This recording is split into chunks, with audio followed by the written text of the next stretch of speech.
So thinking we're here together to listen to Buddha's worldview, basically. Buddha's view of the universe, Buddha's view of what a mind is, what a person is, what suffering is, what happiness is, what the causes are, and crucially, how to get rid of suffering and fully develop our potential. This is what Buddhism is about.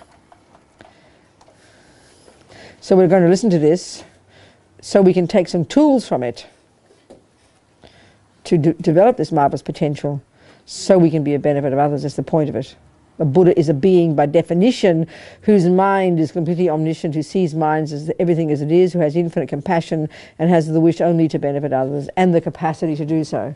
That's our potential. So for this reason we're sitting here together.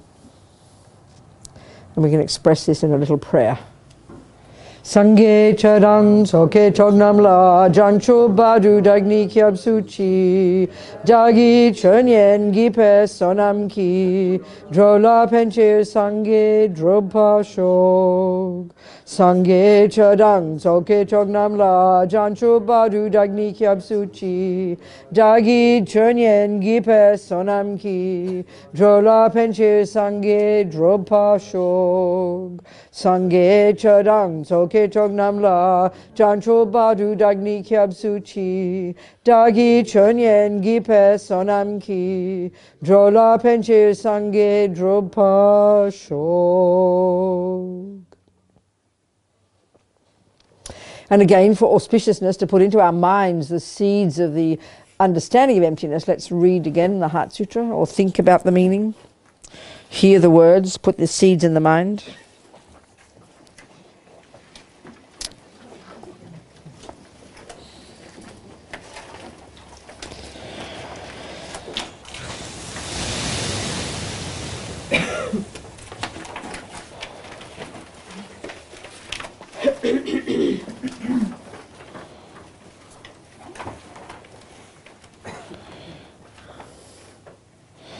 I just have to find my copy first.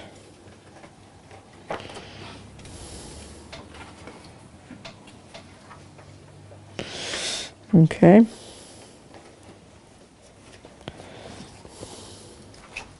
So remember, we're Rajagriya, Vulture Peak, this little hill in the middle, all big bright blue sky all around. And then Buddha is there, Lord Buddha is there sitting in meditation, and he's kind of channeling his mind, his thoughts into the minds of his disciples, Shariputra and then the Avalokitesvara in the form of a 10th level bodhisattva. And they're having this conversation, but actually it's Buddha's teachings, but it's coming out of their mouths. It seems that Buddha gave teachings in different ways, and this is one way he gave teachings, through the mouths of others. And they're basically discussing how we need to look repeatedly and continuously at how every single phenomenon in the universe, and basically the Heart Sutra is a breakdown of the different categories of phenomena, and how each of them is empty of existing from their own side. And how that this is the cause of liberation.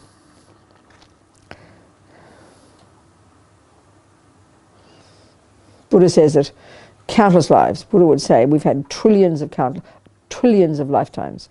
We've had trillions of powerful, amazing, high realizations, clairvoyance, siddhis, flying in the sky, unbelievable power, incredible compassion, incredible suffering in the hell realms. We've had every imaginable state in all the realms of existence, from the highest to the lowest. But we've never realized emptiness.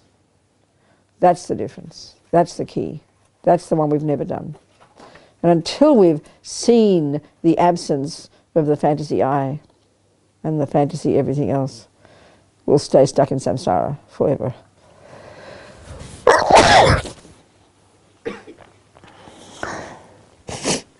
Thus did I hear at one time. The Bhagavan was dwelling on mass of Vulture's mountain in Rajagriya, together with a great community of monks and a great community of bodhisattvas. At that time, the Bhagavan was absorbed in the concentration on the categories of phenomena called profound perception. Also at that time, the Bodhisattva Mahasattva Arya Avalokitesvara looked upon the very practice of the profound perfection of wisdom and beheld those 5 aggregates also as empty of inherent nature. Then through the power of Buddha, the Venerable Shariputra said this to the Bodhisattva Mahasattva Arya Avalokitesvara: how should any son of the lineage train who wishes to practice the activity of the profound perfection of wisdom? As he said that, and the Bodhisattva Mahasattva Arya Avalokitesvara said this to the Venerable Sharadvatiputra: Shariputra, any son of the lineage or daughter of the lineage who wishes to practice the activity of the profound perfection of wisdom should look upon it like this, correctly and repeatedly, beholding those 5 aggregates also as empty of inherent nature. Form is empty. Emptiness is form. Emptiness is not other than form, and form is also not other than emptiness. So in the same way, feeling, discrimination, compositional factors, and consciousness are empty. Shariputra, likewise, all phenomena are emptiness, without characteristic, unproduced, unceased, stainless, not without stain, not deficient, not fulfilled. Shariputra, therefore, in emptiness there is no form, no feeling, no discrimination, no compositional factors, no consciousness. No eye, no ear, no nose, no tongue, no body, no mind. No visual form, no sound, no odor, no taste, no object of touch, and no phenomenon. There is no I element, and so on, up to and including no mind element and no mental consciousness element. There is no ignorance, no extinction of ignorance, and so on, up to and including no aging and death and no extinction of aging and death. Similarly, there is no suffering, origination, cessation, and path. There is no exalted wisdom, no attainment, and also no non-attainment. Shariputra, therefore, because there is no attainment, bodhisattvas rely on and dwell in the perfection of wisdom, the mind without obscuration and without fear. Having completely passed beyond error, they reach the end point of nirvana. All the Buddhas who dwell in the 3 times also manifestly, completely awaken to unsurpassable, perfect, complete enlightenment in reliance on the perfection of wisdom. Therefore, the mantra of the perfection of wisdom, the mantra of great knowledge, the unsurpassed mantra, the mantra equal to the unequaled, the mantra that thoroughly pacifies all suffering, should be known as truth, since it is not false. The mantra of the perfection of wisdom is declared. Tayata om gate gate paragate parasamgate bodhi soha. Then the Bhagavan arose from that constant. Shariputra, the Bodhisattva Mahasattva, should train in the profound perfection of wisdom like that. Then the Bhagavan arose from that concentration and commended the Bodhisattva Mahasattva Arya Avalokitesvara, saying, well said, son of the lineage. It is like that. It is like that. One should practice the profound perfection of wisdom, just as you have indicated. Even the Tathagatas rejoice. The Bhagavan having thus spoken, the Venerable Sharadvatiputra, the Bodhisattva Mahasattva Arya Avalokitesvara, those surrounding in their entirety, along with the world of gods, humans, asuras, and Gandharvas, were overjoyed and highly praised that spoken by the Bhagavan. Okay. This completes the Arya Bhagavati Prajnaparamita Siddhaya Sutra. Okay, so let's look a little bit at the words that are said here, having talked yesterday, as we did, about how what we need to do in the context of the 2 truths, which is a really good context in which to get hold of emptiness. In the context of the 2 truths, we first must establish what exists conventionally. And we can see the world is made up of trillions and trillions of individual phenomena, isn't it? So then we take one of those phenomena, the cup, we label it cup. We define it. The first part tells you its conventional characteristics, the flat-bottomed clay container.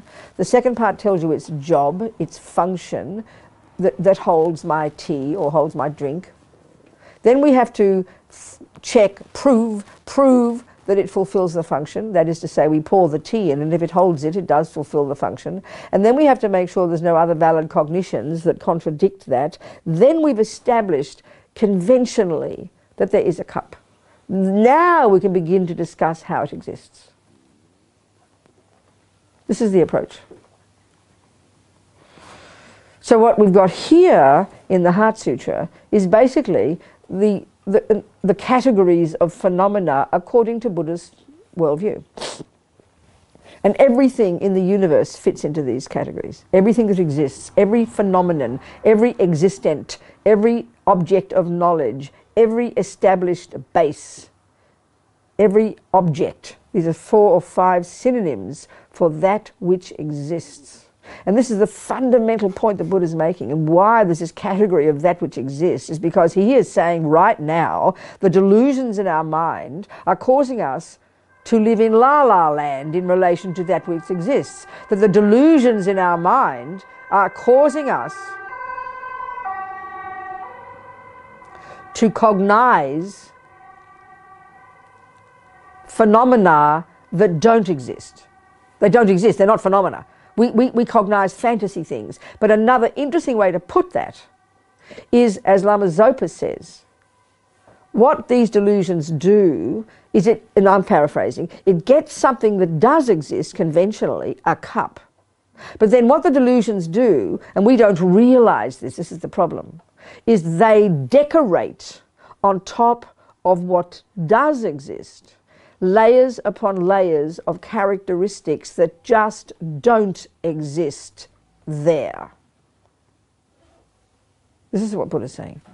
So we establish that there is a cup, but we don't realize when we look at a cup, not only, one of the delusions is we see it as delicious and as a lovely cup. That attachment in our mind, which we don't even notice, is over-exaggerating the deliciousness of that cup. But we think there is a delicious cup there. We don't realize we're projecting deliciousness. And then if you don't like the look of the cup, aversion is projecting ugliness onto the cup. But we can't see that we are projecting ugliness. We think ugliness is in the cup, like with the clay and the paint.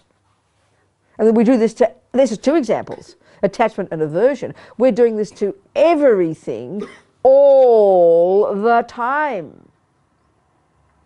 This is 2 delusions, fundamental ones. And they are both, as we're talking here, underpinned by the root delusion, labelled ignorance, maripa, that underpins every other delusion, root delusion, that causes the cup to appear to me as an inherently delicious cup, an inherently ugly cup, etc., etc. So again, as Rinpoche says, the delusions are decorating on top of what is there, layers upon layers of characteristics that just aren't there. So it's a subtle thing. It's not as if we're seeing 2 cups when there's only one. It's not that way we make a mistake. We see a cup. You can't say it's not a cup. We get it right. It's a cup. But we don't realize the delusions are projecting fantasies on top of it. That's what makes it difficult.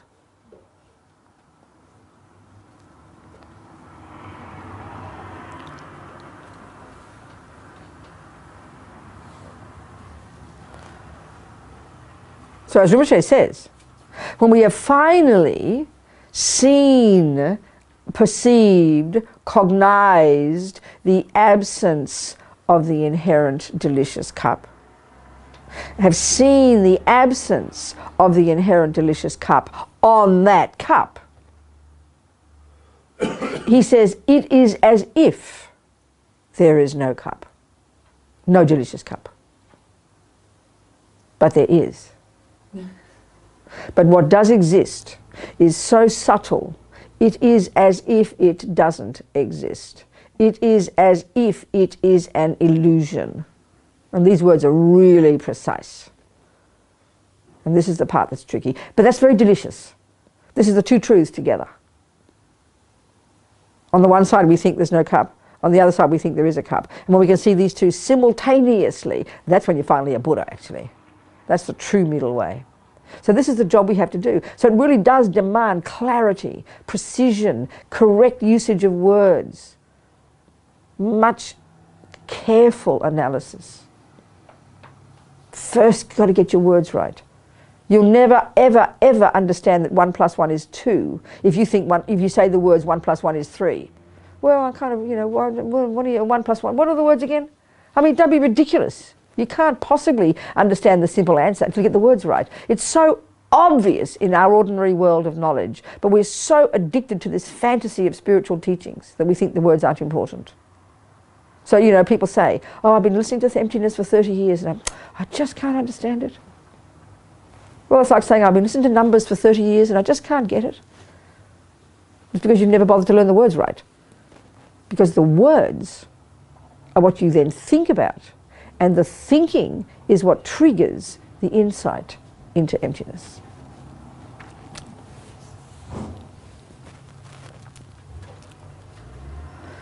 So what Buddha is saying in the Heart Sutra is that basically you've got to analyse everything in the universe in the same way to see that it's empty of inherent existence. That within emptiness there is no this, no that, no this, no that. Within emptiness there is no this, no this, no this. Within emptiness there is no this, no this. So let's look at the words just briefly. 2 parts. Let's just analyse the groupings of phenomena because it's particularly related to the Buddhist view. But then what it means, the words, you know, there is no this and no this, like we've been talking already. So, you know, if you look at the way, you know, we've just done the words, broken down the sentences, normally they all run on together. But the first grouping of categories, the first set of categories is the 5 aggregates, which is a way either in general of dividing the entire contents of the impermanent universe or specifically one's own personal 5 aggregates. Second, there is, you know, that's the no form, no feeling, no discrimination, no compositional factors, no consciousness, the 5 aggregates, and I'll discuss this briefly. Then the next 3 lots are what they call the 18 constituents, I think. The first 6 are the 6 senses, the 5 senses, but then the next one is consciousness, mental consciousness. They call it a sense here, although technically it's not. It's a part of the mind. The 5 eye, ear, nose, tongue, and tactile consciousness, and then no mental consciousness. The next 6 are the objects of those. The objects of those consciousnesses. You always have the mind, which is a subject, and it's called this one. You know, one way of saying is the subject, and then the object of that mind. And by definition, any level of mind has an object. It has to. You can't have one without the other. Even when you realise emptiness, emptiness is the object of that mind that cognizes it. But when you've got the realization, they say it's like water mixed with water. You can't distinguish the object and the subject. That's when it's a real, genuine experience of it. Right now we have the dualistic experience always of the mind here and the object there. It's this dualistic separateness we have, you know, because of delusions. The third category is what they call the 6 sense bases. It's a bit abstract to us. We don't think this way. It's a subtle physical energy that the I consciousness is dependent upon for its existence. We don't think like this, but never mind. So the 18 constituents. Then there's the 12 links. There's no ignorance, all the way up to no death, aging and death, the 12th. Then there's the 4 noble truths, no suffering, cause, cessation, path. And there's no wisdom and no attainment. So even up before the wisdom and no wisdom, the 12 links, the 4 noble truths, the 18 constituents, and the 5 aggregates is one way of dividing everything in the universe. There's nothing left out of there. So, of course, it's not how we think in our scientific world. But the point is, Buddha is saying is that we have to continuously and repeatedly analyze like this. He says here, correctly and repeatedly. Correctly and repeatedly. So they always say that you take one phenomenon, you realize emptiness on that one, and then you put it onto every other one. And once you've got it with one, it's easier to get it with the others, you know. And they often talk, as you know, in the teachings, you hear about the selflessness or the emptiness of the self, and then the selflessness or the emptiness of other phenomena. Because some of the schools don't even distinguish there. Some of the schools distinguish and say there is that there is self-existent phenomena, but there's no self-existent self, for example. Whereas the Prasangika Madhyamikas say it's the same for all phenomena, including the self. But there's this distinction between selflessness of self, of I, and selflessness of phenomena. besides the self. So the 5 aggregates, out of interest, let's look at them. Basically, Buddha, I forget the name of the sutra, but in this little teaching, he discussed how a person is made up of these 5 heaps. He used examples of something in front of him, I can't remember. Heaps of things. 5 bits, and he divides into 5 bits. It seems arbitrary initially, because the first bit is matter, form, matter, the body, physical, matter. And then the second are breaking down certain aspects of the mind. And so when you study Buddhist psychology, you learn this text called, in Tibetan, Lo Rig, mind and awareness. And it's the model, it's coming from the Theravadan teachings, which in turn is based in the Hindu explanations of the mind, because it was the amazing Hindus, as His Holiness said, more than 3,000 years ago, who began this amazing discussion about the nature of self and came up with an extraordinary psychological technique called single-pointed concentration, which means they have a model of the mind, and Buddha's view is based on that. Okay, then it's got variations through the different traditions of how it's presented. But basically this text called Lo Rig, the first part is a description of the epistemological model of the mind. And it's utterly fascinating the way this model explains the way the mind functions. Utterly different from the materialist view, because he's not talking about the brain. He's not a neuroscientist. They're not discussing the brain at all. You ask a great yogi in Tibet where his brain is and he wouldn't have a clue. But hey, he knows his mind really well. That's his job. So the Buddhist explanation of the mind, we've got to keep remembering this, is about the thoughts. It's about the concepts, about the thoughts, how the mind works. And it's utterly fascinating, actually. They talk about how the mind functions in 2 ways. We've got sensory consciousness, which, as I mentioned briefly, is the part of our mind, which is not physical, that functions through the medium of the 5 senses. And already when we begin to understand this, it's really fascinating. We can really see how the senses are completely like dumb animals, and they're completely deceptive. They lead us up garden paths, Like we will say, like I mentioned, we will say, oh, what a pretty cup. And we just assume that our eye consciousness is cognizing a pretty cup. Well, it's completely nonsense. The eye consciousness for the Buddha, all the senses are really profoundly limited in their capacity for cognition. Cognition is the job of the mind. The definition of the mind, by the way, again, has 2 parts. The first part tells you its conventional characteristics, and that's indicated by simply by the term, which is the first part, saying the mind is clear. Doesn't mean in a fancy way, it just means it's not physical. And the second part of the definition tells you its job, cognition, to know, to cognize, to be aware. These verbs are synonymous in Buddhist psychology. That's the job of the mind. So obviously you ask the question, well, to know what? To cognize what? Well, guess what, baby? That which exists. And there's our problem, because at the moment we're cognizing things that don't exist. This is the point. This is why this is so crucial in the Buddhist understanding of things. So the mind is that which is clear and that which is knowing. They say it like that. That which is not physical and that which cognizes things. That's the definition of mind. Okay, so sensory consciousness, eye consciousness, is the part of the mind that functions through the medium of the eyeball, as we'd say it, or the subtle physical, the sense base, as they would say it in Buddhist psychology, as well as the object. So the object and the sense base coming, and the eyes open, everything's together, and boom, there's a cognition. But only 2 phenomena can eye consciousness cognize: shape and colour. That's it. It's very limited. Shape and colour.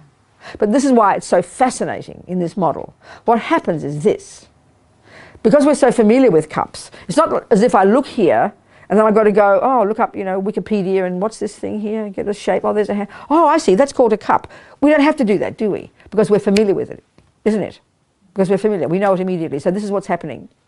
It's very fascinating. What happens is, instantaneously, your eye consciousness zonks onto this. It instantaneously, we can see it, not even a millisecond is separate. It instantaneously triggers our mental consciousness. And they always point here for that, which is interesting. And as Lama Zopa says, that's where the workshop is. But that's where all the memories are. That's where all the storing of all the memories. And we're not talking the brain, remember, we're talking thoughts. billions and trillions of thoughts stored away in here. Memories. It triggers instantaneously. And again, I have to say it quicker than Google. Quicker, way quicker than Google. It triggers instantaneously the memory, which comes up with the label cup. It comes up with, you know, blue. It comes up, it stored all the patterns that I've seen and liked. And then because my taste over the years, you know, this suits my taste. So all of this is instantaneously kind of triggered and processed like a millionth, billionly fast computer. And out comes the words, oh, what a pretty cup. So a pretty cup, this is such, it gives us insight into the way the mind works for the Buddha, is an opinion made up by my mind. It's got nothing to do with what's in the cup. It's made up by my mind. Shape and colour, that's what eye consciousness cognizes. The rest is a mental experience. Also, incidentally, what's fascinating, apparently, I studied this years ago, I can't remember it all, but this blew my mind.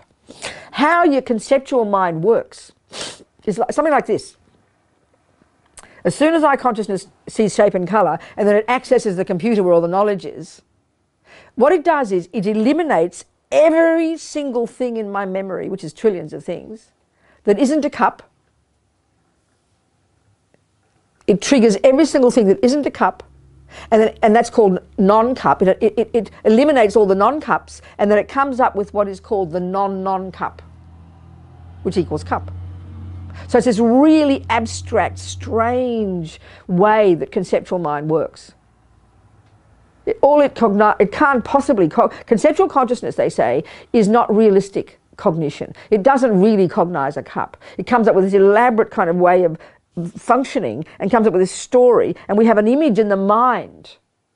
So the cognition through the medium of conceptual consciousness is through the medium of an image in the mind. So it's really abstract, apparently. I mean, this is so fascinating. It's really fascinating how they describe this in great depth. This is coming from the knowledge of the great yogis, you know.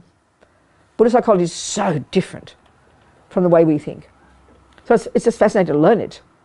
And then to actually get to the point of cognizing this process is highly sophisticated, you know. Because this is why they say conceptual consciousness is not really valid. It's very superficial knowledge. It's pretend knowledge. It's like knowing about something. It's another way they describe in the way the mental consciousness functions. There's two ways the mental consciousness functions: conceptual, or conception, and perception. This word is so specific in Buddhist psychology. Perception. Perception is called non-conceptual, or they even call it non-conceptual direct. So, okay, that means when you have gone to subtler levels of your mind, which we don't even posit as existing in our culture, it's only there that you can have a direct insight, a direct perception, a direct, powerful, it's like we'd say genuine, you could say a genuine insight, a genuine knowledge of the phenomenon. So giving the example of emptiness, forget cups, okay? Looking at emptiness, you first, oh no, forget emptiness, look at music, look at mathematics, look at anything you learn first. You learn the theory, don't you? You learn the concepts. So when you first studying music, when you hear someone play beautiful Bach on the piano, and then the person points to this piece of paper with these strange notations on it, you've never seen this before. So you would not ever in a million years ever deduce that those strange notations relate to what you just played on that piano. You'd never know it, would you? You'd not possibly. You have to learn it first. Someone would have to tell you, oh, this is the language we use, you know? So if you see words, English letters, and you hear someone speak, and you've never seen writing, you wouldn't know either, this strange notation on a piece of paper. So we know that theory is, this is conceptual knowledge, isn't it? The recipe of a cake. If you see a delicious chocolate cake, but then you see the words 2 eggs, 3 this, a drop of that, but you've never heard of a recipe, you'd never deduce that those boring words would turn into that delicious thing. So using these as analogies, the first one, the theoretical, is the conceptual knowledge, but the actual experience of the music, the experience of the cake, you can see it's completely different, isn't it? You can't say they're the same, but you can't have the experience without the theories. So I know when I studied philosophy with Geshe Tekchok in the very beginning, he'd always say, theoretical knowledge, intellectual knowledge, conceptual knowledge, the words we're studying here are actually conceptual. It's conceptual. But they're the stepping stone to the experience. So one of the biggest misconceptions among some people who say they're Buddhist, and some of the Buddhist traditions even, would say, oh, you know, people say, oh, I don't want the theories, I want to practice, please. Oh, I don't want to hear the words about emptiness, that's meaningless. I want to have an experience of emptiness, please. Well, that's like, it is just like saying, you put your hands on the piano and you kind of wait for Bach to channel through you. I'm sorry, you're going to wait a long time. Or it's like saying, well, I just kind of, a cake, let's see what's in a cake. Well, I'll put a bit of powder and a bit of sand. And, I mean, you'll be going for 40 million years trying to find the recipe for a cake. It's naive to think that you just sit there being mindful and some experiences will come and you'll realize emptiness, which is really what many people think.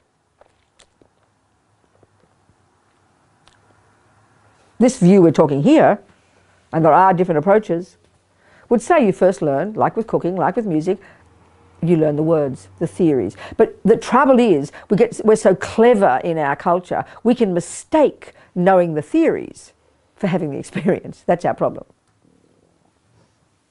And even, it's very fascinating, I remember, do you mind if I ask you to take the notes off the floor?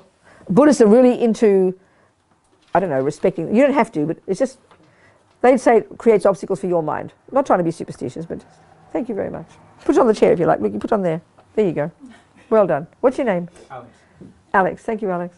I kept noticing his little notes down there. That's okay. Okay. Now I lost my plot. What was I saying? Theory and practice. Theory and practice. Okay. Yeah, I remember Jeffrey Hopkins, as we know, perhaps, you know, one of the main American, the first really in the States, Buddhist scholars who began a whole Buddhist department in one of the universities there. It wasn't the first one, but it was in 1976 in Virginia. And he told me, because we worked on it, when I was working for Wisdom in the 80s, we published his big thesis called Meditation on Emptiness. And I remember him telling me then, it was very interesting, he said that in the beginning, he was really looked down upon by his other fellow philosophers. Because in our tradition in the West, it's seen as very kind of inferior to actually be a practitioner of your philosophy. You're supposed to be objective. But that's beyond bizarre. It's like saying, how dare you play piano? You only should learn the theory.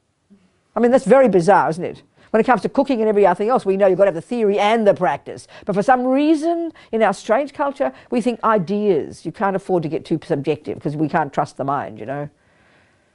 And now, as a result of Hopkins, there's a whole generation of his disciples, his students, in running departments all over the world, practitioners teaching Buddhism in universities. It's fantastic, you know.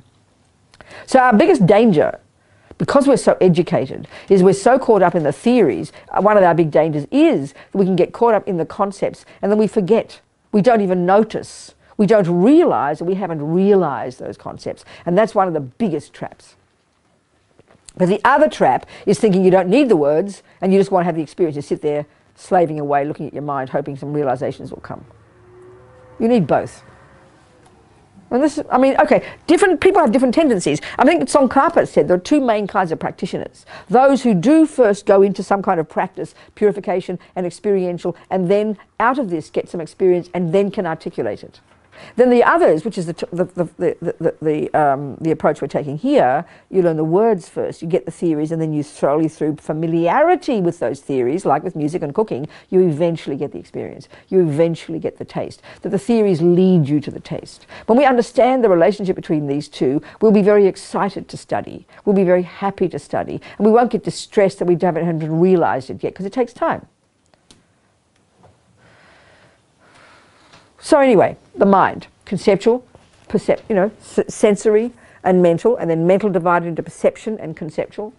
So all the teachings are the conceptual, and then with those conceptual ideas, utilizing your concentration meditation. Okay, this is the two modes of meditation. Okay, all right. So there are two main ways of meditating.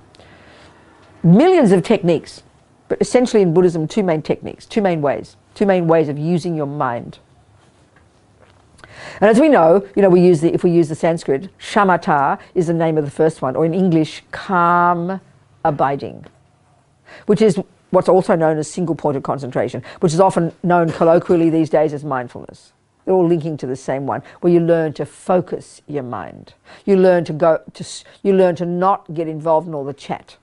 You're learning to harness the crazy energy of the conceptual mind and focus it, but in long term to a very subtle, refined level that we in our materialist world don't even posit as existing.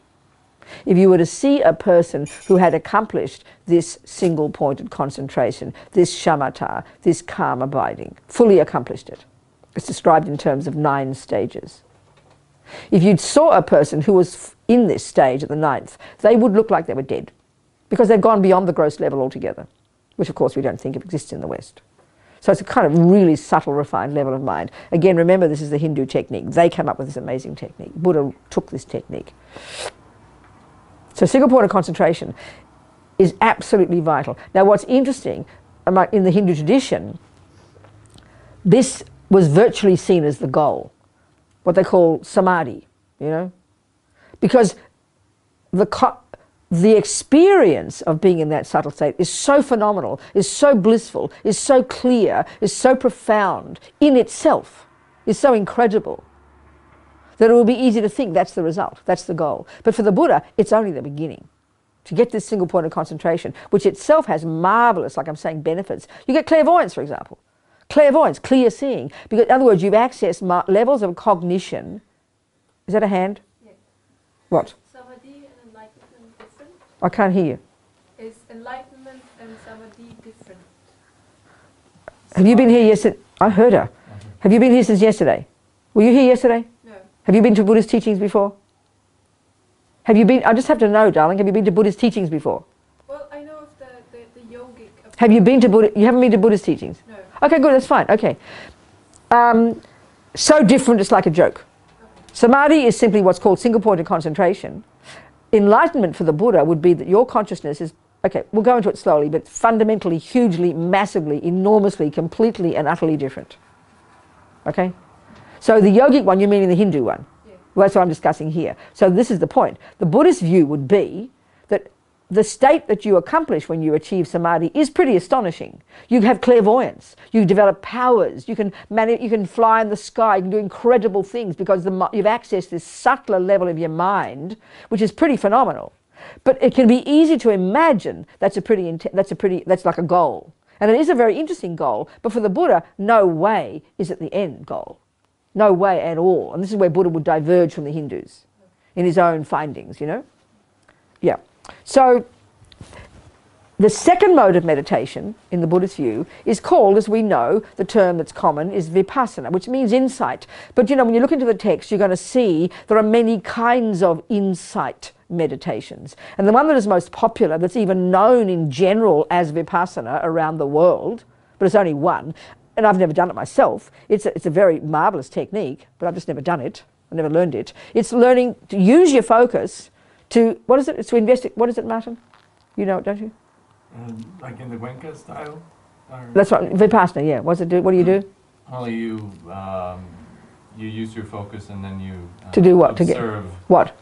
Impermanence, no self. And in where though? How? Where? In your direct experience. No, you don't do that. What about the experiences of the body?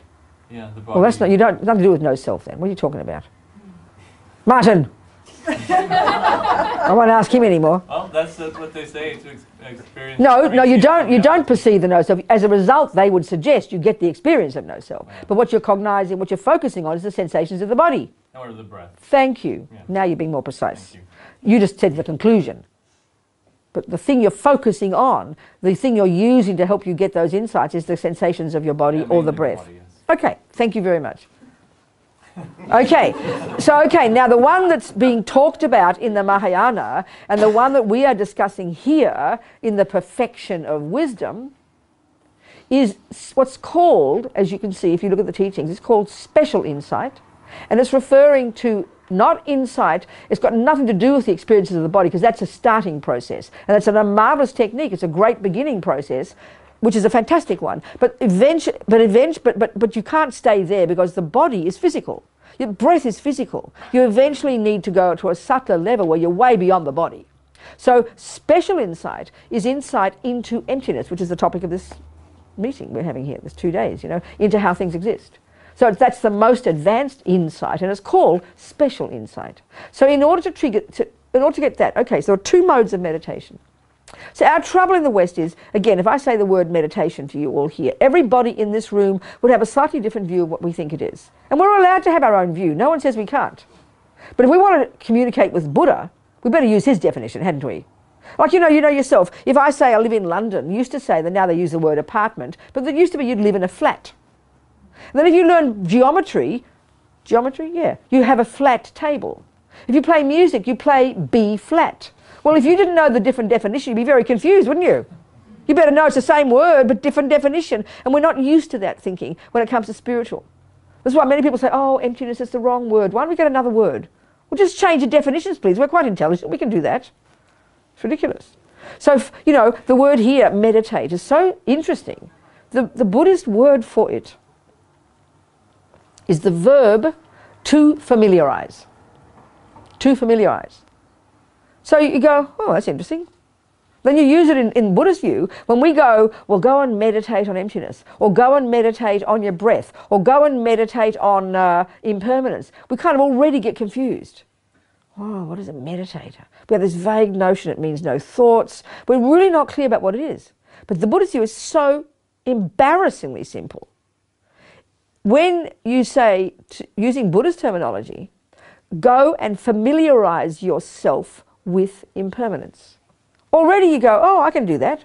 That means, guess what? I'm not trying to make you disappointed here. What will you do? You'd think about it. So the first mode of meditation, you've got to have focus. You've practiced it by not following every crazy thought. That's how you get this powerful disciplined focus. But you don't just sit there in samadhi. You now use, to the extent that you've cultivated it, this laser-like focus. And now you go to the second mode of meditation, and as we know in the Tibetan tradition, they call the technique that you use, they call it analytical meditation. Well, first of all, that throws us, because that sounds like a contradiction, because we have an assumption that meditation means no thinking, because all we're doing is thinking of the first mode, right? But there are many ways of, if you think of the term familiarize your mind, that's a very different thing. So in general, and I'll finish the analytical meditation in a second, but in general, when you say the Buddhist view, you try to familiarize your mind. The first question is, well, what am I trying to familiarize my mind with, Lama? You know, well, sweetie, with 2 things. With that which is true, like we've been talking, that which exists, and, interestingly, that which is virtuous. So right now, what Buddha's saying is that our minds, and let's look at ourselves, are totally, spontaneously, instinctively, easily familiar with 2 things. That which is not true and that which is non-virtuous. That's what he says by being in samsara.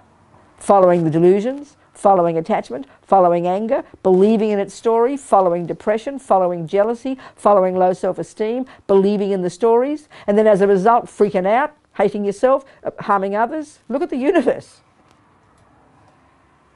So this is the long term, the big picture, the reason, what we're trying to do with meditation. So why do you need to get the first one? Because if many of us think that is meditation, and that is what many people think, many Buddhists, many people think it's no thinking. The commonest answer would be, oh, so you calm your mind down and you stop thinking. Well, first don't hold your breath. Don't wait. It takes a while.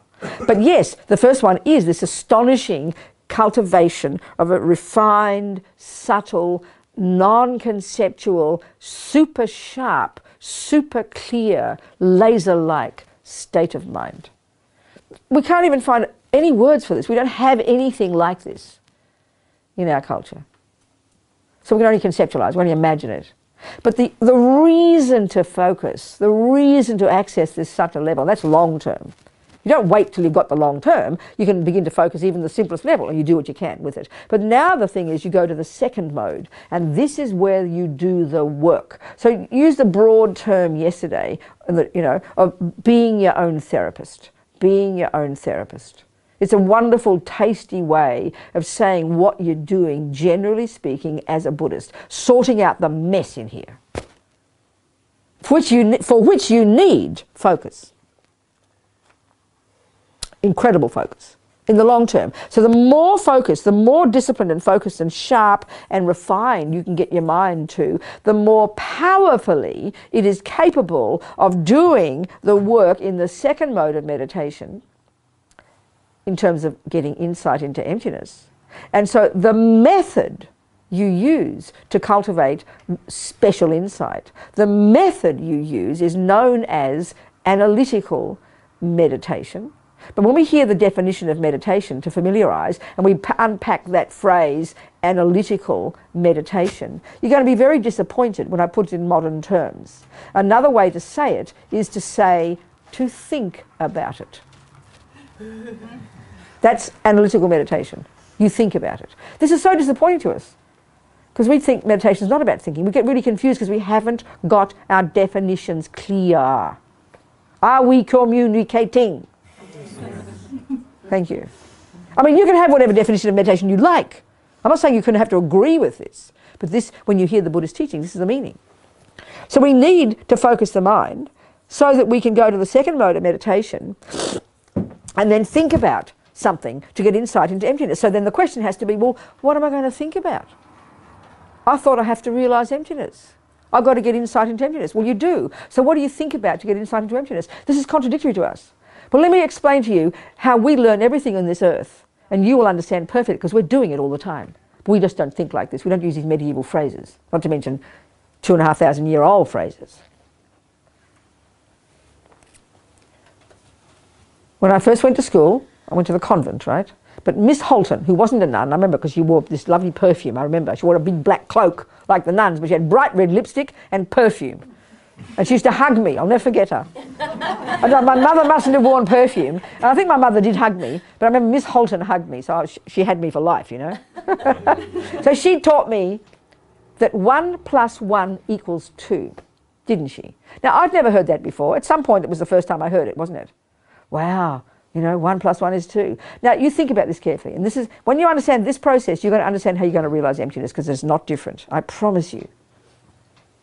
So first of all, she taught me this, and I didn't understand what she was saying. So obviously, I'd have to write it down. I'd have to have the information, wouldn't I? And then she would have said to me, Robina, I want you to go home, and I want you to do your homework. Wouldn't she? Now, we know what she means. Putting it in Buddhist terms, what she would have said is this: Robina, I want you to go home, first sit down and get some single-pointed concentration to the best of your ability.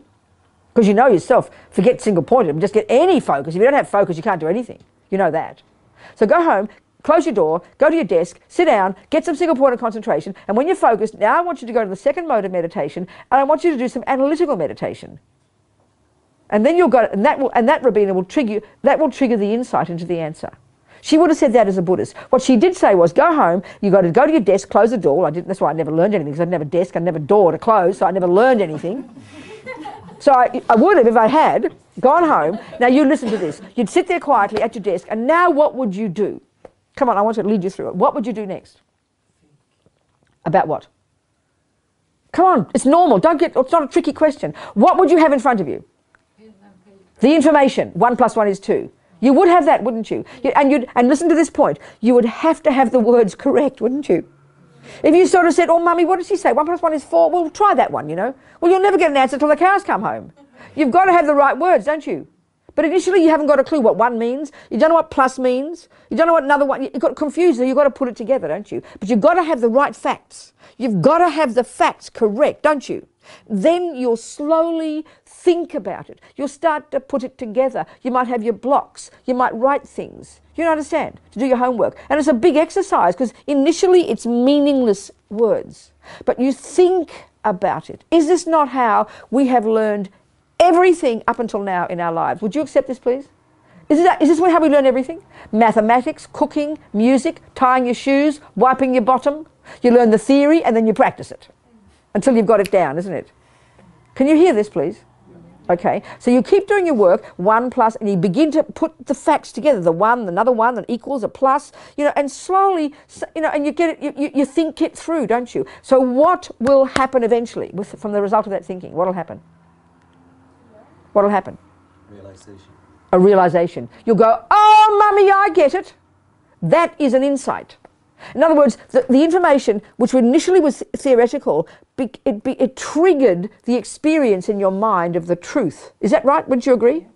Isn't this how you've learned everything? Violin, computers, cooking. We know this process. We are familiar with it. We are geniuses at it, and we would never bypass that process. But look, when it comes to spiritual, how idiotic we are. Are we communicating a little bit here? Yes. Yeah. Thank you. Because these words are foreign, they're medieval if they're Lama Tsongkhapa's words, they're 2,500 years old if they're way back to Mr. Buddha at the time in the sutras. So no wonder we mystify it. Because then we're also so familiar with the creator religions that say it's all God and it's mystical in its nature. I remember talking to some Catholic nuns in Berkeley, and I asked them questions. I like to discuss these things.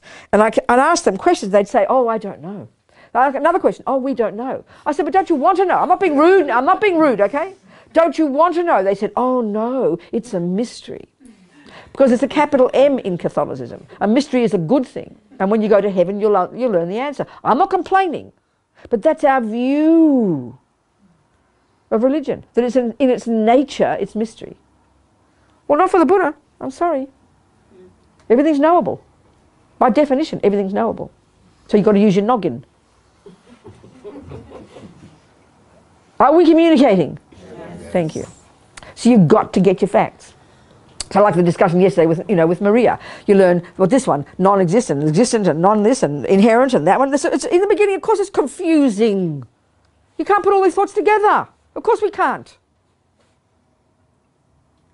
And I find this with myself. You know, when Lama Zopa told me to teach back in 1987, I thought, what? Am I going to teach, you know? I'd done some study. It was funny, when I started teaching, I had 2 panics. One was that I'd be nervous, and the other was I'd run out of words. So I came to conclusions. I decided 2 things, and it really helped. I decided, if I'm talking to one person, you don't get nervous when you have a one-on-one conversation, do you? You don't, do you? So I decided I'll try and imagine I'm talking to one person. And then I thought to myself, well, if I run out of words, that's okay. I'll just say, okay, questions. And it works. So I never got nervous after that. I just relaxed. And I decided also the third thing is to talk normal. Not talk with a holy voice. You understand? Just be normal. So then I did that, and so here I am. So but my point is, what I'm getting at, you know, I did my study. I did a couple of years of intensive philosophical study, and I wish I'd done more, but I did that. And then over the years, editing books and taking other teachings. So because I have to talk about this stuff, I have to be authentic. I have to be clear. That means I have to know what I do know, and I have to know what I don't know. So to dare to say words thinking I'm being right and then I'm not, that's pretty shocking, isn't it? That's really inappropriate. So I want to communicate, but every time, I'm swear to this is so true for me, I just feel like I'm embarrassed to have to come and do this, because this is for my sake. I'm just happy you come, because I look stupid talking to myself. Because every time I speak about, every time, another little penny drops. I'm hearing it myself. Oh, wow, that's interesting. And I say something, I go, wow. Honestly, it's an amazing process, and I feel so fortunate, because this is my job, but I also want to realize this stuff too. So if I don't have the right words, I'm in serious trouble, and I'm leading you up garden paths. This is a terrible irresponsibility, and it's a shocking thing to do, you know. Anyway, just talking, okay? So you listen to the teachings of dependent arising, and dependent arising, as we've been talking, the 2 truths, is just one of the ways to understand emptiness, one marvelous way, the intellectual information. So what you do is you take what you've learned in your class, you know, and of course in Tibetan monasteries they memorize it.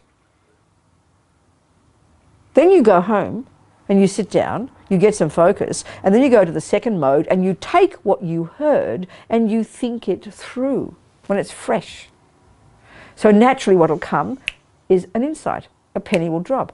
I I see. Oh, I get it. So what you do is when you're using these two modes of meditation, you got your focus, you go to the second mode. You use your information, you think it through. And that will then, because your mind's more focused, it'll trigger an insight more deeply than if it's chatting away. So then you hold that insight. You focus on the insight. You stop the analysis and you focus on the insight.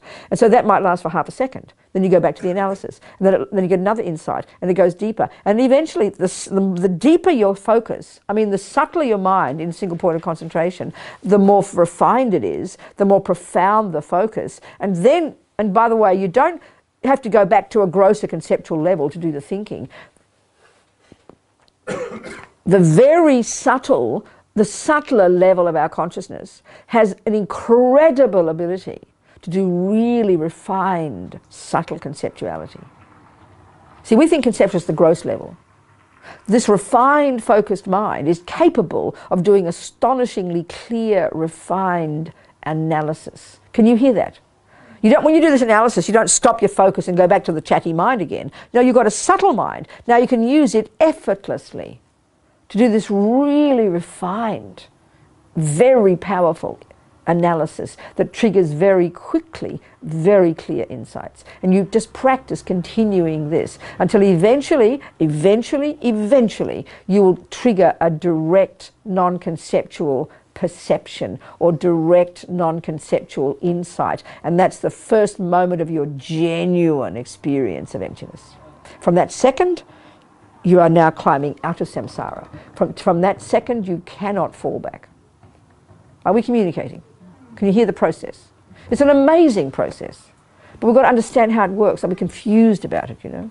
And of course it demands incredible intelligence. It demands incredible discipline. And it demands incredible knowledge. You have to have stuff to think about.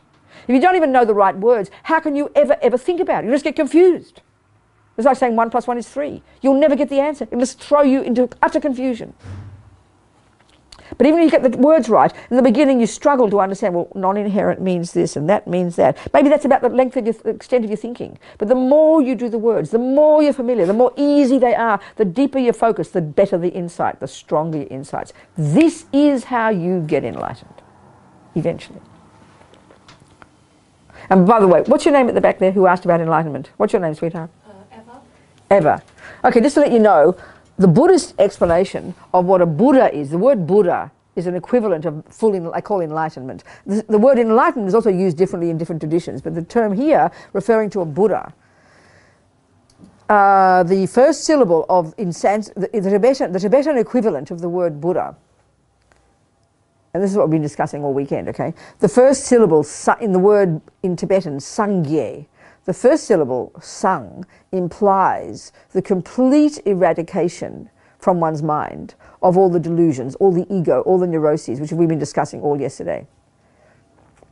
The second syllable, ge, implies the complete development to perfection of all the goodness, all the virtues, all the wisdom, all the clarity, all the bliss, all the joy. This is very much the Buddhist way of talking. So basically, then when you hear that sounds simple enough, but let me just say how you'd be Eva, you're Eva, if you're a Buddha, okay? Your consciousness, your mind, your consciousness, Buddha doesn't use a word like spirit or soul. Your consciousness, which is the Buddha, is not physical, which is beginningless and endless. Your consciousness would pervade the universe, would be wherever there is existence. It would cognize that which exists. It would be omniscient. It would know that which exists without mistake, which includes the minds of all sentient beings.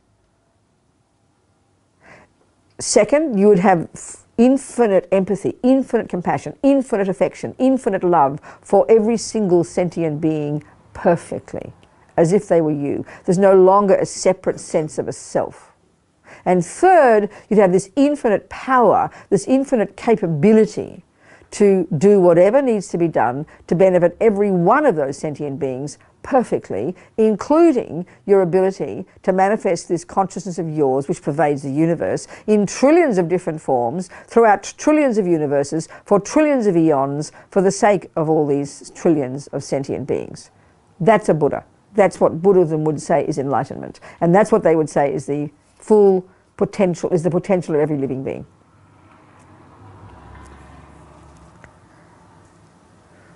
Okay, so back to the five aggregates. in the Heart Sutra. Any questions? Any questions? Okay. Any questions? Yes.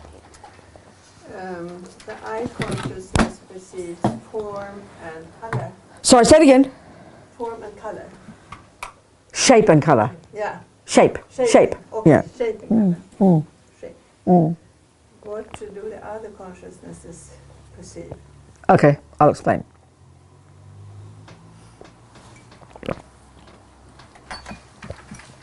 So, if we go to the grouping here of, did Emma get notes? She's got course notes there? Did she? Yeah. Good. So the next one, no, eye, okay? So now ear consciousness cognizes sound. That's it, sound. But can't identify sounds. Like, when I hear that I hear that music, that one note of a trumpet, and I go, wow, amazing Miles Davis. I can only cognize sound. But because I'm familiar with trumpet, familiar with that style, familiar with Miles Davis, all that's the story in my mind that recognizes it's wonderful trumpet, jazz, blah, blah, blah, blah, blah. Only can cognize sound, bare sound. Isn't it sometimes referred to as form also? What? Sound, shape? Yeah, form here is referring to matter, physical form. So all the objects of the senses, yes, are form. Yes, the objects of the senses are form, a subtle kind of form. Matter. Yes, the objects of the senses by definition are matter. The senses can only cognize matter. So it's subtle matter, like subtle form. Yeah. Obviously, shape and colour would be something physical. You can touch it and feel it, But sound doesn't sound like form. But if it's an object of a sense, it necessarily has to be form. It has to be form. It can't be anything else. It's a subtle form, that's all. Do you understand? That's how they say. Nose consciousness cognizes smell, same. Tactile consciousness, rough or smooth. Rough or smooth are the objects of tactile consciousness. That's it. Smell, they say, and taste is like sweet, hot, sour, about the difference between, but they can't put any, in other words, conceptual knowledge is everything is coming, the story, what it is, lovely, beautiful, this, that, all the descriptions, that's all the mental consciousness' job.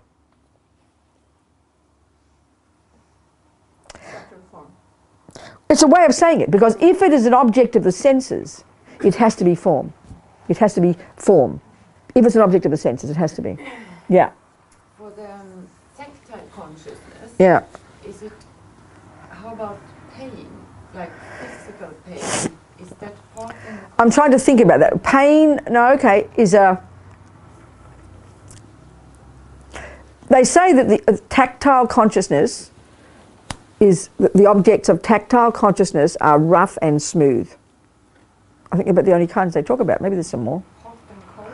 Well, hot, cold, I forget something, but pain, okay, let's think about what pain is. It's certainly a physical feeling, yeah, pleasure, pain. They're experienced through the senses, it's true, but the description of them as good and bad, that's the mental consciousness. Because somehow when you said with the cup, the beauty is in the mind, and I think the pleasure is also in the mind, although the sensation... It's true, but through our senses, we definitely, that's the point, okay, now let's go, this is an interesting point, because if we go back to the 5 aggregates, Buddha's way of breaking down the components of a person, the first one is the physical, okay? The next one, the next 2, what he's done, I began describing the Buddhist text about the mind, low rig, and then I described, remember, the first part of it is the epistemological model, and then I began to discuss perception and conception, and then I got into meditation. So let's go back now. The second part of the text called low rig is the psychological model of the mind, which is the different states of mind that we have. So in this text they delineate 51 different states of mind. They call them mental factors. We'd say state of mind. But in fact there are thousands, countless thousands of states of mind. But the Buddha selects, this text takes 51 in particular that play a role, that are crucial for a person to understand in order to get concentration to get realizations. It's very focused for that type of person. So only 51 is selected. So, in the 5 aggregates, Buddha takes, in that 51, there's a grouping called the 5 always present mental factors. Meaning every you've got attachment's a mental factor, anger, jealousy, pride, love, compassion, but they're not always in the mind. They're maybe latent, But these 5, in order to be a reasonable person who functions properly in doing whatever you do, whether it's to kill a person or make a cake or meditate, these 5 are always functioning. So 2 of those are called feeling and discrimination. And why he plucks out these 2 out of those 51, out of all the thousands, and puts them down and gives them their own status as actually a component of a person, is because of the intensely powerful role they play in attachment, which is what keeps us in samsara. And that so now feeling is a very interesting one, because the way we use that word in our culture, we use it synonymously with the word emotion, don't we? Emotion, feelings, emotions. This is not the way they use it here. It's a very technical term, and there's only 3 kinds of feeling: pleasant, unpleasant, or neither, neutral. Okay? So every millisecond of the day, we are having either a pleasant, an unpleasant, or a neutral feeling. So now, because of the way we are constructed, we discussed this yesterday, because we're living in this body, which is a body of attachment, it's a physical body, it's like a walking, this walking attachment body with 5 senses, and so the craving in our mind, the attachment, its nature, remember we discussed yesterday, it's constantly dissatisfied. So it's always hungry for something. That's what it does, it's craving, hungry. The attachment is always hungry for something. And because this mind is embodied, isn't it? In this fat big bag of bones here, in this walking sewer. Isn't it? Then basically, the first level of the way craving functions is craving for an object of the senses. Isn't it?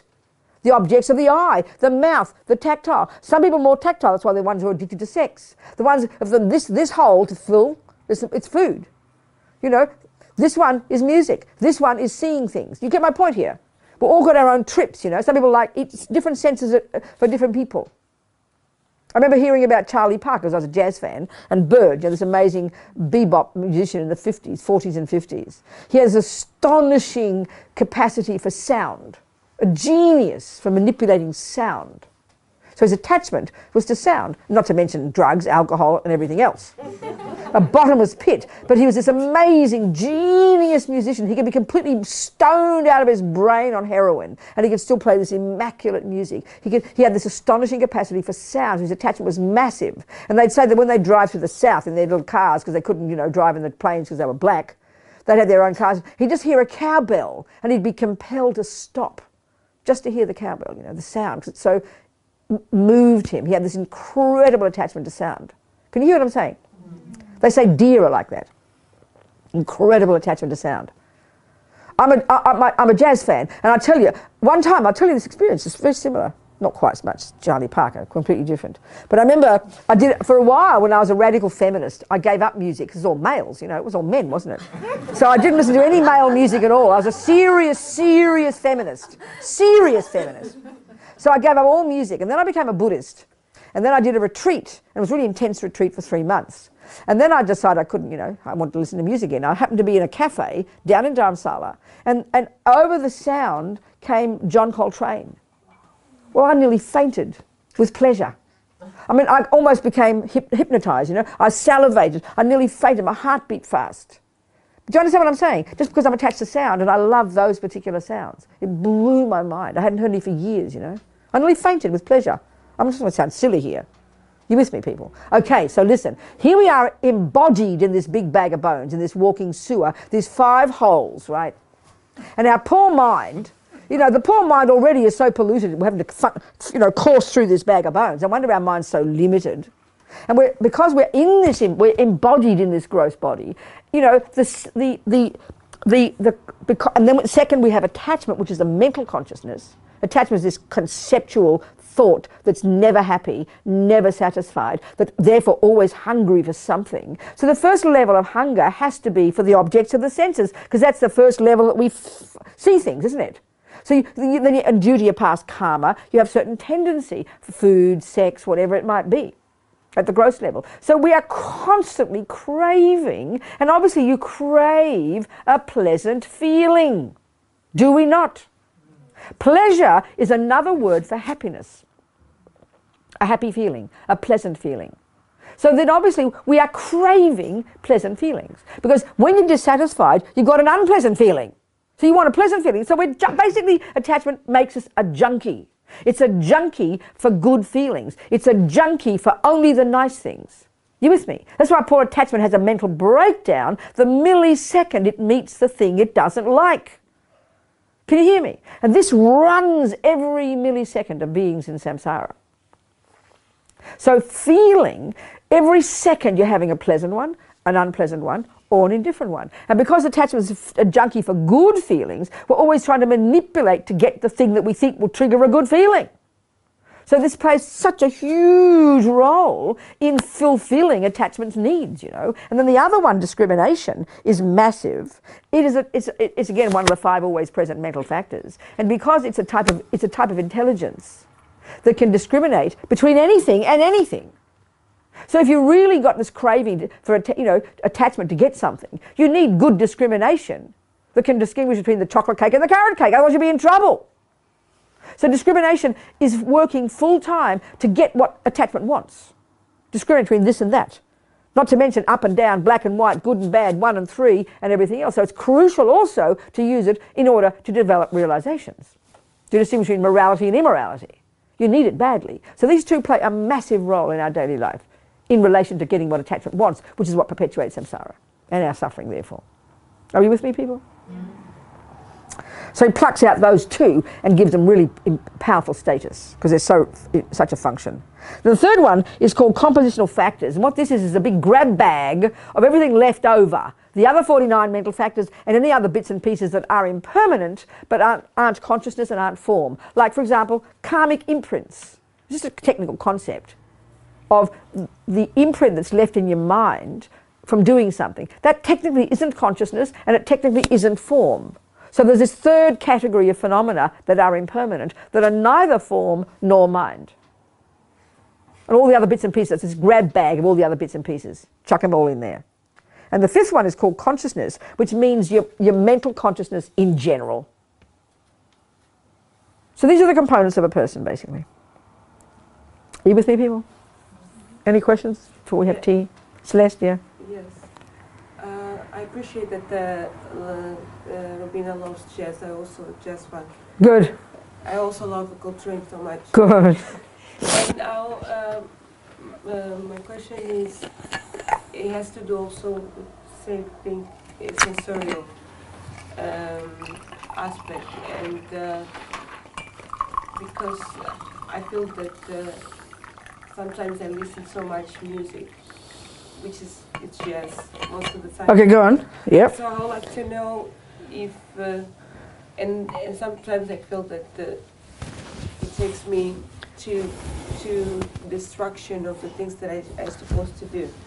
Yeah, of course, it's obviously, darling, all of us, Celeste, join the club. It's called samsara. And if you're in samsara, you have 5 senses. And if you have 5 senses, they're always craving something. Or attachment craves something, depending on which one we have familiarity with. So obviously for you, music is one of your trips. Okay, some people couldn't care less about music, never turn the music on from one year to the other. But obviously it's one of yours. So clearly, in this very first stages of practice, as Buddha's talking, because we're out of control with our senses, and we're out of control with attachment, then we naturally are craving all the time the objects of the senses. So this is where we can see it can get us into serious trouble, which is why the very first level of Buddhist practice, junior school, is back off and control your senses. Don't be a junkie, basically. And why? Because it'll cause us suffering, not because of some moralistic reason. So the first level of instructions, as we discussed yesterday, you weren't here yesterday, that Buddha gives is at least don't harm sentient beings. Don't follow your craving, don't follow your anger and kill, lie, jump on the wrong partners, this kind of thing, you know. He doesn't say don't listen to music. because that's not harming others, it's only harming yourself. But killing, cheating on others, lying, stealing, harm others, which is the definition of a negative action, but the point is they harm us because we're constantly following attachments, cravings, which of course increases attachment. It doesn't satisfy attachment. So we have to, so then at this level of practice, we have to be aware of know our mind, know what our attachments are, and be skillful. Not for a moralistic reason, oh, I shouldn't listen to music, it's bad. That's nonsense. But we can see if we're very attached to something, whether it's food or sex or music, if it can completely, if we become addicted, and attachment is a good word for the Buddha, he would say that's being addiction. We think addiction is a serious level of attachment, given that we think attachment is fairly normal. But for the Buddha, having any attachment is addiction. So it's an interesting way to think about it. He says any attachments are suffering, you know, because we follow it compulsively. So if you can be conscious of it, okay, if it's really serious attachment, let's say like alcohol, then it's best to give up the object. It's obvious. If you're really addicted to jumping on every person you see, you've got to try and find a way to stop jumping on people. You understand my point? You've got to control yourself. It's not easy. If you're a junkie, you know, it's obvious. If it's a serious level. But the other one is you learn to control. You learn to discipline your mind. Isn't it? That's all. For one's own sake. Keep remembering it's for one's own sake, not for some moralistic reason. So if you see that you're constantly returning to music as a way of escaping the things you don't want to do, which is a very common way we use attachments, then you've got to see your mind, observe it, and just have some discipline. Be your own boss, you know. Do you understand? It's the same as food, same as anything, isn't it? For one's own sake. It's important to not be moralistic about it. It's important to see it's for one's own sake. Isn't it? Makes sense, doesn't it? Any others? Questions? We'll have a break soon. Any questions? No? What? Yeah, Go, darling. Any tips on how to enjoy things without attachment? That's right. How to enjoy music without being attached. Okay, I'll tell you. Okay, strictly speaking, if we take the, you know, if you've read the Lam Rim, it's this packaging of Buddha's teachings that the Tibetans have put together. And again, let's look at the terminology. Lam Rim, we go, wow, what's that? You know, gradual path. Well, if we use a modern term, a better term is a course. And we go, oh, I get it. Look at a course. You do grade 1, grade 2, and then you graduate at the end. Well, that's a gradual path. That's the medieval phrase they use. It's a course. Basically, it's a course that leads you to Buddhahood. That's all it is. And so what Atisha did, whose first little text was the basis of Tsongkhapa, who runs with this packaging, and all the Tibetans have their variations of it. It puts the teaching, this is where, again, it's very surprising to us initially, because we don't think of a spiritual path as a learning thing. We think of it as some hippie-trippy thing. So Buddha's, you know, this Lam Rim presents the teachings of the Buddha in a nice, orderly structure. Orderly in terms of your capacity to internalize it, just like music and cooking, you know. So junior school level, generally speaking, is backing off, controlling your body, controlling your mind, do what your grandma says, basically, behave nicely, and stop harming sentient beings. Bare minimum is this. So in, you know, like I said, he's got this this little checklist of 10 things to avoid doing. The first third are don't kill, don't take things that haven't been given to you, and don't, they call it sexual misconduct. I joke and call it jumping on the wrong person. Get my point. It means don't cheat on your partner if you're committed to a person, and don't take someone else's partner because of the suffering it causes, you know. So there's very bare minimum instructions. It doesn't say don't punch. It doesn't say don't kick, which you can deduce that that's reasonable. If you don't kill, you don't kick as well. But this bare minimum to help us harness our berserk energy, to at least stop harming others, because that's what harms us. And then other people, you know, as Lama Zopa says, when you stop harming others, you're the beneficiary, because you stop killing and lying and stealing, and you stop putting negative karmic imprints in your mind. But guess what? The rats and roaches will have a party. They're happy because you leave them in peace. Isn't it? So fantastic. But the benefit, the purpose of controlling your body and speech first is for one's own sake. And that's a crucial thing to get. In other words, what Buddha's saying with his teachings on karma, as we talked yesterday, is that everything we think and do and say necessarily brings consequences to oneself. It takes time to get that, because we tend to think of morality as moralistic, someone dumping it on me, you know. Not like that. It's a natural law for the Buddha. So the next 4 are, for us humans, speech. It's really intense. Don't say words that are lying. confuse people. Don't abuse people with harsh speech. Don't just rabbit on about nothing, idle talk they call it. And don't say bad things about people behind their backs, which creates incredible disharmony. I mean, we can see the consequences of these actions in our daily lives all the time, the mess, the chaos we create with our mouths. We mightn't go around raping and killing too many people, but look at our mouths, you know. Really intense. Then the last three are, this is how I put it, it's just the beginnings of controlling your mind. You don't really look into your mind in more depth until you get to the second scope of teachings, high school, I like to call it, where you now start to be your own therapist. You learn the Buddhist model of the mind, as we've been talking, you learn to concentrate, and now you start to get to the root of the problem, which is the delusions. They are what inform your crazy behaviour. But you can't begin possibly to look into your mind until you've controlled your behaviour. It's sort of obvious, you know. So for most of us, this is the level we're at. Most of us might not get much meditation, but if you can calm your mind down by using your mind to control your body and speech, you'll have a very happy life. You'll calm your own mind down every time you don't kill, don't lie, don't steal, don't badmouth, don't use harsh speech, don't talk about people behind their backs. Because every time you do those things, you're stirring up your own rubbish. Not to mention sowing seeds in your mind that'll calm suffering in the future. So it's a really practical technique, although it seems like to us almost not spiritual. What do you mean behave nicely? You know, I want to meditate. Well, you can't meditate until you can behave nicely. Until you can use your mind to harness your crazy physical and verbal energy. It kind of makes sense when you think about it. And of course, in Buddhist view, live in the context of vows. So much more potent way to do it. So then, okay, so first level, it's no discussion of learning how to enjoy cake yet. You've got to start to see how you're a junkie for cake. You've got to start then really being skillful at this very first level, at not having 4 pieces. You know, because that, in the end, is the method for enjoying it. You see, the trouble is now, attachment thinks the more cake I get, the more happy I'll get. The more sex I get, the more pleasure I'll get. That's the default assumption of attachment. And we just follow that blindly. And then we all know, though, it's not true, because we all know you end up fat and miserable if you eat too much cake. And the tragedy is not satisfied at all, but craving even more the next day. So when we can learn that, then we start growing up. And until we can control our senses, we can't even see that. So you could even say the best way to enjoy cake is to have only a small amount and really treasure it, really savour it. We all know that. You know, even when you're really hungry and you shove that piece of cake in and you think later, oh, did I eat the cake? You don't even remember. Because, you know, attachment makes you kind of dull. So you could even argue at this very first level, you will get more pleasure if you control your senses more. Do you understand? It's really true, this. Then, of course, when you get more advanced, you get to the Bodhisattva path. When you really have harnessed your attachment and you've really got love and compassion for others, you can even enjoy the cake more now, but it's really just for the sake of others. You just don't care. So you really could argue the very first level of practice already, you're going to get more pleasure by controlling your senses. We know that's true. We just know it's true. But it's counterintuitive initially. Because if you're a junkie for alcohol, the assumption of attachment is the more alcohol I get, although we know it brings the opposite result. And everything the same, whether it's sex or food or whatever it is. We know it actually brings more suffering.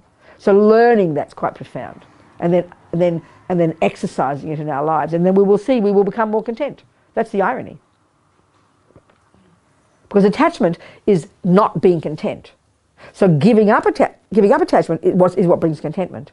It's completely counterintuitive. In other words, our default assumption, being driven by attachment in samsara, is that happiness, good feelings,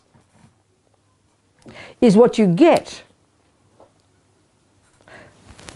when attachment gets what it wants. That's the default assumption. But Buddha says, sorry guys, got it wrong. Happiness is what you get when you give up attachment. When you give up attachment. We think happiness is what you get when you follow attachment. He says, no, happiness is what you get when you give up attachment. But initially, because we're all junkies, you can't see it. When you're in the throes of giving up alcohol, you're nearly going crazy. Everything in you is thinking this is insane. This is why initially it will be most of our lives, for most of us. It's intensely difficult. But if we understand the logic of it, if we can see it a little bit from our own experience, it's like that's when we begin to grow up. That's when we stop being teenagers, you know. But that's a huge point. But this is actually how you can enjoy cake. But it's very hard. And when the object's that strong, you can't afford to enjoy it. You've got to give it up. That's why we have to know our minds really well. Isn't it? Does it make sense, people? So what he's saying is really logical. But the trouble is, again, if we read Buddhism in a fairly superficial way and kind of gloss over it, this is why it's easy to hear it as kind of fundamentalist, moralistic. You've got to give up pleasure, give up cake, give up sex, you know. Many people who think they're being so Buddhist, oh no, they're having a relationship, and oh no, I don't have sex anymore. But you're sick in the relationship. Well, excuse me, if you don't want a relationship, leave them. You know, part of the deal of a relationship is the person likes sex, you have sex. You can't say, oh no, I'm a Buddhist now, I don't have pleasure. You know. Do you want a cup of tea? Oh no, thank you. Would you like some coffee? Oh no, thank you. Excuse me, that's just called boring. That's called kind of mistake, you know, it's wrong, it's nihilistic. So let's have a cup of tea, talking about pleasure. After Celeste. So we had it last year too, but out there's this film called Chasing Buddha. Have you seen it out there with a poster?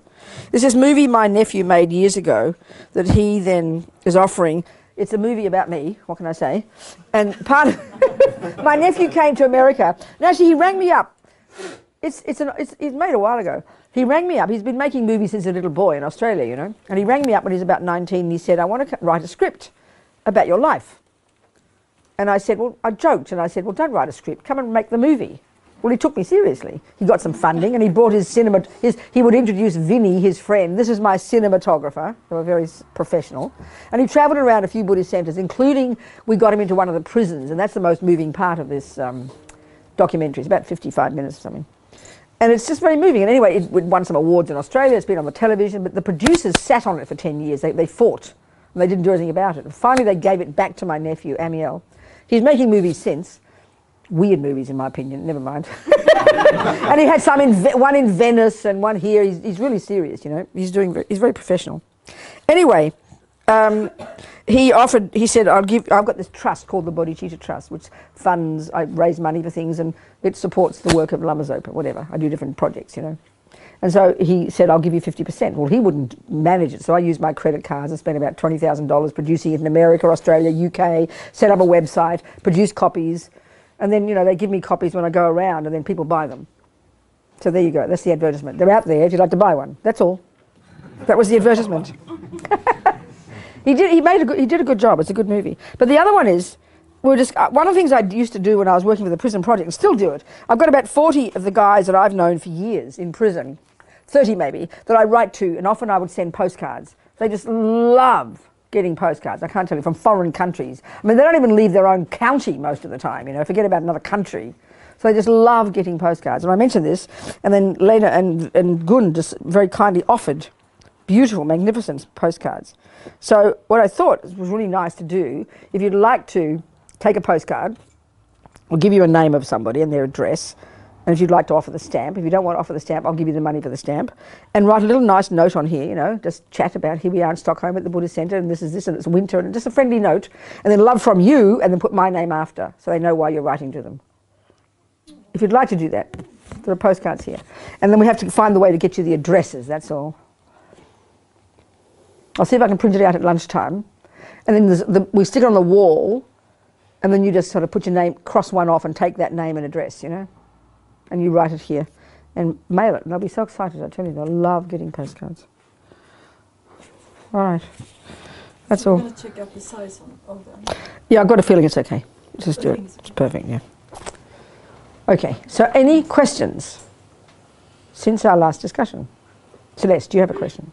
Yeah, my question is, it's a little bit, I don't know if you think out of the team, but I hear Dalai Lama saying that the Western education, it's right now is uneducated state because it's what, darling? It's what? The Western education. Yeah. It's the uneducation. Uneducated. It's uneducated. Uneducated. Yeah, sorry, because Because? to focus in materialistic. That's right, values. exactly. That's right. So then? Yes. Mm. And now other side I've been reading Osho, that he says that Western culture is very narcissistic culture. That's right. Because it's focused so much in Attachment. status. That's right. So Yep. I would like to know, how do you see this in your personal experience? How do you see this in your personal experience? If you I agree with the Dalai Lama. I can't say more. It's a load of rubbish. I mean, darling, what do you mean by the question? Why are you asking me? Yeah, because I would like to have more details. Of But you know it yourself. You're studying Buddhism, right? A little bit. Yeah, so So you understand attachment? A little bit. Do you understand attachment? A little bit. Yeah. Do you understand anger, jealousy, depression, greed? Well, then you have your answer. I have nothing more to add to the Dalai Lama, darling. Nothing more to add to Osho. It's there. If you take this view of the world, you look at the world, you go, oh, I get it. People suffer because of attachment. They think that, we think that getting this and getting that sense object will make me happy. We keep getting it, and we keep waiting for happiness, and then we fight and get upset when we don't get it, then we kill each other, and then we die. This is called samsara, Celeste. You can see it already. You know the answers. I don't know what you need for me to say. Are you sure that was your question? Yeah. Well, I have nothing to add. Yes. Okay, then next question. Next question has to do with the races.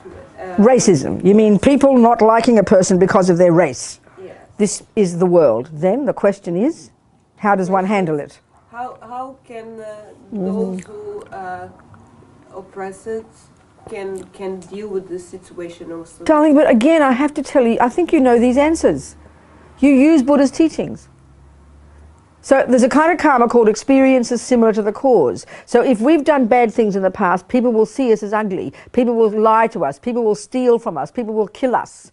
So if we have done good things in the past, people will be kind to us. This is one of the ways karma works. So we all have both experiences, wouldn't you agree? Maybe there's a particular way that suffering is labelled racism or labelled sexism, There are particular labels we use for this suffering. But basically it's the result of past karma, And so if you take the Buddhist view, every one of us, to be serious with the Buddhist view, we have to understand karma, and that explains why things happen to me, but including all the good.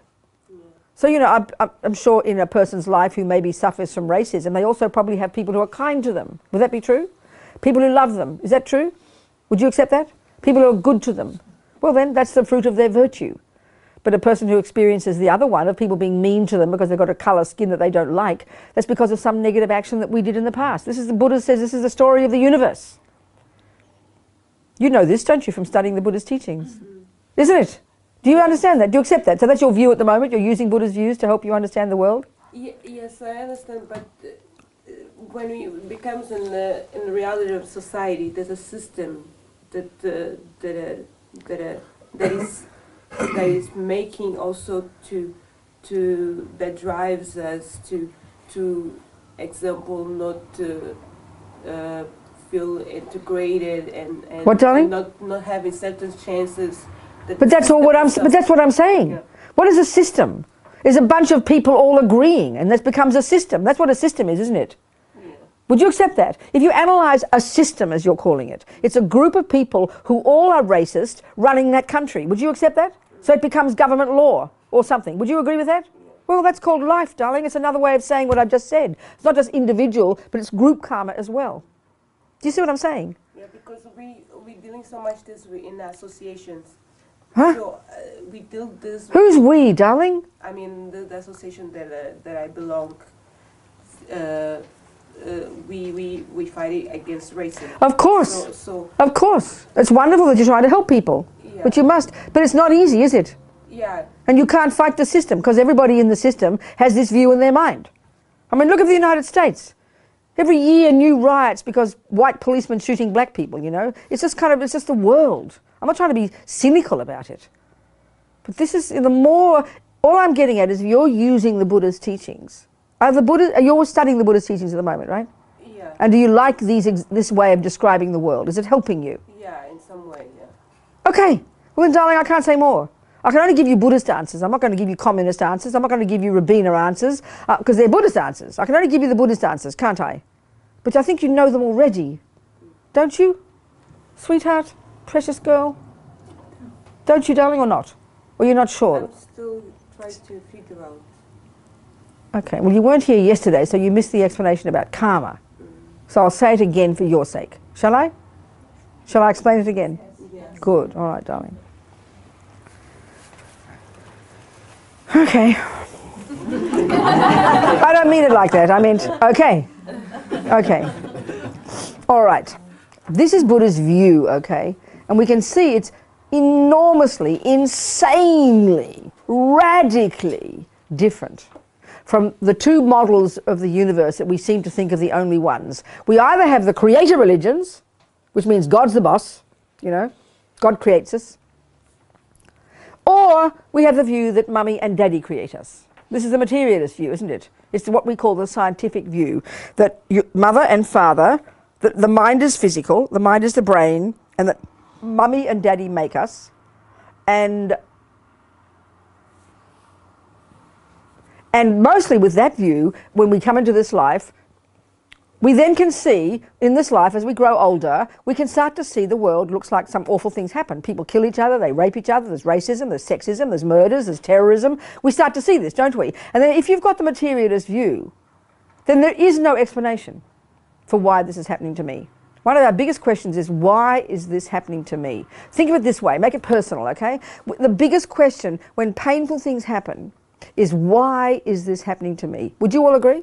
And then we see the world and we go, why is there all this war? Why is there this racism? Why is there this? It kind of agonizes us. And I think that it's the fact that we ask it is a really interesting point.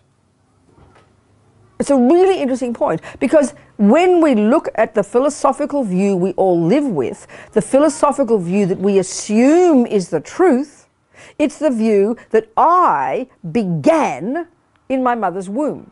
So if I began in my mother's womb, it's really logical, and then secondly I think that they made me, well the logical conclusion is that I don't have anything to do with being me, do I? Can you see what I'm saying? I'm the handiwork of mummy and daddy, aren't I? So then when I come into this world, and even though I have a mean daddy who kind of punches me up, or a good mummy who's kind to me, we don't have a logical reason why. But what's fascinating is we never ask, why do good things happen to me?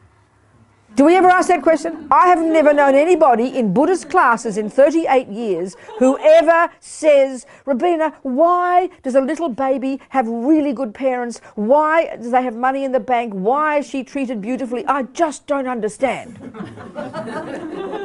Are you hearing my point? And even Celeste's question implies that. She's asking, why do bad things happen? And I think this is truly fascinating, why we should only ask why do bad things happen, but we don't ask why good things happen. Can you get my point here? It's quite profound actually, but we never question it. So that means we've got to unpack, and this is using Buddha's view of course, one point we have to unpack is we look at, like we've been talking, at attachment and aversion. These fundamental emotions that drive every living being. So attachment in every one of us is a junkie for the good things, right? We are desperate every second to only have the nice things. So when I'm born, I've got this strong attachment, and if mummy's kind to me and daddy's kind and the food is delicious, then, you know, you just assume that's what you want. So therefore attachment is an assumption that I deserve good things. So the minute attachment doesn't get what it wants, when the food is disgusting, when mummy forgets to feed me, when daddy punches me in the nose, then what arises is huge anger and fear, isn't it? And the assumption of anger is, look at the words of anger. Even when you're a tiny baby, you don't say the words, but this is the assumption, because anger is the response when attachment doesn't get what it wants. So then it's outrage. Basically anger's saying, how dare you do that to me? Isn't it? Isn't that how we feel? How dare that happen? So what that's really saying, and I haven't even got to karma yet, what attachment's saying is, I'm completely craving to get nice things, and you'd better give me nice things because I deserve it. So we take it for granted. And then when you dare a bad thing to happen, it dare happen to me. How dare a bad thing happen to me because I don't deserve it. So attachment thinks we deserve it, and anger thinks we don't deserve it. Can you kind of hear this? But this is so in our bones. We don't articulate this. It's completely instinctive. And this is the function of ego, Buddha says. So that's one way of looking at it. And of course, it's reinforced by the view that I began in my mother's womb, which means, hey, you know what? I'm an innocent victim. I didn't ask to get born. Hey, you know, it's not my fault. That's how ego talks. So, of course, this philosophy reinforces ego's view, which is innocent victim, which is how dare bad things happen and greedily give me more good things. So we don't care if we didn't create the cause to get good things. We don't care about that, but I certainly care if bad things happen. Well, Buddha says it's not rational. This is ego talking. So Buddha says, Robina, what caused you to go to your mother's womb is your past karma. My mother and daddy were lying there, having fun. That I stick my nose in it and I zap into my mother's womb. They didn't invite me. They come to do, you know, nothing at all. I've got some powerful karma, Buddha says, with this particular parents. So like we said yesterday, there are 4 ways your karma ripens. And this is the law, Buddha says, that runs the universe. There is no creator up there pulling the strings. There is no person punishing. There is no person rewarding. Ego thinks there is. It's the dualistic view of morality. There is no such concept. Buddha says we all do it to ourselves. So one way our karma ripens in all of us in this room, this is the fruit of virtue. We must have been phenomenally moral and kind and good, as Lama Zopa says, probably in the context of keeping vows of morality in a spiritual path. That triggered a karmic seed at the time of our past death that caused our mind, Celeste for example, her mind to go on autopilot, and it found its way to her mummy in Mozambique. Right? She was in Mozambique. You created the cause, Celeste, from your past virtue to get mummy and daddy in Mozambique. This little cute little baby popped out. Were they nice, mummy and daddy? There you go. So you must have been not. So then you were very moral. You practiced masses of morality. You got a human birth instead of a dog birth or anything else. So it's like you won the lottery, honey. From so much virtue, you got a human birth. First way your karma ripens. This is for all of us. The second way is called experiences similar to the cause. That's one way karma ripens. And what that covers is starting with your parents, the way people treat you, how they see you, if they're kind to you, loving to you, ugly to you, beat you, kiss you, give you money, take your money, rape you, hate you. You understand what I'm saying? And we think of our whole life, we can think of it in terms of how people see us, can't we? And this is your topic, isn't it? How we're seen. Right? Now, if you're living in Mozambique among other people who look like you don't suffer racism, do you? But you might suffer something else. Because every country I go, I start asking questions and I'm going to uncover that was a group that was there before. That these other mean people came along and took over our country. And that whether you're even the same colour, you know. Look at African countries who slaughter each other. Look at all the white people in World War II, you know, who slaughter each other. It doesn't have to be just different race. Ego is going to find a reason not to like somebody else, isn't it? So one way that karma ripens, called experiences similar to the cause, is the way we've got this history with people, powerful history, Celeste, like the Buddha says. It's not accidental you get those parents. It's not accidental you meet a person who hates you because you've got black skin instead of pink skin. It's not accidental. Every person in front of us, how they see us, is due to the karma we created. Good and bad. And it's why I think it's so important to remember the good. I remember a woman at Kopan Monastery. She was hearing these teachings about karma, and she was in a wheelchair, and she was in tears. And the first thing she said was, "You mean I deserve this? You mean I created this? I deserve it?" And I thought how to answer her. And I said, "Yes, you do. You did create the cause. You do deserve. The fact that you're a kind person. You do deserve to have good people be kind to you." No, she said, "It's my fault." I said, "Yes, it is your fault that you have good parents, loving people, kind friends, a wish to practice a spiritual path." And then she heard the point. But we never think of the good things. We only ask the questions, why the bad? It's so insane. So, Celeste, one way, they say in Buddhism, one way of putting it, this way karma ripens is the way other people treat us in our life. Starting with the rats in your house, you know. They eat your house, or the poodle you adore. However you interact with other beings. We've got personal history with these people, Celeste. All the baddies and all the goodies. So when we understand this as a Buddhist, it's not easy, especially if we brought up with a view that we didn't ask to get born, it's not our fault, and I'm an innocent victim, which is how we think. You see what I'm saying? It's not an easy point. But for Tibetans, any Tibetan who's brought up with this is their view. I told this story yesterday of these young Tibetans, 2 young nuns at this meeting that Richard Gere organised in New York in 2003. It was ex-prisoners, okay, Americans, black, white, male, female, Puerto Rican, Mexican, a whole cross-section of Americans. And all of them had done some kind of meditation in prison, all right? And it was all day talking, it was very moving. It's people like me, because I was working with people in prison in the States. Plus, they met His Holiness the Dalai Lama, these things. So they were a very moving day, talking about their suffering and their dramas and all this blah, blah, blah, you know. And so he also invited 2 young Tibetan nuns who'd been imprisoned in Tibet and tortured and sexually abused for being little Buddhist nuns, you know. Probably hadn't heard a fly in their whole life. But because they have the view of karma, it's their philosophy, Celeste. The philosophy I got brought up with was the one of God and the materialist view. That was my philosophy in my bones, which meant I'm an innocent victim. I didn't ask to get born, and it's not my fault. So I spent my life being angry and blaming people and feeling sorry for myself. And of course, life is tough. I'm not saying it's not tough. Do you understand? But again, I never questioned the good things. I just greedily assumed it was my right to have good people. It's so irrational, the Buddha would say. It's completely irrational to think you deserve good, but you don't deserve bad. Well, I don't know why. So, this one is very fascinating, you know, as a philosophy. So anyway, one way I like to put it is this, that our life is our garden. So whatever in your garden, you know that you planted it. So you planted, so the way we are now is we look at our garden and it's full of flowers, we just assume we deserve them. But who put weeds in my garden?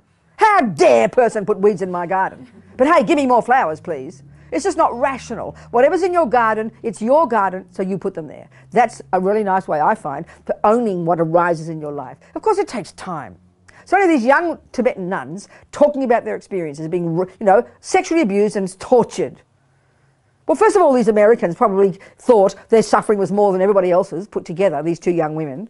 But secondly, because they got the view of karma, they said finally, and of course, we had compassion for our torturers, because we knew we must have harmed them in the past. So this is, you know, it's an outrageous view when you have a materialist view, and it's an outrageous view if you even have the Christian view, because, you know, they don't talk like that. But this is the Buddhist view. So a person who's taking on board the Buddhist view as their working hypothesis, this is what you have to learn to practice, which is not easy because we don't like feeling, because we think it's guilt. We think, oh, I'm bad, like the woman in the wheelchair, you mean I deserve this. That's how we think, you know. That's how we think. Well, all Buddha's saying is questioning that assumption. This is why we've got to be our own therapists, start to unpack all the assumptions in our mind that are deep in our bones, that inform everything we think and do and say in life, you know. The third way your karma ripens is in terms of your tendencies. What personality traits you have, whether you're a psycho or a pedophile or a terrorist or a kind person or a loving person or generous or good at football. Whatever your tendencies are, you brought those imprints with you. You brought the other imprints with you due to the history with those people. They harm you because you've harmed them. They're kind to you because you're kind to them. You have tendencies. They're yours. They did not come from your parents. And the fourth one is called environmental karma. It's the way the physical world impacts upon you. Makes you happy, makes you sad, whatever. Buddha says everything any sentient being experiences, anything any sentient being experiences, main cause of it, that sentient being's past actions. There's a highly complex, of course, explanations of the technical terms, the technical way this works. But this is the Buddha's view. This is the Buddha's view of the universe. This is fundamental to the Buddhist view of the universe, you know. So a person who's interested in Buddhism, this is one of the major things to take on board, because it's an explanation for why do good things happen to me. Then you can answer easily, why bad? This is the Buddha's answer, Celeste. So darling, it doesn't mean it's easy. Because of course people suffer. Of course there's racism and sexism and terrorism and thisism and thatism. Each one, depending on our culture and our time, is the one we suffer from, isn't it? But if you look at the world, it's pervasive around the world, isn't it? Every country you go, every place you go, every city you go, every suburb you go, every family you go, do you not notice this is what's happening? Anger, attachment, resentment, bitterness, jealousy. Have you noticed, Celeste? Well then, darling, you're born as a Mozambique person. You're in this country for some reason. And now you're sitting in these Buddhist classes. Maybe there's something in these classes that can help your mind, help you grow strong, and you help your people, help sentient beings suffer less. How fantastic. So be brave, darling. Every one of us the same though, you know, each of us in a different way, our own suffering, isn't it? This is the Buddhist explanation, Celeste. And it's up to you, darling. You might think it's a load of rubbish, and that's okay. You're allowed to. Buddha doesn't mind. Are we communicating? Yes. Good. Thank you. So it means, you know, what I'm getting at is this. How this helps a person who is a Buddhist is you stop being a victim, you recognize responsibility, and that informs you and become more confident, more courageous, and more compassionate. The Tibetans, have you heard how the country got stolen from them? You know about that, don't you? Yes. And you can see the Dalai Lama sort of cracks jokes and is a happy guy, isn't he? Would you accept that? Yes, I like to see so much. That's right. But can you imagine, for 60 years he's had a lot of suffering? Would you agree with that? Yes. His country been destroyed, every mineral ripped out, the wild animals destroyed, 1.5 million of the 6 million people destroyed. You would think he should be out of his brain with suffering, wouldn't you? Can you hear what I'm saying? Can you hear what I'm saying, Celeste? So how come he's not unhappy? How come he's a happy guy? It's because of his view. Do you see? So he never gives up trying to help his people. But he knows why it's like this. That's the Buddhist view. He knows why there's suffering. Every Tibetan knows why. So they are so conscious about their past. That's right. And they recognize this, and this has caused us to become responsible. It causes us to stop being a victim. It causes us to stop being angry. It causes us to then understand ourselves and have compassion for ourselves and never want to do a negative thing again because we're sick of suffering. And it causes you to have compassion for others. So do you think that our work as Africans to go through slavery, be colonized and everything, it concerns so much in Celeste, you were not a Mozambique person before you were in your mother's room. You might have well been one of the white racists, Celeste. So don't say we. I know what you mean by we. But you know, you haven't been Mozambique forever.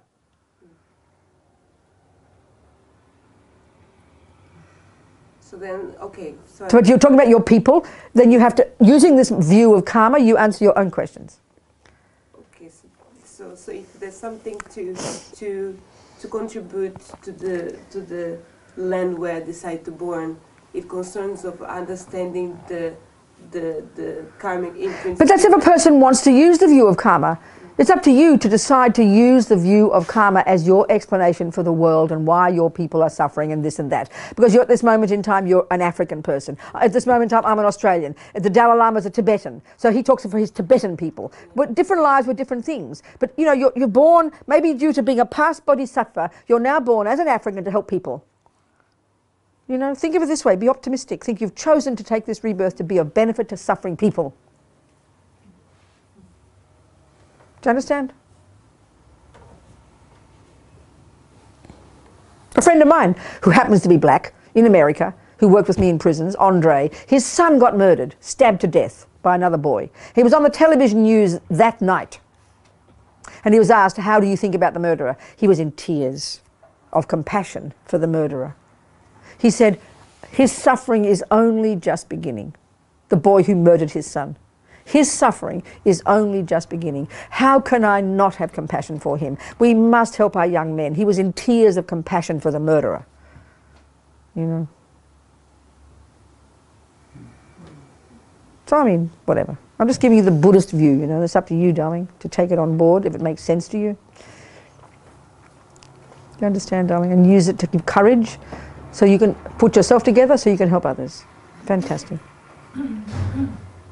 And of course you don't go blah blah and talk about this to other people. They might want to hear it.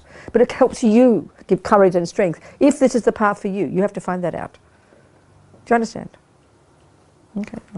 I think she raised her hand first. Oh yeah, go. Could you define responsibility?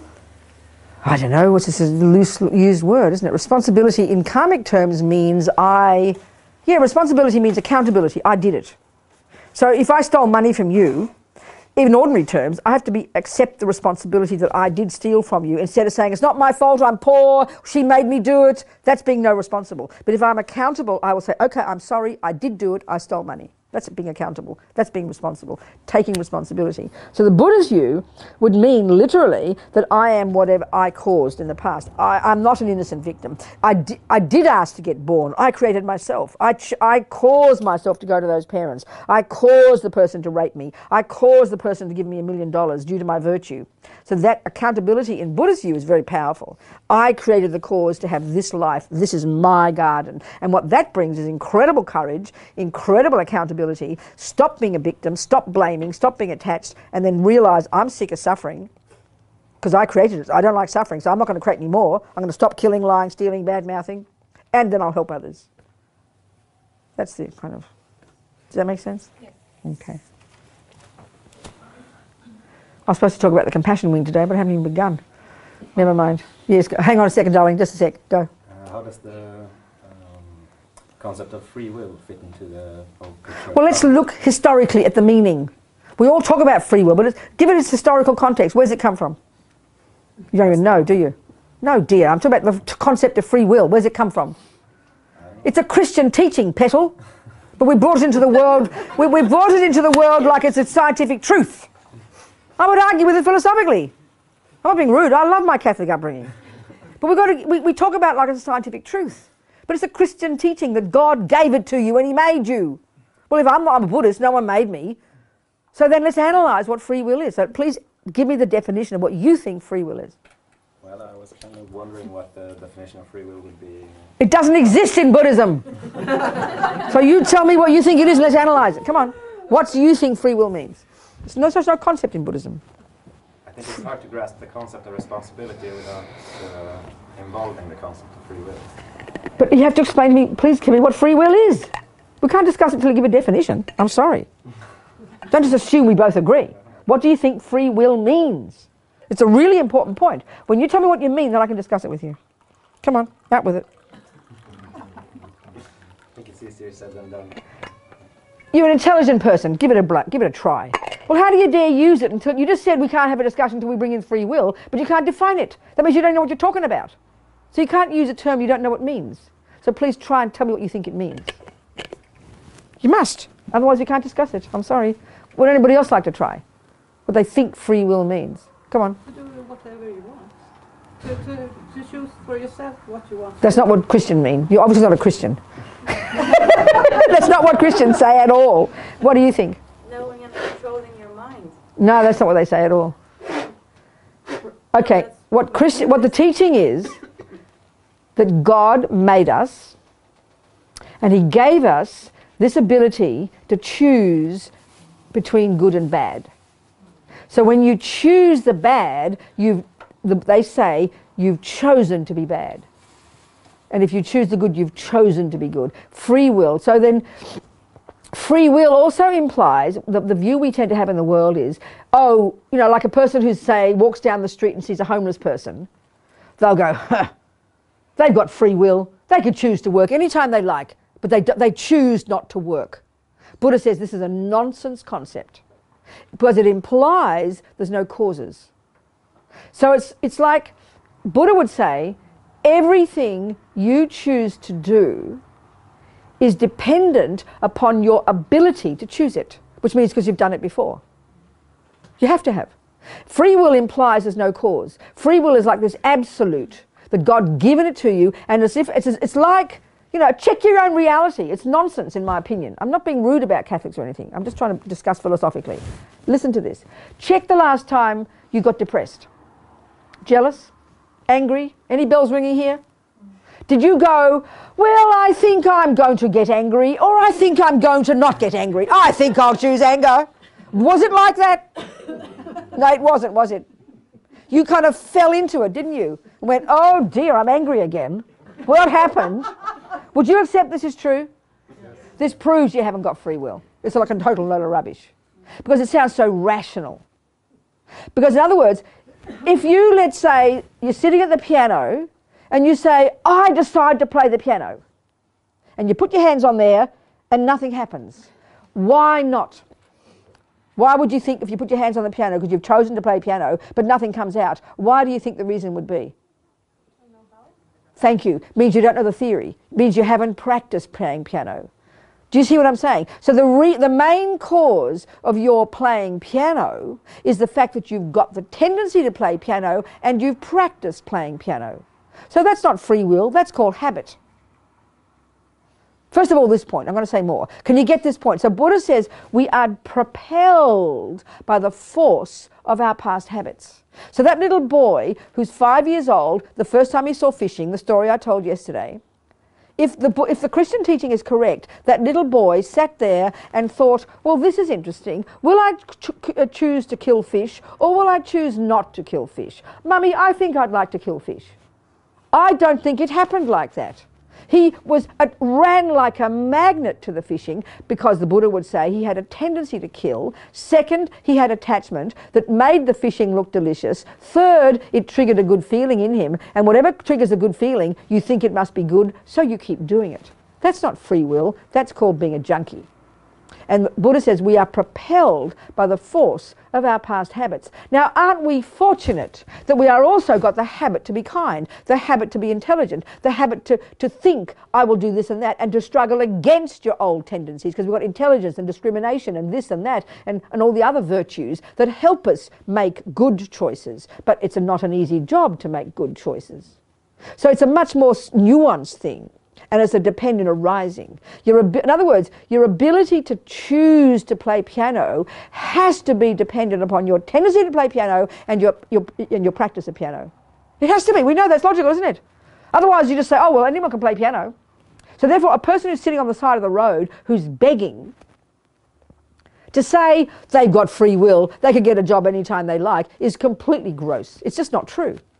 It's just not true. The person has no, Buddha's view, they have no generosity karma. They've only got stealing karma, and that means they are born in this life with the, with the karma to have the experience of not being able to get a job, not being able to get credit, no one trusting them, so they just ending up on the street, have nowhere to turn. You see people all over the world like this. That's not because they're lazy. They don't have the karma to get money because of lack of generosity. Buddha says everything has a cause. Everything has a cause, and the cause is inside here. So then when we realize this, how fortunate that we can access the tendency to be kind and generous and intelligent. It's like I was sitting in this room rather than the gun club or on the street begging for dollars. We've got to think about this because we think free will is like some absolute truth. Are we communicating a bit? Absolutely. Yeah, so we are here of free will instead of drinking coffee in a it's you could say it that way, but I don't want to use that phrase because it's misusing it, because it's a very specific Christian teaching and it's inappropriate to to change the definition of it. It's rude, I think, to Christians, but everyone just says it as if it's a scientific truth because we're so used to hearing it. Free, you see, it's free will, meaning there's no cause. Not just, he doesn't say will. They say free will. Free meaning it's just meaningless. If you look at your own life, you don't have the ability to simply rationally say, I will get a job or I won't get a job. I will angry or won't get angry. You're propelled by your habit. And everything is like that, It's much more subtle, more nuanced, and it's a dependent arising. Free will implies not a dependent arising. Especially if it's a gift from someone else, it's meaningless in Buddhist terms. Utterly meaningless. It's not possible, in fact. Do you see what I'm saying? I mean, the little fishing, or equally, the little boy who cried with compassion when his mummy is pulling out the lice from his own head. You could argue he was programmed with compassion. He didn't sit there thinking, oh, will I have compassion for the lice or will I kill them? No, he just went running to compassion. So this gives you the confidence to know you're not just propelled by bad karma. He's propelled by good karma. Are you seeing what I'm saying? He didn't choose, almost you could argue, using the word choice, it's kind of interesting. You could almost argue he didn't choose to be compassionate. He was programmed with compassion. How fortunate. Look at a person who can play piano. If you've practiced piano to perfection, I remember recently, a family gave me a birthday party a couple of years ago, and she invited her friend who plays piano. And he's one of those people, you just say any tune, from rock and roll, from Broadway, from classical, and his hands he's chatting away, talking to you, and out it comes. He just spontaneously plays the piano. You could argue he doesn't choose to play it. Why? Because he's perfected it. It's spontaneous in him now. Do you understand what I'm saying? The word choice. The word choice implies two options, you know. But he didn't have a choice not to play because he's programmed himself with music. Well, a person who's got a programming to kill, do you understand what I'm saying, is programmed to kill. A person who's got compassion is programmed. A Buddha is completely a person who's programmed in goodness. They couldn't possibly ever choose anything else. Well, we want to become programmed in goodness, don't we? Do you see what I'm saying? It's called practice makes perfect. So then you realize free will is this, not in Buddhist terms, doesn't have any meaning. Are you sort of seeing what I'm saying a bit? The way I'm talking about it. This is why imprints are very deep. And this is where Celeste is not, you know, okay, you're African and we're using racism as our example, so I was trying to be personal here. I'm not trying to be personal, but you asked the question, right? You could say, you know, you can see all around the world, racism is one of the ways that people harm each other. Everywhere I go, I mean, I remember even in Latvia, everyone looks white. They're all white people. But as soon as I started asking deeper, there's a little group of Latvians who were there before the other Latvians who are completely annoyed and like the Red Indians, or like, not, you know, the American Indians, or like the Australian Aboriginals, who were there first. And then the big white people come along and take their country, because that's black and white. But in Latvia, they're all the same looking. You can't tell the difference. But as one group was taken over by another group. So it is racism. Or like you hear in about, you know, when you heard it years ago in that country in Africa, one of the African countries, when the two people killed each other. Rwanda. Yeah, Rwanda, that's right. I mean, they just knew which tribe they belonged to. For us on the outside, not being African, it all looks the same, you know. So it's negative karma, Celeste, attachment and aversion was always going to have enemies and friends. It's the fundamental workings of the mind in Buddhist teachings, right? And so when we do get a chance to talk about the compassion wing, the world is divided, Celeste. As far as these three, the Buddha says there's three root delusions. Ignorance, which gives rise to indifference, and the object of indifference is a stranger, right? Then there's attachment, and the object of attachment is what we call a friend, my people. Then there's an enemy, and the object of enemy is anger. The term is anger, and the object of anger is an enemy. Now look at the world. Wherever you go, you're going to find every person, every dog, every giraffe has some strangers, some enemies, and some friends. Would you agree? So racism is just an example of this, is it not? Listen, even in California, it's insane. In California, when I started visiting the prisons, the first person I visited was this Mexican, because he wrote, young Mexican-American from Los Angeles, who's been in gangs since he's 11, 12 or something, you know, started writing, and then I wrote a letter, went back, visited him, sent him a book, blah, blah, blah. And he told me about the gang activity in the prisons in California. Well, it's like Californian prisons is like a special country. You probably need a special passport to get in there because their laws are completely different from California laws. So, you know, for example, you know, like say, let's say Celeste and I are Mexican. And we're living in Los Angeles. Well, I'm in one block and I've got the 13 gang, and she's the next block and she's the 14 gang. We will kill each other, even by looking. We have all these rules. She is the worst enemy. She is my worst enemy because she's the next block down. She's 14 gang and I'm 13 gang. Now we get sent to prison. The next day, overnight, we will now join the same gang called the Sureños. We are part of Southern California gang. It's a gang in prisons. All the Mexican gangs, there are hundreds in the country, turn into two gangs in the prison. It's called the Northerners and the Southerners. So those from San Francisco area, they're the Northerners. Those from the Los Angeles area are the Southerners. So overnight, we become from enemy to friend. It proves emptiness. And we will now fight to the death for each other because we are now part of the Southerners gang. And the next day we get out of prison, you go back to your 14 gang, I'll go back to my 13 gang, and we'll kill each other again. So it shows what a cosmic joke it all is, you know. That's called racism. And then in the prisons, the Mexicans, the Southerners, hate the Northerners, the Mexicans, even more than they hate the blacks, even more than they hate the white supremacists, and even more than they hate the Asians. So the Southerners, when they have their wars, they call them wars, they will team up with the white supremacists, whom they hate, against the blacks, who will team up with the northern Mexicans, whom they hate. So it just shows how mad it all is, you know. Then they have their wars, and they kill each other. So wherever you turn, it's enemies, friends, and strangers. It's the universe. Racism is an example of enemies, friends, and strangers. Do you see what I'm saying? So then you think of the world, Celeste. We have some friends, our people. We have some enemies, and the 99.999%, They could all drop dead. I couldn't care less. Why? Because they're strangers. Why? Because enemies have harmed me, so how dare they harm me? Friends have helped me, so I adore them. And strangers, I couldn't care less, so less they can all drop dead, as far as I'm concerned. So I'll use this example. On my iPad, I read the New York Times, right? It's lunch. I read the New York Times. I'll tell you, I'll show you and tell. There's the New York Times. Never mind. You know what the New York Times looks like. You don't. All newspapers. So there's the New York Times, and then I'm reading it. You know how it has on the home page, well, you know these newspapers, like these stories, you know. So I notice out of the corner of my eye this story down here on the right, and it says 350 people die in ferry accident in Tasmania.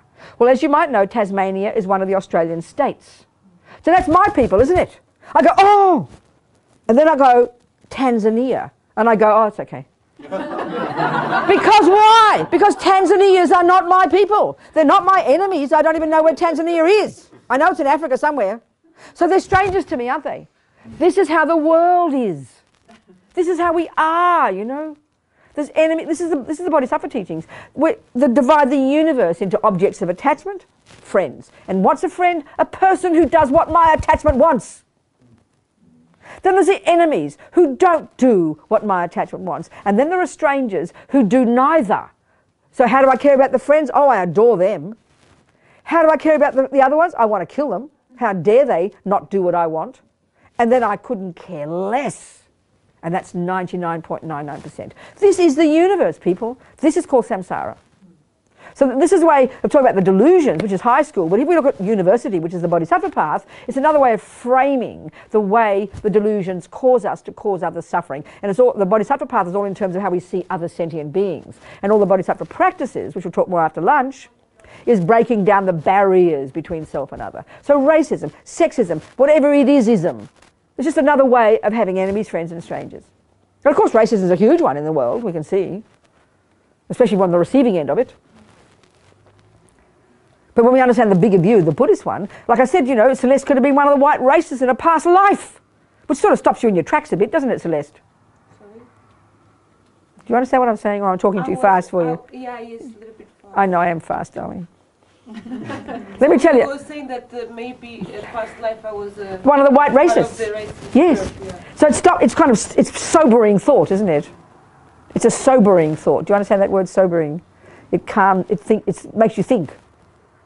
It's shocking almost. Yeah, never thought about it. No, of course not, darling. Do you have the view of reincarnation, or does it make sense to you? No. You're thinking about it. I don't know, if I look in a logical way, I coming from the reality past in Africa, where we exploit so much each other. We used to fighting, I guess, kingdoms. I understand that, yes. So maybe. I understand, darling, I understand. Well, there's another interesting point, actually. When I visited a lot of the prisons in the States, you know, and of course, you might know, but the numbers of African Americans in prison, the percentage is way higher, you know, because of the injustice and blah, blah, blah, whatever. But the point was, I remember giving a talk on the East Coast in Virginia, and then what happens, I'd give a talk, someone would invite me, and then they'd put a poster up, and then people would come, you know. Often we'd have the talk in the chapel or the gym. So this talk was in the gym, and there were like a couple hundred guys, you know. It was very interesting, wonderful talk I had. And many of them were black, happened to be black. So I remember one fellow, we were talking about karma, and it was a very shocking concept to him. He stopped and he said, "You mean I could be born a white man?" It was quite shocking, because naturally we identify, we all do it, we can't help. This is the way ego functions. Whatever we are in this life, naturally, because this is the materialist view, we think this is who I am. I'm Australian, I'm female, I'm this. We identify ourselves very powerfully with these labels. And so, of course, if you suffer in terms of that label, let's say these young black men in prison who are all seriously studying, they're reading, you know, black American literature, and you can see that they're putting themselves together in terms of their own being black males. Very honourable, you know. So it was a really shocking concept to him when he said, "You mean I can be born a white man?" Well, listen to this. I didn't tell him he could be born a white woman.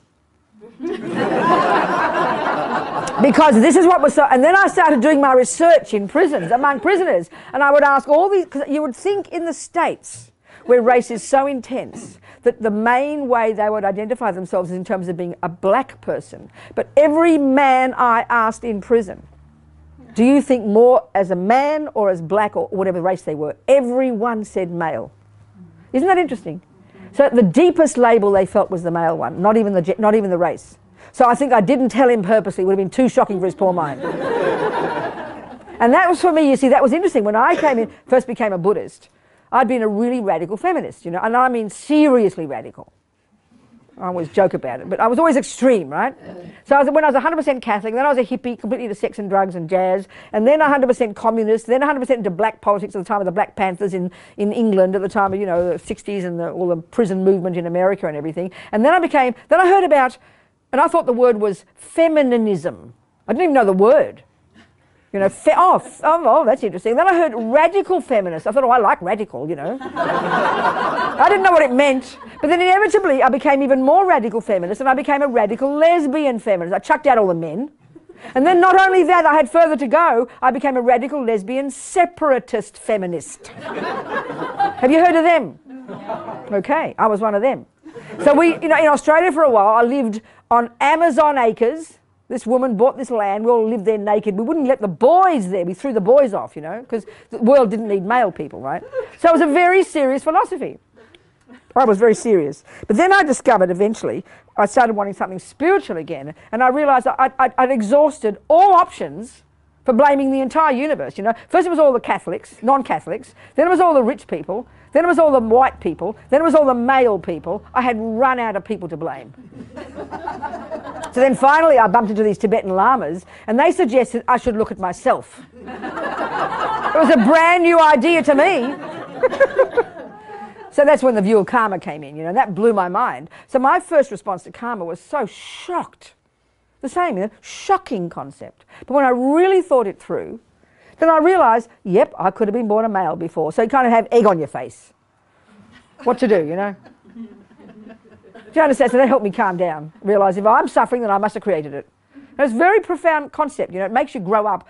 Rather than making you feel like a victim, if you're brave enough, it makes you grow up and feel accountability, isn't it?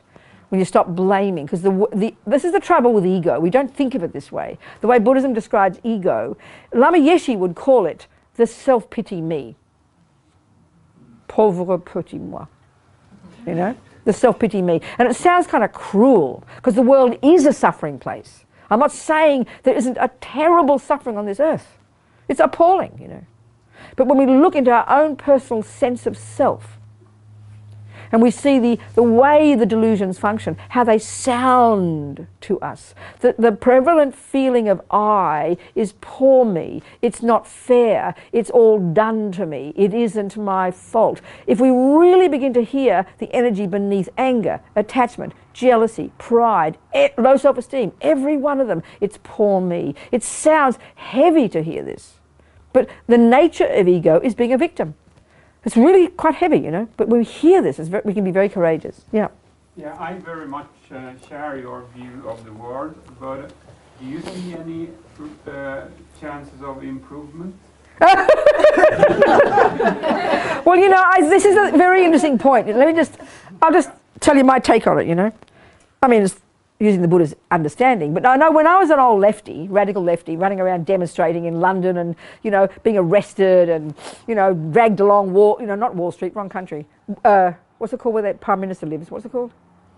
Downing Street. I was dragged by 4 policemen down Downing Street where I was shouting and yelling, they were bashing me and abusing me, and I was thrown into the bus and thrown into prison, and so dramatic, you know, all this stuff, demonstrating all this business. And when you're into that mode, you felt so noble. You really felt like you were changing the world, you know, because you got this view. The world's changing, wow, all this activity, all this revolution. But since then, I'm not being cynical, there's cycles of it. The latest one is all the, you know, the Wall Street people, and the other one's in Hong Kong. They're all so noble, now we're changing the world. The environmentalists. I remember Lama Yeshe sometime weighing in London, he said, listen dear, before was Hitler time, and now it's whatever the latest time is. Now it's, you know, ecology time, whatever term we used in the 80s, you know. It's always going to be something. And since beginningless time in history. So the Buddhist answer would be, there will be changes when individual people give up attachment and anger and ignorance. That's the answer. It's so insanely simple, but so profoundly difficult, because you can't force people to do it. And I think we are seeing that right now. What, darling? We are seeing that right now. Seeing what? change. More and more people are getting. Well, that's what I thought in the 60s and the 70s and the 80s and the 90s and the thousands and now the 15s. I'm not being cynical, but this is what's interesting with the Bodhisattva path, which I want to go more into after lunch. One of the interesting points they say, the more we do the wisdom wing, the more deeply we are going into our own mind, and the more deeply we see the layers and layers and layers of garbage in there. And that's not being self-hating. That you see ever deeper levels of these delusions. So it's shocking to see, but then more and more you see the delusions, the more and more you realize this is why I'm suffering. So this is why you've got to first have this view, which means I am sick of suffering. I'm up to here with suffering. I'm revolted by suffering. And that gives us the energy to change ourselves. And that's very fierce. But then that's the basis of real compassion for others. Then you see, because you know how hard it is yourself, and then you look out there and you see all the pedophiles and all the terrorists and all the racists and all the murderers, and you know why they're doing it. Because they've had it done to them before, and they will do it again. So you have even more compassion for them. You have even more compassion for the racists. Get my point? Because the people who are suffering at the hands of the terrorists and the rapists and the racists now are just finishing that karma. This is the view. And the ones who are doing it are just beginning countless new lives of unbearable suffering. So the more you have the view of karma, which informs you of your suffering and gives you the wish to get the hell out of it, the more it informs your ability to have compassion for others. And then the real one is this, that you can see the nightmare of suffering. You know how hard it is to change. You don't hold your breath. But the attitude, the main attitude of the Bodhisattva is to never give up. To have this enormous energy to never give up, life after life after life, with the attitude that if I don't do it, who will? And that enthusiasm is what gives you courage to never give up. Because change is possible, because every sentient being possesses the potential to change. And the Bodhisattva will never give up on that basis. And that's what's so important, this enthusiasm, which can only come from your own work and your own ability to know your own mind and know you can change. And when you know you can change, others can change. Yeah. Let's have lunch. All right, Celeste, are we communicating? Or am I talking too fast all the time? You're understanding, aren't you, then? A little bit. Aversion, but it's not loud and shouting. And that's the trouble, because it's not loud and shouting. That builds up for years in some people until they're so depressed they can't get out of bed. So it's actually aversion, which is when attachment doesn't get what it wants. But it can be the tiny baby examples of it. Not like real brutal, someone murdering you or punching you in the nose or the car crashing. That's when it's really extreme. But this little daily, and this is where we don't pay attention most of the day. And so this irritation, frustration builds up until eventually someone explodes or you just can't get out of bed. And then we notice, which is kind of a bit late. So this is happening every second of the day. And if we're really watching our mind at a deeper level, then we can learn to respond to it appropriately. And the best way to respond to when attachment doesn't get what it wants, instead of this instinctive aversion, averting it, going away from it, not liking it, is to understand that it's attachment not getting what it wants, but then greeting it. This is fine, I can handle this. And it's quite subtle. But if we can do this every day, then we keep our minds stable, and then the misery doesn't build up. Do you understand what I'm saying? It's really quite refined, subtle way to look, but it's very profound. It sounds kind of simple, but it's quite profound. And that demands awareness of what the hell is going on in this head of ours, you know? Do you understand? Someone else? Anything? Well, then let's look more. We're going through the categories and the phenomena in the... Oh, where's my iPad? I didn't bring it with me. What did I do with it? It was on the chair over there. On the chair? I'm sitting on it, am I? Oh. No, I put it on the side of Oh, here it is. There you go. Now it's on the floor. Thank you. Thank you so much. I forgot. I didn't know where to put it. I forgot where it went. All right. Okay, let's look. See what else we can discuss in the Heart Sutra. Yeah, there's some things I want to talk about in the Heart Sutra. Definitely.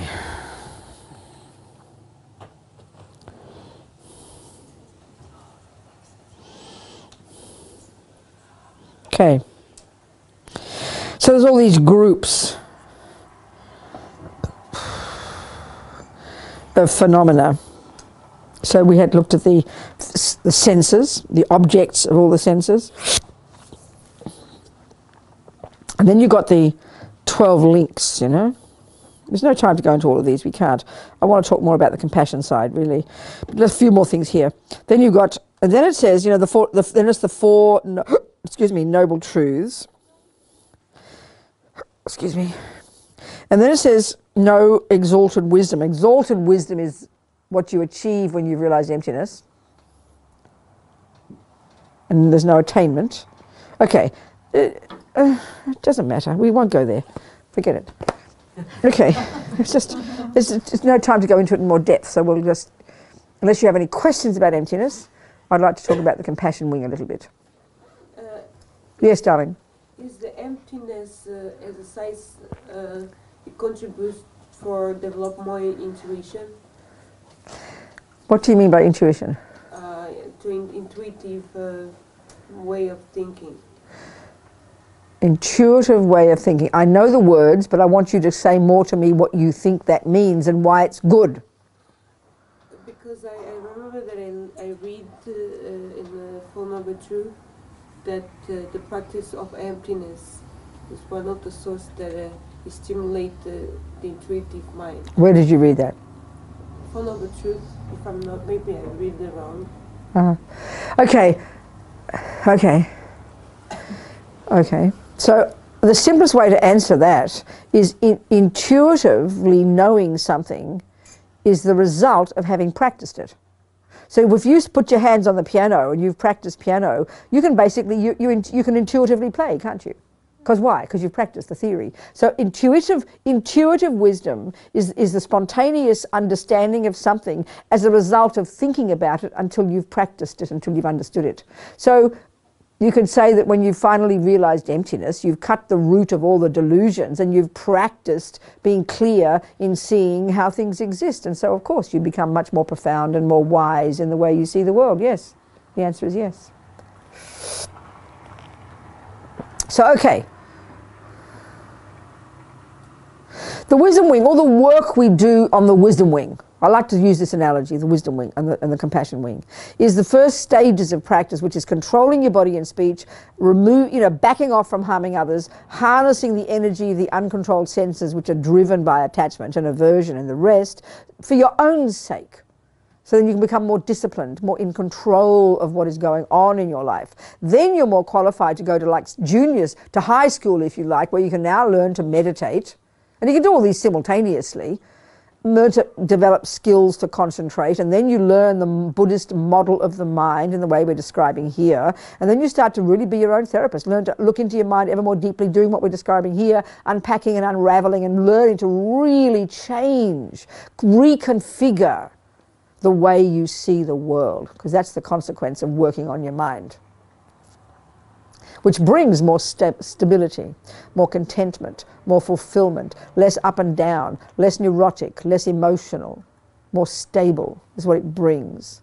More wisdom, more clarity, in other words.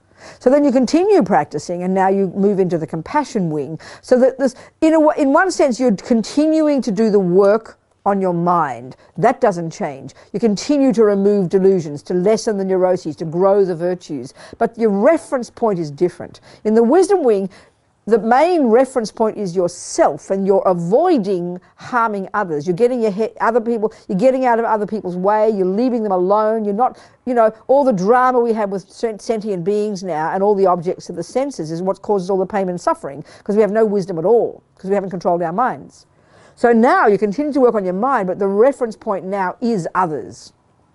And so the main way they describe the continuing work on your mind here is removing the barriers between self and other that all these delusions have created, these artificial barriers, In the first stages, you're playing safe and you're backing away from sentient beings and really controlling your body, speech and mind, which is very necessary to develop some kind of clarity in yourself. But now you're kind of involved with others more, and they're your reference point for this work that you're doing on yourself. And so all these practices, there's like these different traditions of practices that are coming from Shantideva, that are brought to Tibet by Atisha, that's cultivated by his disciples, which are the same system or packages of practices that are practiced right now in these days, and so there's different ones, you know. And they're both all these techniques culminate in the cultivation of bodhicitta.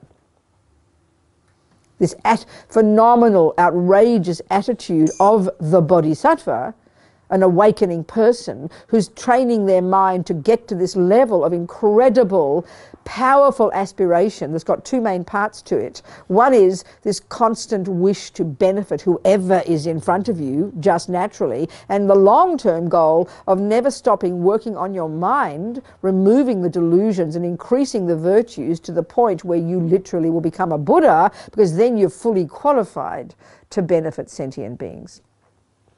So this is the driving force. This bodhicitta is the driving force, you know. And so there's different techniques that culminate in this bodhicitta. And the one that I'll go through briefly, some of the points of it, is known as it's got 11 points in these little kind of gradual techniques that are used, all using analysis to help break down these artificial barriers that these delusions have created in our minds between self and other.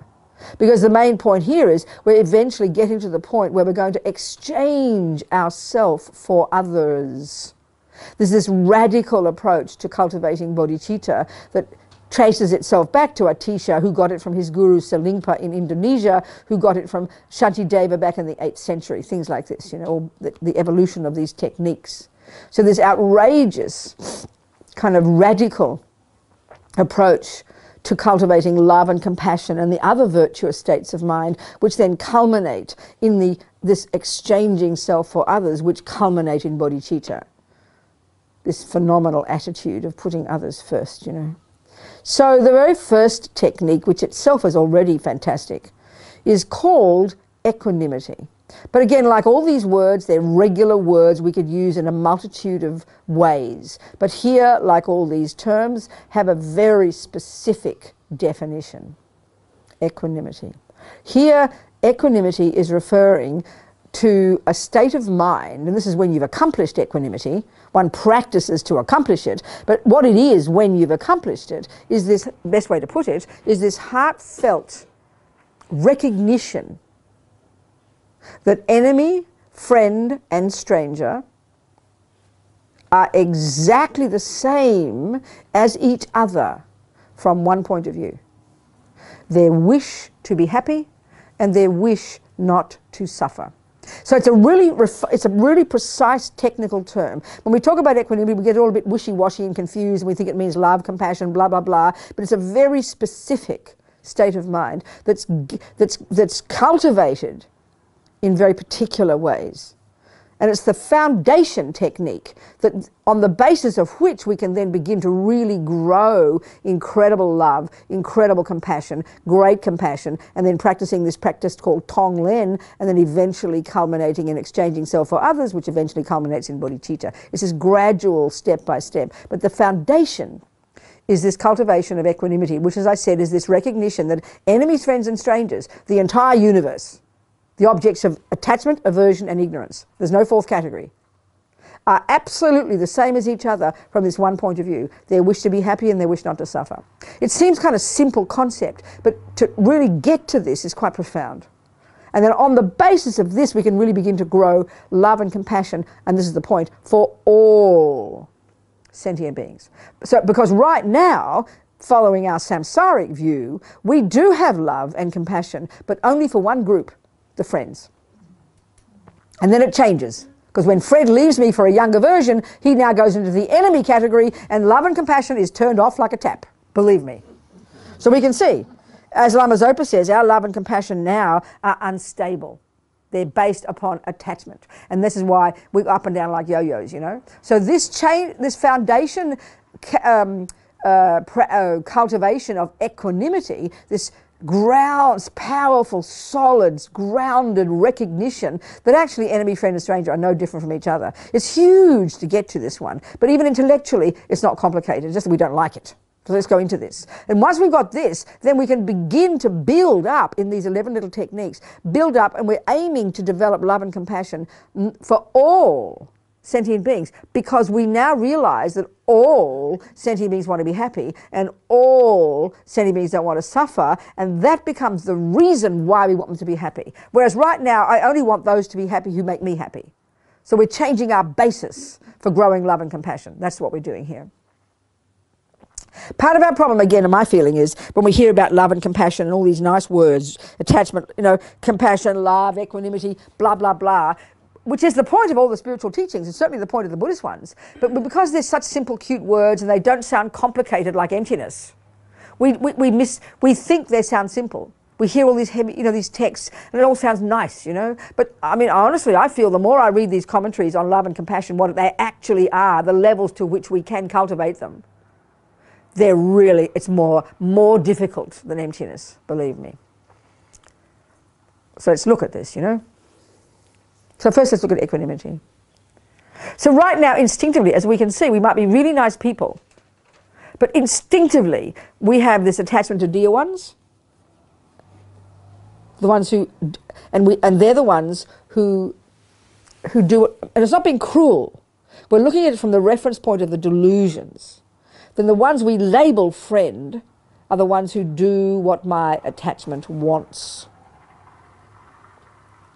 Of course, we use the word friend in a loose way, and maybe we've got friends that we fight with every day, but we still call them friends, So what we mean by friend here is literally the person who does what my attachment wants. Literally. Because you could say for that 2 days you hate your friend, that person becomes the enemy for that 2 days, isn't it? Enemy is the label you give to the person who doesn't do what your attachment wants, and what you feel for them is anger. Friend is a label you give to the person who does do what your attachment wants, and what we feel for them is attachment. And then we also, though, have love for them. So, like I said, the only ones we want, and so, okay, what's love then? Let's define it precisely here. Love is, it's like all these states of mind, and we touched on this a bit yesterday, and we mentioned it again today, but all these states of mind, the delusions as well as the virtues, in their bare bones are conceptual states of mind. They're thoughts. But we only think of them as emotions, which is really the packaging on top of the thoughts.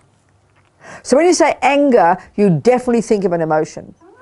When you think of sadness, it mightn't be so vivid, but it's an emotion, a feeling. And when we think of love, it's a feeling or an emotion. When we think of compassion, it's the same. And it's true, there is that, in some experiences, a very powerful emotional component. And that usually is when it also triggers the feelings in the body.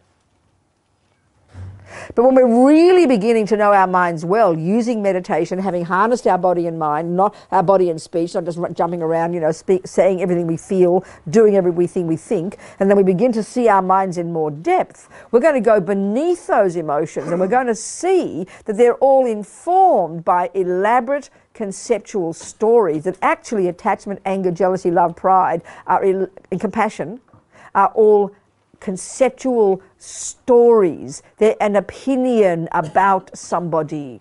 Some of those opinions are valid. Love and compassion are valid, and some of them are not valid. Attachment and anger. It's a way of saying it, okay? Surprising, but it's how it is. All these states of mind we experience in daily life are necessarily conceptual. All the concepts, as I said earlier this morning, in the mental consciousness, in the model of the mind in Buddhism, you've either got perception or conception. There's only two options. And conception is at the gross level, which is how we function day to day, which includes all of our anger, all of the jealousy, all of the love, all of the compassion, as well as the intellectual stuff, They're all conceptual, which is very surprising to us. And again, when we're studying Buddhist psychology in more depth, we get to see how this is so, it can really help us understand the way Buddha thinks of the mind, which really helps us understand how we can change the mind. We often think, well, how can you change an emotion?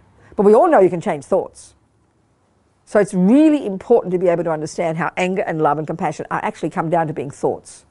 It's kind of surprising. So how is it so? Let's say I'm angry with Gun. Well, I have an emotional feeling, my heart beats and I shout and yell, but basically listen to the words. Who does she think she is? How dare she does that to me? It is not fair. I don't deserve it, blah, blah, blah. The way anger talks. Isn't it? Now let's say, what's your name? Simon. Who? Simon. Simon. Let's say Simon doesn't show his anger. He looks like he's quite a quiet person. He doesn't sort of shout and yell, right? Let's say he doesn't. But let's say he's got lots of angry thoughts and he notices it. And so he kindly writes down his thoughts. He might, you can see, if and you record me and transcribe me. So basically what you've got is two pieces of paper. One is Simon kindly writing down his angry thoughts about Gun, because he hates her Gun as well. Let's just say, okay? But he doesn't express it. And he doesn't look like he's an angry guy. You understand what I'm saying? But you're going to notice he is just saying the same as me. Who she thinks she is, how dare she do that to me, blah, blah, blah. And you're going to see my words. Well, you won't know the difference, will you? But when you see us, you'll see a big difference. I'll be shouting and yelling and kicking, and he'll be sitting there looking kind of quiet, you know, because he's a passive-aggressive. You see what I'm saying, people? What I'm getting at is anger finally comes down to the thoughts in the mind, doesn't it? But I have the added piece of expressing it with my mouth and shouting and yelling. We tend to think that's what anger is, but Simon doesn't have anger. Are you kind of seeing what I'm saying? The point I'm making is when we see his thoughts written down on a piece of paper and you see my thoughts which are expressed violently on a piece of paper, you're not going to tell the difference. His anger might even be worse than mine. You see what I'm saying? Just that he suppresses it. So anger finally is the thoughts. This view, and they are a viewpoint of Gun. How dare she do this? She is this and she is that, and she calls this, and how dare she this? She is this. It's an elaborate, distorted, Buddha would say, viewpoint about a person on the basis of the fact that she did what my attachment doesn't want. Can you kind of hear me? So all of the thoughts are like love is the same. What is love? Love is this positive state of mind, a virtuous state of mind that's more linked to reality, that wants Gun to be happy. May Gun be happy. Gun, you know, dear Gun, you see Gun suffering, you have compassion. May she not suffer. That's compassion. You see her happy, you delight in her happiness. May she be happy. That's love. That's the bare bones definition of love and compassion. May you be happy, may you not suffer. And then you grow these hugely to the point they're spontaneous, they're intuitive, and they're hugely emotional as well. But they come down to being concepts, a particular viewpoint about Gun. That's what love is, that's what compassion is. So they all come down to conceptual stories, elaborate viewpoints about a thing, a person, event, or whatever, you know. So in a sense what Buddha's saying is the virtuous ones are more in sync with reality. There's a sense of interdependence when you have virtuous states of mind. Let's say Simon and I are friends, and we're sitting there chatting to each other. He's listening to me, I'm listening to him, he laughs at my jokes, I laugh at his jokes. He sympathises with my headache, you know, I sympathise with his knee ache. You kind of get my point. Just being very regular, friendly people. You wouldn't say, oh, look at Simon and Robina, they're loving each other. But they technically are, we are loving each other. I'm happy when he's happy, I'm sad when he's suffering. We all know this is when there's harmony between two people, isn't it? Well, look at it. Isn't there a sense of, this is the point I'm making, look at the sense of interdependence between us, isn't there? A feeling of we, connectedness, isn't there? So when there's harmony between friends, families, groups, countries, it's like that. Things work very nicely, there's people are peaceful with each other, they laugh at each other's jokes, they're friendly, they praise each other, everything works nicely. That's when virtue is prevalent. We all know this. And it's linked to interdependence, which is reality. Now look what happens when Simon and I start to fight. Immediately, the we is cut in half. And now there's two separate, unhappy, poor little sad victims. How dare you say that to me? No, you said that to me. Oh, you are this. And he's looking upset and unhappy. I'm looking upset and unhappy. Everything's all jagged and nothing works. That's called disharmony. And look at the world. That's when the non-virtues are prevalent. It's hardly rocket science, you know. We can see it every day. Well, the virtues are more linked to reality. And conventionally, we all know from our discussion, interdependence is reality. Buddha says the natural way things are, when everything's working, is everything works interdependently, everything works harmoniously, everything works smoothly, including the elements of the universe. That's the fruit of virtue when you live in an environment where everything is harmonious. So when people are harmonious, it's because virtues are prevalent. So virtues have a feeling of kindness and connection and affection, but they're linked to interdependence. They're more in sync naturally with how things exist. The non-virtues are completely out of touch with reality. They're completely opposite to reality, because in my mind there's this vivid feeling of poor self-pity me, and how dare mean, ugly Simon out there do that to poor self-pity me. And he's thinking the same thing about Robina. Mean, ugly Robina did that to poor self-pity me. And he's feeling miserable and completely self-centered and obsessed. I'm feeling miserable and completely self-centered and obsessed, because the delusions are necessarily self-centered and obsessed.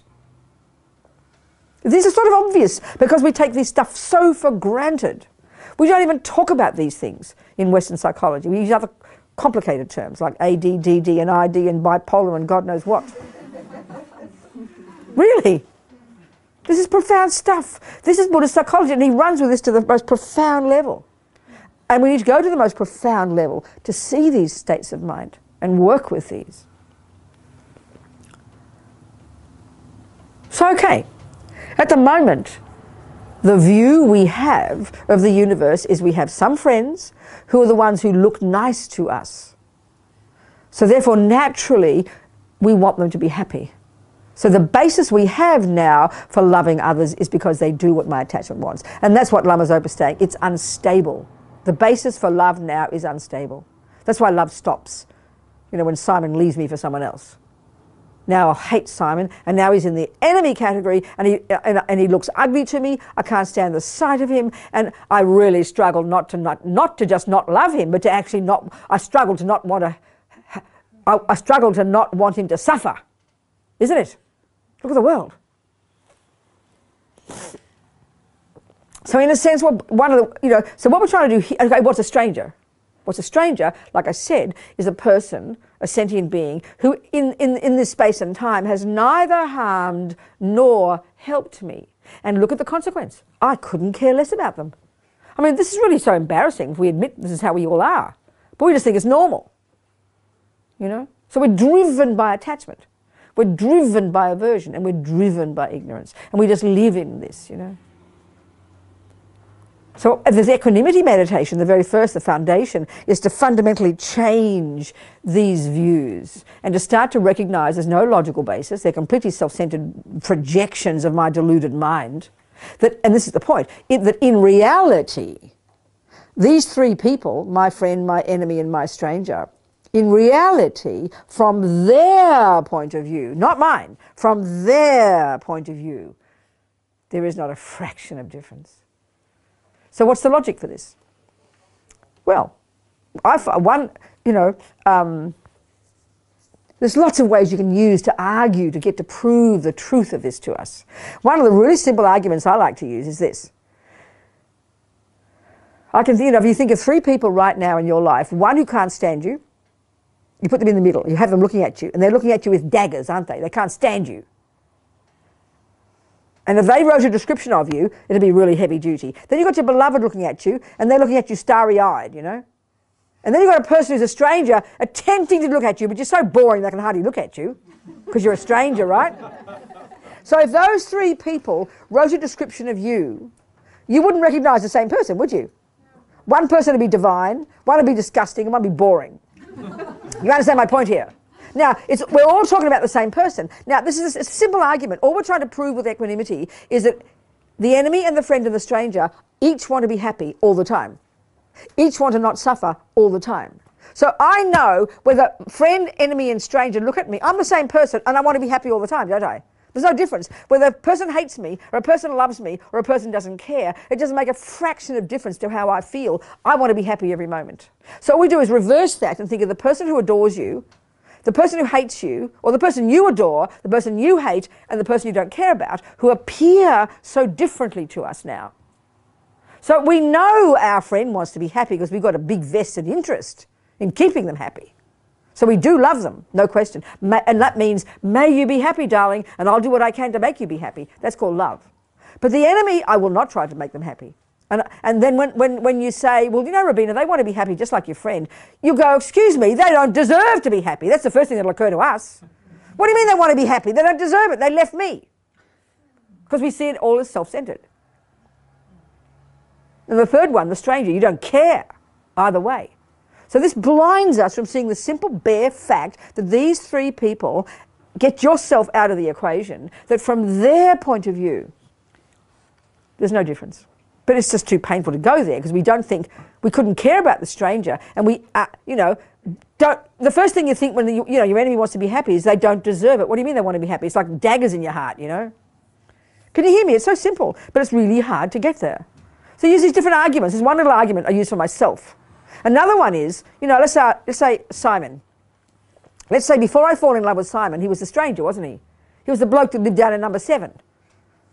Oh, and then let's just say Simon. Oh, that bloke down number 7. Oh, really? Yeah, okay, pass the tea. And then you hear that he left his girlfriend. Oh, did he really? Oh, there you go. Oh, okay. Who cares? Doesn't touch me, does it? He left his girlfriend. I don't care.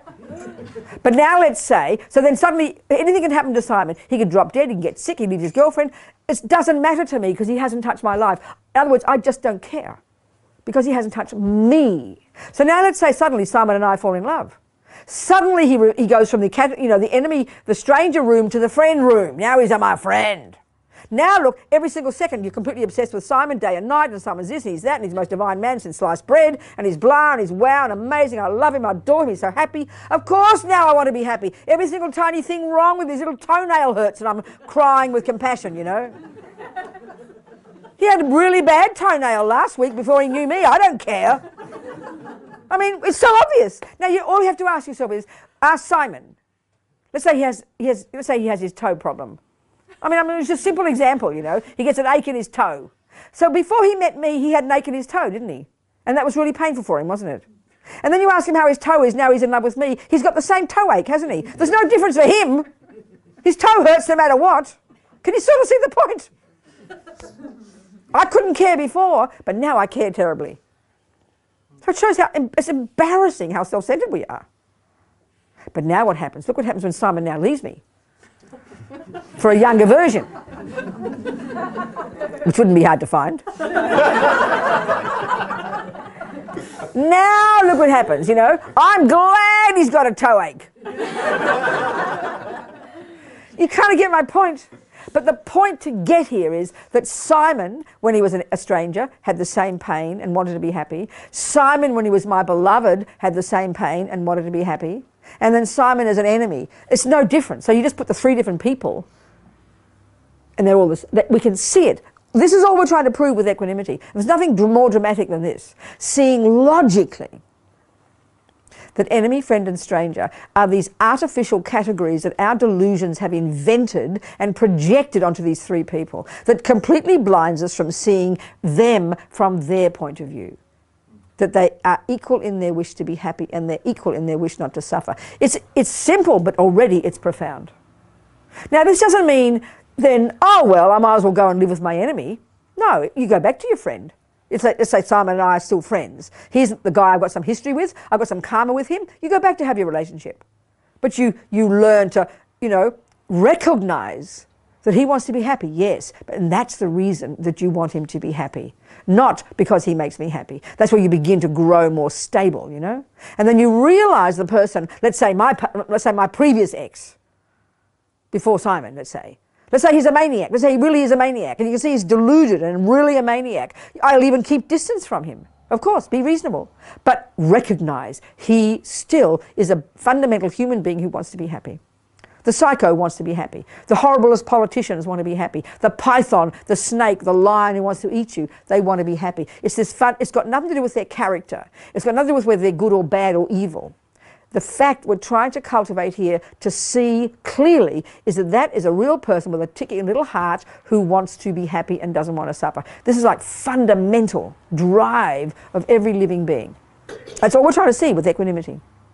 Can you hear that point? That's equanimity. And it's profound already. So you'll maybe avoid the enemy, you won't meet that stranger again, and you'll keep living with your friend, but you're recognizing, just due to karma, that's all, these things, but they're all the same as each other. And from this basis, you build up all the little techniques they use, that you develop this, eventually that culminate in this astonishing levels of love and compassion, and even what they call great compassion, which I'll talk about, you know. But equanimity is the basis. This clear recognition that from their point of view, there is no difference. And that doesn't mean, let's say Celeste and her son, working with racism. It's a very profound statement. She might be able to recognize that these white racists, let's say you Swiss people with white hair, Swedish people, I presume it's Swedish people with white hair who are the racists, unless it's other Africans, I don't know, I'm just joking now. But let's just say, then she, if she's using this view to interpret the world, she'll recognize that racists are suffering. She'll recognize that they want to be happy too, and they're deluded. She'll recognize this, but she'll be skillful.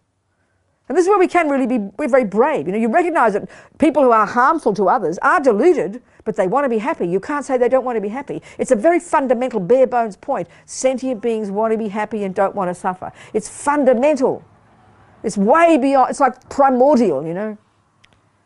Every being wants to be happy and doesn't want to suffer. Buddha takes almost everything from this point, you know.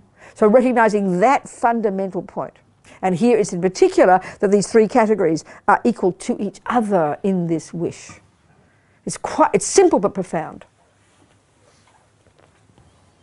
Then you act accordingly. You avoid the enemy, you never see the stranger again, you go back to your friend. Nothing wrong with that. But you've got this deeper understanding. Because you know also, one of the arguments you use is from life to life. Simon's been my end, my friend, and my end and my stranger. You know, Celeste working now with Africans and dealing with racism has, as I said, herself has been the white racist, no doubt, but she's been a black person countless times, a white person countless times, a murderer countless times. We're all in the same boat, Buddha says. We've all done harmful things, we've all been the victim, we've all been the oppressor.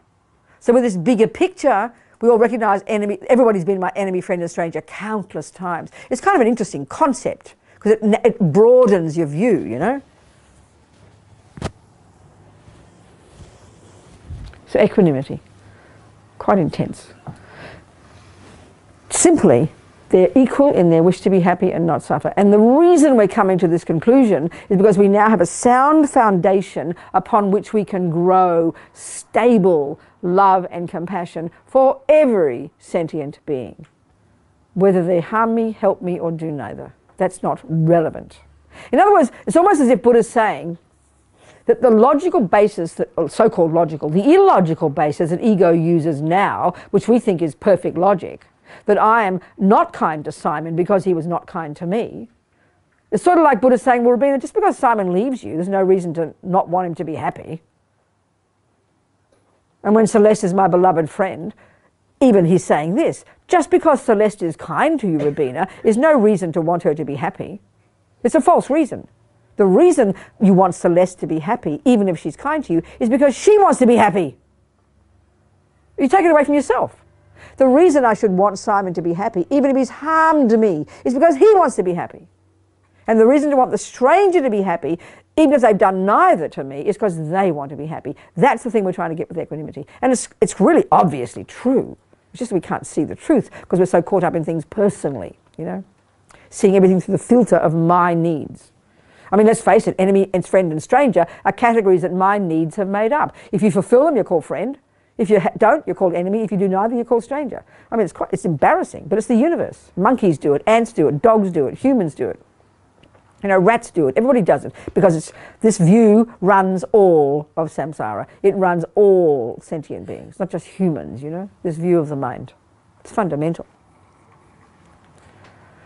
So then you go to these next little techniques, using kind of logic a lot of the time to expand your mind, to grow this love and compassion. So the next one is kind of hilarious for us. You've got to get your calculator out for this one. It says, all sentient beings have been my mum. And that basically means, given that Buddha says that there are countless trillions of sentient beings in all the universes, limitless numbers, given that all their minds are beginningless, then it follows logically we've bumped into each other through countless lives, and it's logical, therefore they've been my mother countless times. And the reason we use the example of mother, the Asians do this, because mother, it leads us to the next meditation, the next technique in these 11, which is to see that the mother is kind, the mother has been kind. And therefore, obviously, we can extrapolate, if the mother's been kind, then they've all been my mother, so they've all been kind. Which leads to the next one, number 4, then I must repay their kindness. But let's look at the mother being kind, because it's a very interesting concept for us. I don't know, in our contemporary world, because we all believe that our mother made us, then we have this massive expectation, which is the job of attachment, to assume that because you didn't ask to get born, she'd better be a perfect mother. We have this default assumption. Nobody gives us any reason why we think we should have a perfect mother, but we all assume we should have a perfect mother. isn't it? There's attachment talking. Attachment's a junkie that only wants the nice things. So we just assume that she should be perfect. And so how dare my mother do less than perfect to me? This is how we are, isn't it? We don't fault this. Our therapist encourages us to think this way. So the point is, the Buddha's saying, okay, one of the things here is, there's 2 points. One, I think, is the most crucial, is the way we use in our world, we use the word kind. I think it's very loaded. I think we say a person is kind when they do when they fulfill my attachment's needs. I'm sorry, it's a very self-centered view again. So if I go to the cafe and Celeste, let's say she's working as a waitress today, and she serves me and smiles at me and gives me an extra piece of cake with extra cream and a discount, I will definitely say she's kind.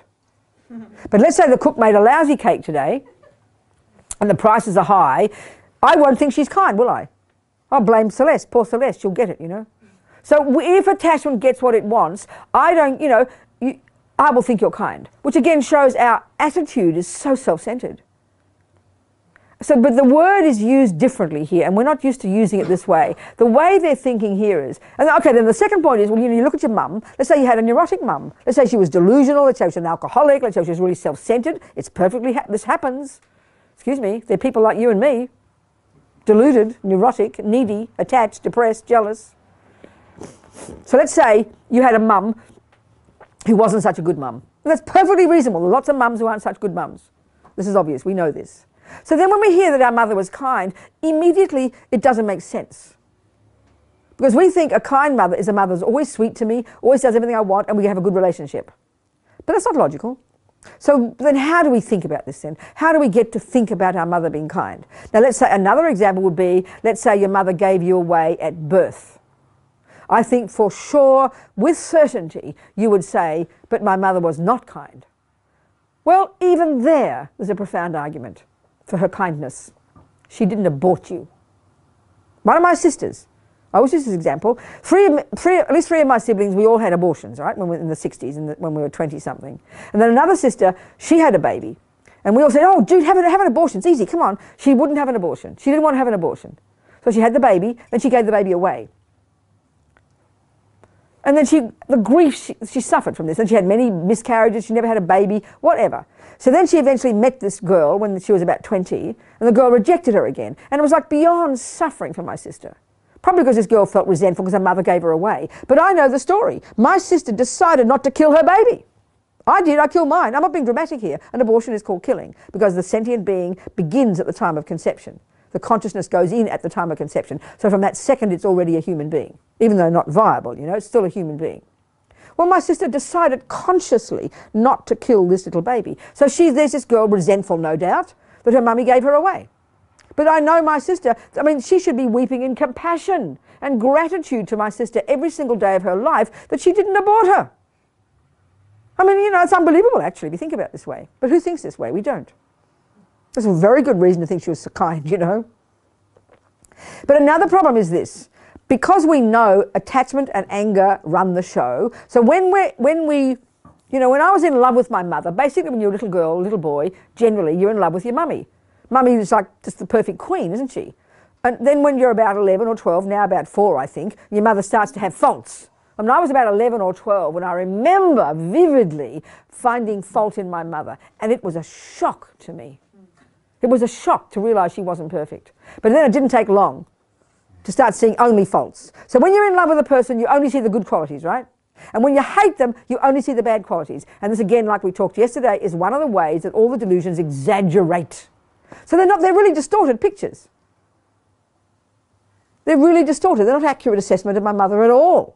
So then, of course, what happens is when you're little, you love your mummy, then you start getting mad at her. And then very often we retain that view until the day we die. We never give up. We never forgive our mother. We only remember the bad things. And this is really, we know ourselves how heartbreaking that is. If the person, let's say I leave Simon. All he remembers from the time I left him is only the horrible things about me. He forgets all the goodness, all the kindness, all the love we had together. He'll only remember the bad things. This is what we do. It's kind of tragic. So I think even if your mummy was a creep, was an alcoholic, was self-centered, there's a really good exercise to go through really humbly and remember all the different things that she must have done. She gave birth to you for a start. She didn't abort you. She must have fed you, tied your shoelaces, helped you wipe your little dirty bottom, cleaned your nappies, you know, put up with your crying, even if she was depressed. My mummy was very depressed. I think all the more I should think she's kind for making the effort to take care of her 7 babies, you know. So it's sort of a much more humble way of looking at a person. And what the goal here in this contemplation is to purposely remember the good things she must have done, even though aversion doesn't like to remember it. And then to have, and of course all we're doing here is by thinking of the good things a person's done and thinking how kind they were to do that, the fact that they did it at all because it helped me, then your heart opens. All these techniques are here, are little methods for opening your heart and getting closer to others. That's all they are. They're just skillful little techniques. Now, that's number 3. There's that's a 3A. 3B is interesting. It's even more outrageous initially. And this one goes like this. All sentient beings are kind to me. So what on earth does that mean? Clearly, on the face of it, with our interpretations of these words, has no meaning whatsoever. But when you start to hear it, you'll see the logic of it. And it's based on interdependence. So you take, what it means is this, you start to think about anything. Okay, the general approach is, what this means is that everything that has facilitated your life from the time of conception, this is my way of putting it, is the handiwork of sentient beings. I take anything, my clothes, this thing here, it's called a shemdup, okay? And it's when I go to Nepal, I go to Kathmandu, I go down to the Tahiti shopping section where they have all the little, you know, areas with all the bolts of cloth. So when I go down, I know what I want. My attachment drives me down there in my mind. I go with a certain colour in mind, a certain mixture of polyester cotton. I want a certain kind of touch, a certain kind of colour, and I look at what I want, and I get what I want. But the fact is, if I look at it from a different point of view, there's a person there who pulls out the bolt of cloth. Thank you, how kind he is. He could have told me to go away. He didn't. You don't think he's kind, you think he's doing his job. But the very fact that he pulled the bolt of cotton, polyester cotton, out of a shelf and handed it to me, please madam, have a look. I mean, that facilitated me having a skirt instead of being naked. It's called kindness. Kindness here doesn't mean they do what your attachment wants. Kindness here has a very bare bones meaning that the fact that they did anything to facilitate your life. But for that action of my mother tying my shoelaces, I would not have learned. But for my mother not aborting me, I wouldn't have had a life. But for my mother doing this and cooking the dinner, even if she was depressed, I wouldn't have been fed. That's the meaning here of seeing a person as kind, the fact that they did it at all. So here the one of all beings are being kind is the same logic. So then I start to analyse this polyester cotton, and once you start, you can't find the beginning of all the sentient beings involved in this polyester cotton. The person who did the factory, who drove it. This little person, you know, earning his few rupees an hour, drove this stuff to this fellow in the shop. A person, you know, made the cardboard of the bolt that they wrap it around. A person joined the polyester and the cotton together. People picked the cotton. Creatures died when the cotton was picked. People, you know, dyed it, made the dye. People made the thread that throws this piece to this piece. You start to analyse every single thing you're seeing is the handiwork of sentient beings. The number of beings who are involved in my watch. I mean, everything's like this. There's nothing you can touch or look at or eat or see or smell that isn't like that. Now, this is scientific truth. But whoever thinks this way? Who cares? I don't care, people. You know, yes, they did, and they better do it right because I want it. Isn't it? That's how we think. Now, in other words, the way we're trying to get here is the examples in our own life. I remember my mummy, okay? My mummy had 7 babies. Actually 8, but 1 died. 7 of us lived. And like all these mummies I've heard about, she kept every single thing any of her children looked at, did, wrote, painted, gave her. She had this house full. Isn't it? Mummies do that, don't they? Mummies keep their children's things, don't they? So now this is the point. when my mother, I always remember this ridiculous example. Apparently there was one drawing I did as a child when I was 5, and it was a pot plant. And little silly Bobsy couldn't spell, I'm Bobsy, and she called it a pop plan. Well, you know what mothers are like. Oh, so as soon as she saw this stupid drawing done by her Bobsy, she wouldn't just see a stupid drawing. Her little heart would beat with love and compassion, wouldn't it? Because when she looked at that boring drawing, called a pop plan for God's sake, all she saw was her Bobsy's drawing, didn't she? It's just the same when you're in love, and I remember this. Excuse me, this is too much information, I think. But I remember when I was obsessively in love with somebody, you'd look at their socks and you'd faint with pleasure. Just their socks. You know what I'm saying, don't you? Just there's a boring piece of socks with even holes in them that intrinsically are ridiculous and dirty and smelly, right? But when I saw them, all I saw was my beloved socks, right? You with me? This is how bodhisattvas get to. That everything they see, they're moved beyond as if their precious child had made it for them. This is what this meditation is getting to. I mean, it's kind of shocking to think this way. So we only feel that when it's a beloved who's done it for us. But this is the point, because somebody has done it, and the bodhisattva is trying to see that every sentient being is like your precious child, is like your precious mother, because everything is the handiwork of all these sentient beings. This is a technique. People do these meditations for years, and these are intellectual, these are conceptual, but they touch the heart to such degrees that this is what causes them to have such an infinite love and compassion for sentient beings. Because all these ways of thinking are breaking down the nonsense that ego has made up. I mean, I just don't see the kindness of beings when I look at my nice woolen shawl here. If my beloveds had made it, yes, I'll treasure it till the day I die, but that's what we're trying to cultivate, to have that level of affection for every single sentient being. I mean, this is huge. It's enormous. This is much more powerful to me than emptiness. Emptiness is like easy in comparison with this one. To get to that point, actually get to that point. So we're going incrementally, one step at a time, you know, using these simple little arguments that have been cultivated over the centuries in these little techniques that on the face of it seem not complicated, but are these marvelous ways of, again, breaking down ego's misconceptions. Because again, remember, everything's conceptual. This view that this is the work, you know, the view when you look at dirty, smelly socks are the socks of your beloved, and you're moved by it, that's simply a viewpoint. Because you connect the socks with your beloved. My mother connected that silly drawing with her little Bobsy. All she could see was a little Bobsy bursting out of the pot plant, you know. We know this experience. So what these techniques are trying to help us get past the delusion, the uncaring, the indifference we have, because it's strangers who made my socks, strangers who made my shemmed up. I'm prepared to, you know, I'm into design, okay? I'm really into design and how things look.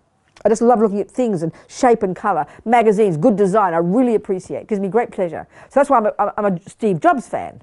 I just love Steve Jobs and this maniac mind, the way he created amazing phenomena, you know.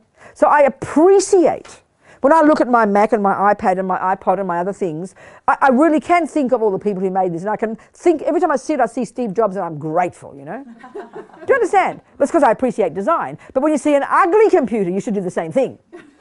Because his computers make me happy, then I appreciate him. But I go, we're revolting computers. I mean, how can they describe these disgusting windows? Yuck, Bill Gates, ugh. You understand my point? But if I've got equanimity, I should be able to have equal gratitude to Bill Gates and his ugly software, who stole it from Apple. An ugly Samsung who stole it from Steve Jobs. You understand my point? You'd have it for everything, you know. Do you understand my point? So this is intense stuff. And this stuff is not complicated to think. We just don't think it. And these are these amazing techniques that have been passed down for like more than 1,000 years among all the greatest of these Tibetan practitioners who've used these techniques to cultivate these extraordinary levels of love and compassion and great compassion and bodhicitta and all the rest, you know. Are we communicating here? Good. And the thing is, these are easy to do. You just have to remember. You know, we just don't remember it. That's all. This is not like emptiness. You've got to remember all the complicated terms of emptiness. This is not complicated, you know. Like even, you know, forget the equanimity one even. You're in the, you know, you're in the cinema queue and the person jumps in front of you. I mean, the first instinct is, who do you think you are? And all you got to do is, Robina, they want to be happy. Oh, sweetheart, please go first. I mean, so difficult. It's much easier to sit there and go blah, blah about emptiness. But that is so heavy duty, you know. Wow. So there's several more techniques. And then they culminate in this amazing technique, which we've all heard about, called Tong Len. Tong Len. Giving, taking. Giving, taking. And so what it is this, what time is it? 3 o'clock. We're supposed to finish at 4. Was there anybody interested in doing refuge? Do we need to have time for that? Because we haven't even talked about it yet. What was it people want? Okay, well maybe we should talk. We should finish this a little bit and then we'll talk about refuge and lay vows and those things. If you do, because it's important you get very clear what you're doing, okay? Okay, so maybe we do that first. I'll stop here. Any discussion, any questions, then we'll do refuge and lay vows and we'll go back to Tong Len later. Are there any questions what we've talked about so far? Question. Yes, darling, where are you? Celeste. Yes, I would like to know why make the person have a chance to born as human? What, darling? What, darling? What is the merit? Non-killing. Non-killing and non-harming and non-lying and non-stealing during junior school. Don't harm sentient beings. Accumulating that, but particularly in the context of keeping vows of morality, which I'm about to talk about now. Okay, that's the cause of being human. To be able to born as human. That's exactly the cause. An accumulation of strong morality karma, which means non-harming, as well as actually benefiting. But it's the fundamental one of consciously, intentionally refraining from harming. That's the cause of getting a human body. But the cause of having anything in that life is generosity, giving. Okay? So let's talk about vows, because that's going to be one of the things. Okay, so if we go back, put it into context here. If we go back to junior school, which is the very first level of practice, Buddha's kind of entry level, where he exhorts us to not kill, not lie, not steal, those 10 little things, to use as our checklist, basically, your guidelines to help you become the better person you want to become. So in general, that's the first step. Now then when a person studies the teachings a bit more and they feel like they would like to commit to this path, which means you have this little formal ceremony, which we'll do, very short, where you commit formally to become a Buddhist. It's like you're buying into, you're joining Buddha's family a little bit. I mean, it's a very simple little thing. But there's 2 parts to it. There's one of formally taking refuge in the Buddha, the Dharma, and the Sangha, and I will talk about this. But the second part, if you want to do that, if you've thought about it in the past and you feel like you're ready to do it, it would be then to take the 5 layperson's vows.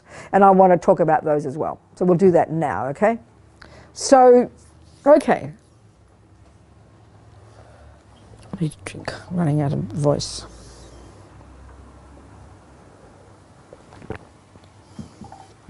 All right, so what's refuge? And it's a term they use, you take refuge. Well, another word they use for it. If you take refuge in something, you rely upon it. We mightn't use that word so much, take refuge. We talk about, women's refuges from their naughty husbands and that kind of thing. It's a nice term, refuge, Refugees, it's a good phrase. Here it's used in that similar sense. You're relying upon something and you're getting protection from something.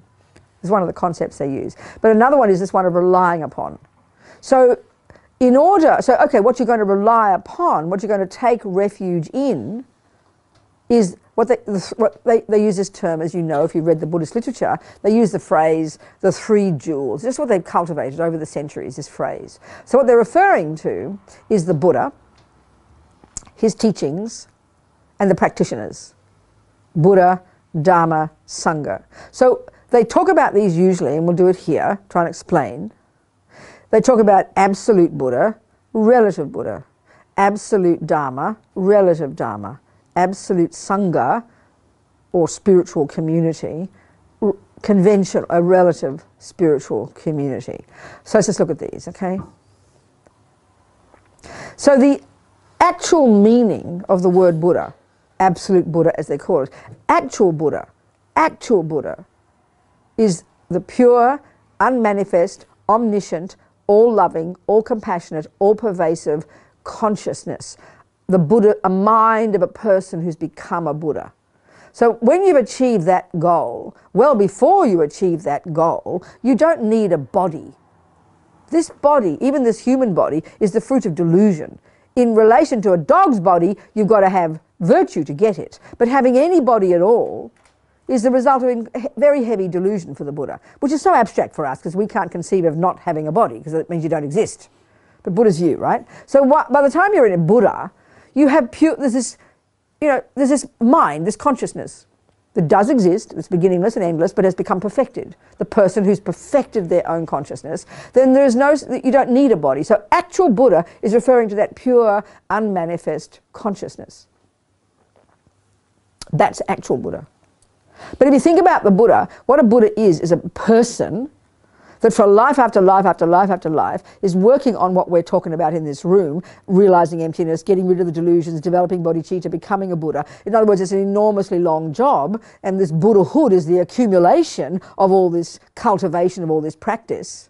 So the reason that has propelled the person to become a Buddha over countless lives is this bodhicitta, this massive, powerful aspiration to never stop benefiting sentient beings and to only continue to work on yourself until you've perfected yourself and become a Buddha, because then you're qualified to benefit sentient beings. So you've got to have the two wings of the bird. There's the wisdom that realizes perfectly how everything exists, which is the insight into emptiness and the perfection of this, and then the bodhicitta. So you have these two wings. So you can't have one without the other. So a Buddha is fully developed, this wisdom and compassion, That's what they are. So the reason, what propels them to want to become a Buddha is this compassion, is this infinite great compassion. If I don't do it, who will? Which culminates in bodhicitta. So because a Buddha, which is referring, the actual word Buddha refers to that pure, unmanifest consciousness, because bodhicitta has propelled that Buddha to become a Buddha, then obviously you can't help anybody at that level who can see you. Poor old peanuts like us can't see anything. So out of enormous compassion, Buddha mind, if you like, manifests in bodies, in forms, in bodies, to benefit sentient beings. So that's the relative Buddha. So the one we're discussing here is the historical Buddha of Shakyamuni, the one 2,500 years ago in India, whose history we can read. He's the human manifestation of Buddha mind. It's the way to put it, So that's the Buddha we need to rely upon, because we can see him, we can hear the stories, we can understand. We can't understand something abstract like a consciousness. So the relative Buddha, the one we're talking about here, is Shakyamuni, whose teachings we will then listen to, and that's the Dharma. So absolute Dharma, it means the actual experiential knowledge in the mind of that Buddha, but not just the Buddha, but the earlier beings before you become a Buddha, who are known as superior beings. And you're called a superior being from the first second of your non-conceptual direct insight into emptiness.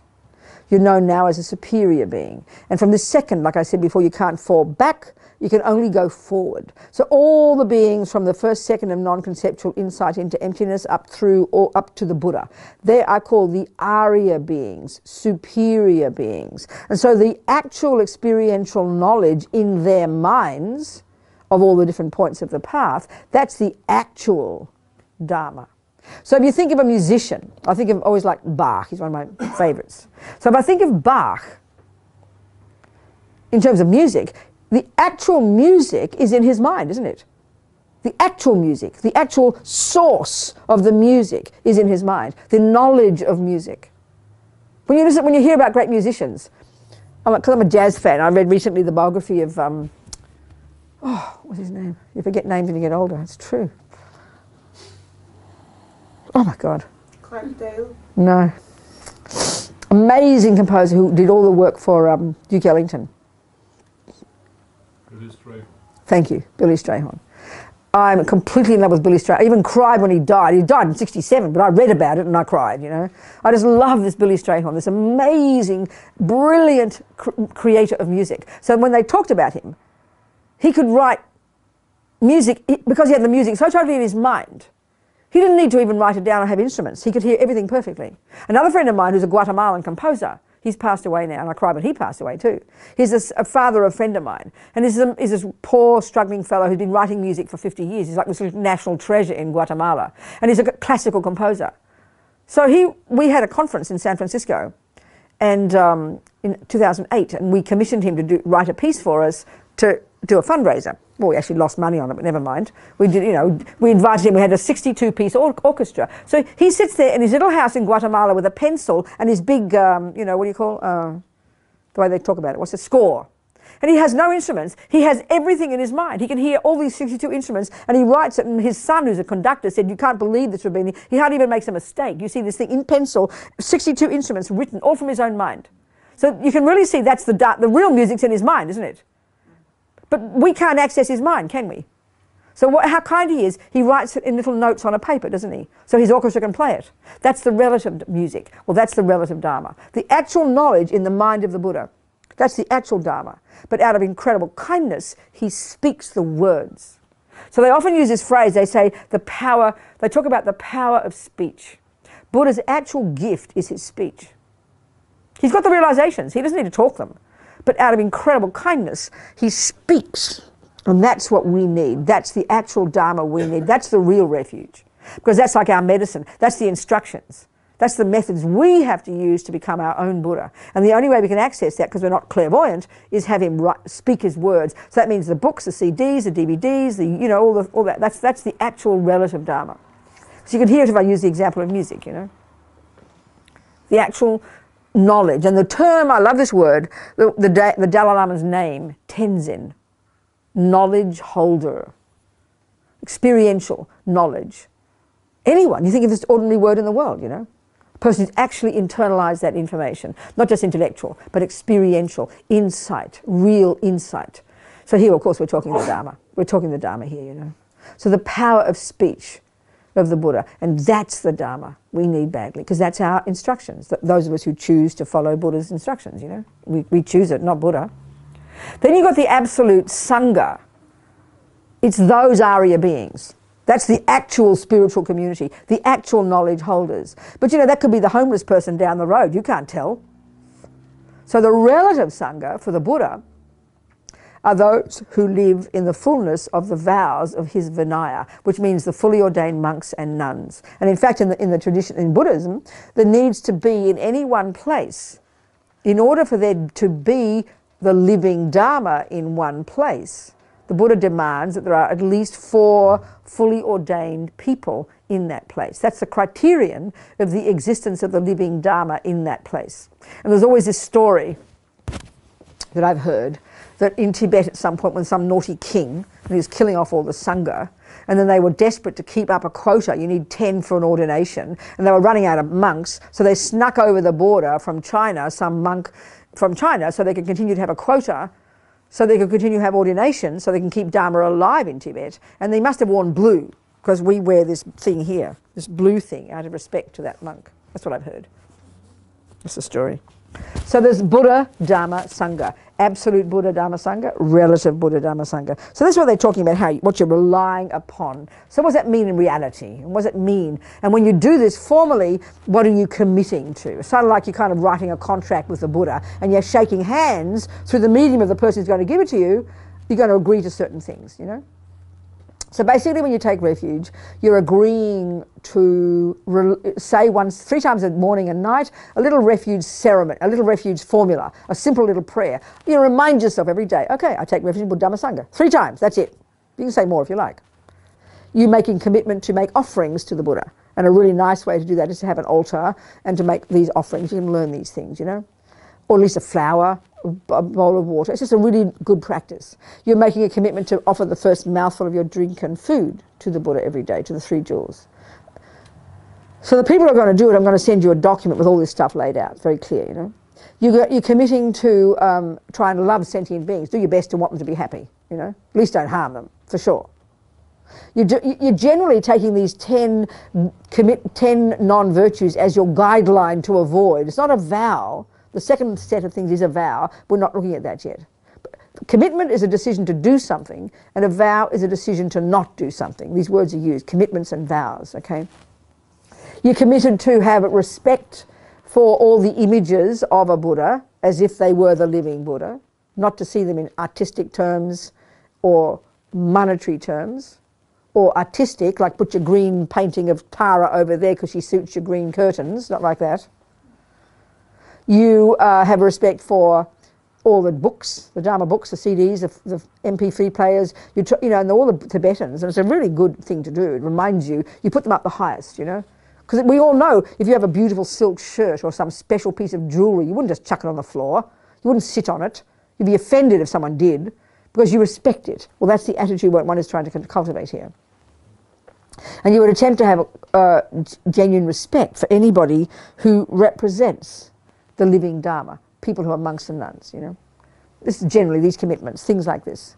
So then you're also committing it to try and study the Dharma a little bit every day, you know. But so, okay, then what you're doing too is, so who would be ready? What are the qualifications for being ready to take refuge formally? Well, the way when they say these things in the teachings, for example, you would take refuge in the Buddha, and that means you wouldn't take refuge in another worldly god. That's how they talk. So what they mean by refuge is like a commitment. You're committing that Buddha's your guy, you know, is my way of putting it. So what that means is this. It doesn't mean you can't love Jesus. It doesn't mean you can't love anybody else, but your main person is Buddha. The instructions you're following are his, you know. I mean, if you really love Jesus as well, you can. You've got to decide who's your main one, because the teachings are very different. He says about a creator, you know, Buddha doesn't. See, the way I would put it for us contemporary people who've come from, say, creator religions, you've got to have a real sense of comfort with the idea of no creator, which means the idea of karma and continuity of consciousness, at least as a theory, you know. Comfort with that, and then of course obviously with the fact that you're in charge of your life and that you refrain from negativity because you don't want to suffer, and then of course you try to attempt to have compassion as well.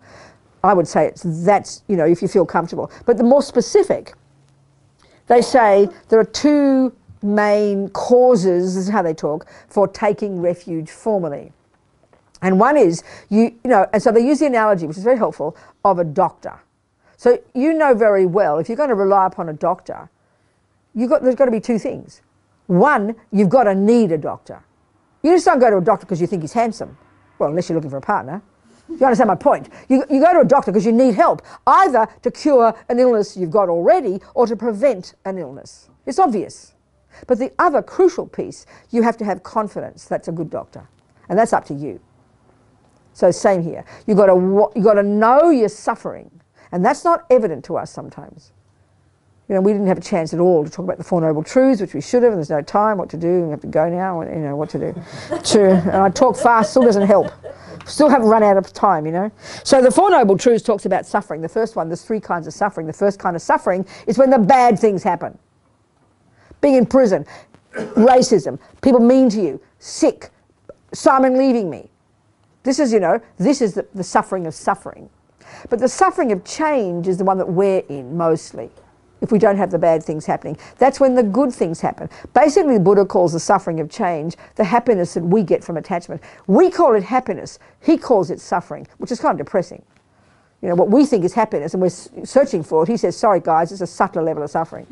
So when we begin to understand this one, in other words, Lama Zopa calls it the inner prison. He wrote this one when one prisoner wrote to him, who's sitting in his own little cell 23 hours a day with his orange jumpsuit, disgusting food, 10 books, no hardback because you could whack his cellmate, the inside of a pen because you could stab your cellmate with a hard part, living in this nightmarish places with dreadful sound. You're treated like an animal and you won't leave it. I would suggest that's the suffering of suffering. That's the one we would think is suffering. And when Lama Zopa wrote to him, after he wrote to him, he said to Arturo, your prison is nothing in comparison with the inner prison of ordinary people. Guess who's in that group? The prison of attachment, the prison of fear, the prison of jealousy, the prison of depression. This is shocking to hear initially, but once one starts to practice, we begin to understand this one, the inner prison, when we start to see our own minds. And what's interesting, my friends in prison get this one, because they've been working on their minds, and they know they can't change the outer prison, but they can change the inner one. But the tragedy when we're stuck in the inner prison and we don't think we're suffering, we think we're free to change our minds. But we look at us, we stay stuck in misery, we're stuck in lousy relationships, we're stuck in lousy jobs. We actually feel like we're in prison. We don't think we can change, you know. So this inner prison, that's the second kind of suffering. So when we understand that we've got these tendencies to be neurotic and miserable and attached and jealous and this stuff that causes us to do the other stuff, then that's the bare bones meaning of that you're suffering. Even if not more than this, and the subtler levels still. So having an awareness of this and being sick of it, that's the basis of wanting to take refuge in the Buddha and his practices. You know, if you just think, oh, well, I'd like to meditate, and it sounds like a good idea, don't take refuge in the Buddha, you can meditate as much as you like. So to actually formalize your commitment, it means you really have a sense of, I'm sick of suffering, I'm fed up with this, I need some decent methods, please, and I'd like to consciously, formally commit to Mr. Buddha. Yeah, and his practices. So it's a strong commitment. But you've got to feel in your heart that you're kind of ready for that and you want that, you know. It's the entry point into all the next stages of your practice, you know. Any questions about that before we talk about the vows? Especially those of you who are thinking of doing it. It's really important you're clear what you're doing. Can I ask you, why do you say Buddha and his practice? Why don't you say Buddha's practice? Do we salute the person? Do you understand my question? Sorry. You mean why do you say Buddha and Dharma and Sangha? Why three? Why do you say we commit to Buddha and his practice? That's what I'm saying. So you're asking why there's only 2 jewels. You're wanting 2 jewels. No, I'm thinking Buddha as a person. He is a person. Yeah. He is a person. And I think his practice is that we right. want to follow. So where do the practices come from? Yeah, but I think still it's a I've been in a religion before, and they kind of put people high. And I think it sounds a little bit like that, Buddha and his practice. So, okay, good. Wait a minute. Now you're saying what you're thinking. So you're saying, when you said the words, I've been in religion before and they put people high, can you please discuss that more and tell me your problem with that? Because that's what you're discussing now. I hear you. So tell me about that. I don't like the concept of putting people in a high place. And why not? Why not? I hear you, but you need to explain to me why.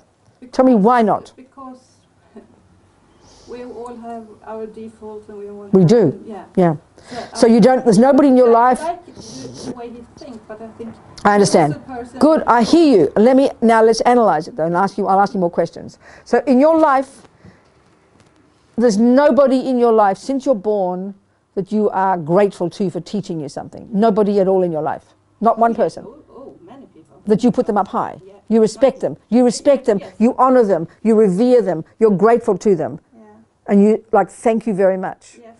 That's putting a person up high. I think that's the most beautiful thing to do.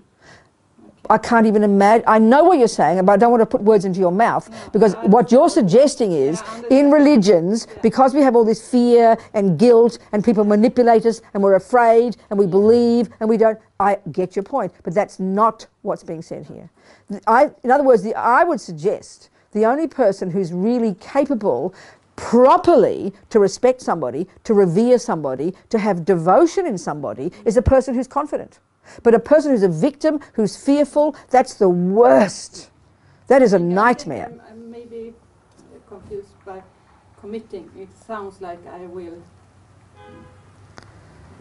be led by him. I don't know how to obey. But yeah, that's more like it. Okay, let's stop. Look, I know what you're saying, but let's unpack these thoughts, because we're doing this every day. Have you got any expertise? Have you learned a certain field of a discipline? Yes. What? Give me an example. I'm in economics. I'm a mom. Okay, so when you studied maybe economics is too broad. Have you studied music, for example? Yes. Okay, so then you had a teacher. So you did what your teacher said? Yes. Why? Because you knew what. Precisely. So what's wrong with that? It's perfect. It's the quickest way to learn something. And so this is why the point in Buddhism is you first check. You listen. You first read about Buddha. And keep remembering that you are the boss. not Buddha. He is not a creator. He does not talk about a creator. There is no concept like creation. There is no concept like punishment and reward. You might give up, you know, your music teacher obviously was superior to you in music. That's why you turned to them. That's why you requested their advice. But you were the one who chose that musician. They didn't come along and force music down your throat. They didn't say, you better believe what I'm telling you, you'll go to hell. That's how we think about religion. That's why we don't have a healthy relationship. So I didn't stress this enough, and it's fine. Thank you for bringing it up. I can't stress enough the necessity to realize that we are the boss. You choose to decide Buddha's the guy you want to follow. Buddha's teachings you would like. You commit, you make a contract with the Buddha. You basically make a contract to do every day because it reminds you of it, to study the teachings because you choose to use those teachings, that medicine in your life. You are the one who's choosing. So when you choose to play piano, you're dying for your teacher to tell you more. I remember doing Kung Fu. And that was the first time, back in my 30s, that was the first time I really could see I needed a person who I could put high, meaning a teacher. Buddha basically is a teacher. That's the word guru in Sanskrit is just meaning heavy with knowledge. And strictly speaking, the Mr. Buddha 2,500 years ago is a teacher whose instructions we want to follow. So I remember when I was going through my own political process, I really was coming into myself, and I decided I'm the one who has to do it. I don't want people to tell me what to do, which is this really important process we have to go through. We're used to doing what Mummy said, what Daddy said, what God said, the police said, the judge said. We're so fearful. But we have to get to a point where we realize I'm the boss. So then I became rebellious and gave it all up, which is very important. I had to do this. And then I thought, I don't want a teacher. I heard about guru. It was disgusting. And then I thought, I have to do it. And then I remember very well, I learned Kung Fu one time in one place when I was living in New York, and I was still a feminist. And I chose the teacher on the basis of her being female, not on her good quality karate. So for 1 year, I learned wrong karate because I chose her for the wrong reason. I'm not blaming her. So then I went to another school in Melbourne, and this is when I chose this particular other school, similar karate, and it was a man teaching, and that was a big move for me. I'm joking, I had talked about feminism before. I chose this place, and then I told him I was like a blue belt or whatever I was, you know, I'd started this, and he put me in the class. He watched me one class, and he came to me and he said, I think you better go back to the white belts. And I was really offended, right? Because I was insulted. Excuse me, I'm a blue belt. But then I thought about it, and that was the first time in my life, it was a very profound moment, when I realized I needed a valid teacher. Because I didn't know Kung Fu.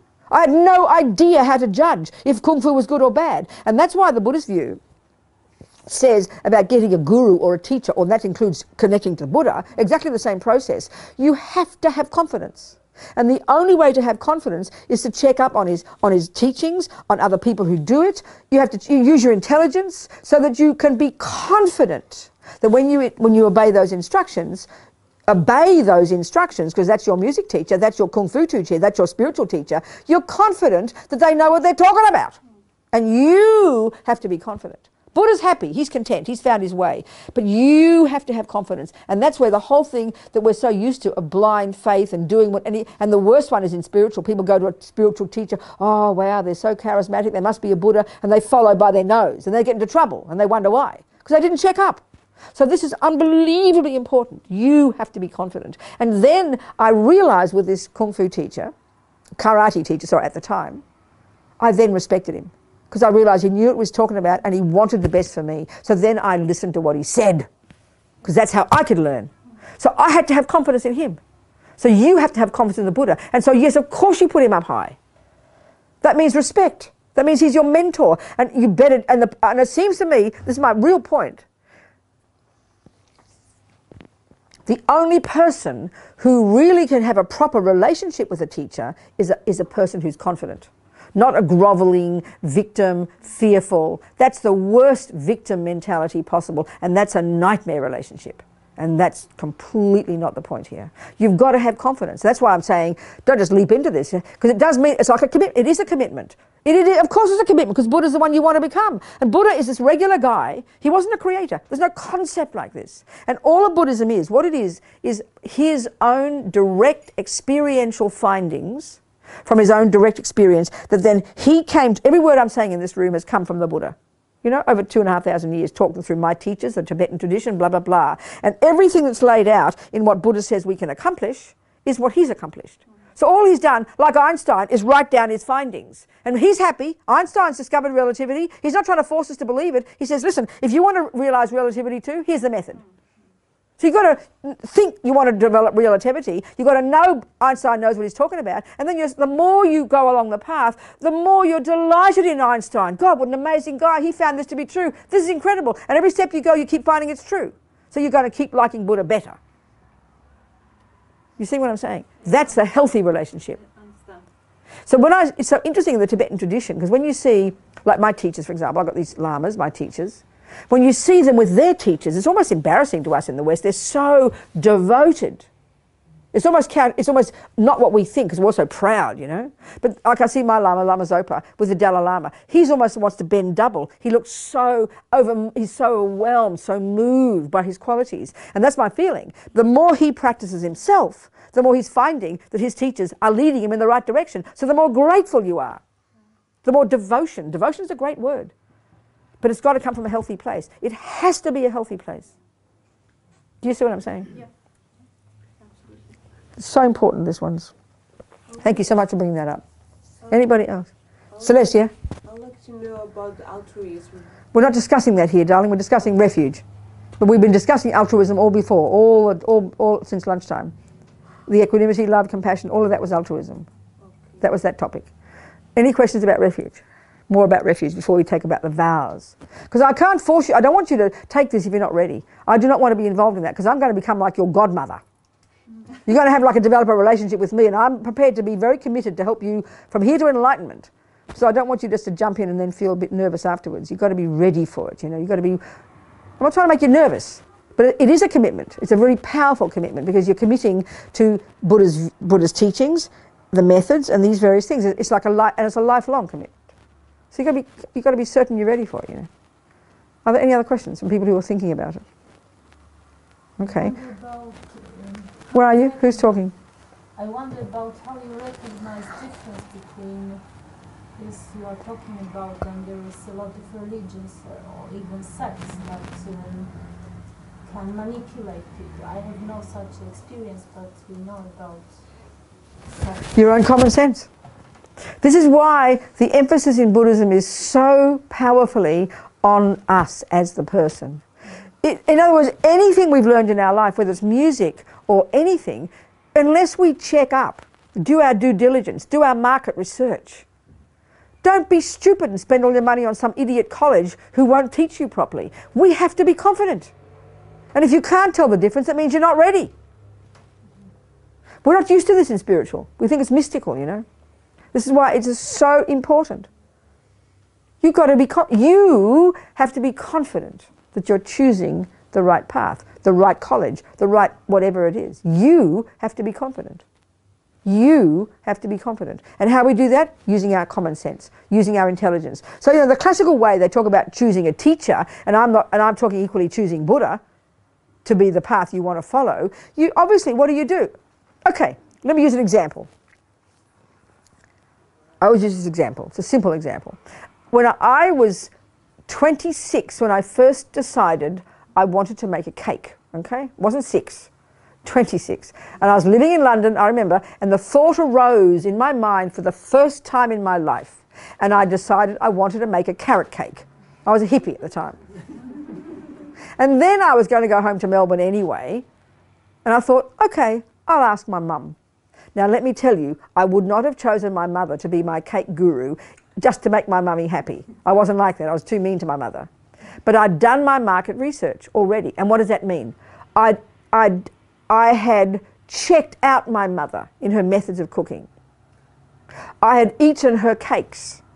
I had eaten her students' cakes, my sisters. Her peers said she was a good cake maker. So this is the only way I can check, isn't it, whether my mother was a valid cake maker. You understand what I'm saying? The only way, because I didn't have experience. So if I didn't check up on whether my mother was, like I did with the karate, I chose this karate teacher for the wrong reason. So I learned karate wrong for 1 year. That's a perfect example. So with my mother, I was confident intellectually that she was a valid cake maker. And cake making is easy to choose. So I was confident. So when I finally sat down with my mother in the kitchen, and she showed me how to make a cake. Everything came together. First I had the wish, I had to have the want. I'd done my research, I was confident, so then I said, please mummy, show me how to make a cake. And she in fact did. And what's so interesting, the way Lama Yeshe said at one time, which is why we need a teacher, and I'm not talking Buddha now, but I'm talking a present day teacher. He said, the Four Noble Truths are just intellectual until you have a person who teaches you. So for me, cake making was just theory. But when my mother showed me, suddenly cakes became real for me. And I remember the day she showed me how to make a cake, and it was an apple and walnut cake, it wasn't a carrot cake. I remember the day, I remember the kitchen, because this kind of, she passed on to me her knowledge, and I was ready for it. My mind was open, I was confident, I did what she said. She said, put 2 eggs together and beat them. I didn't go, excuse me, who you are telling me what to do? How stupid. I wanted to make a cake. So of course you do what she says. Because I wanted to make a cake, not because she was forcing me to do it. That's the point. You know, if she forced me into the kitchen and forced me to make a cake, well then, you know, she didn't, luckily, she knew. She waited until I was 26. She must have been so happy. So then I did what my mother told me. I put the 2 eggs, then I did this, then I did that, then the milk, and then the flour, and then out came the cake.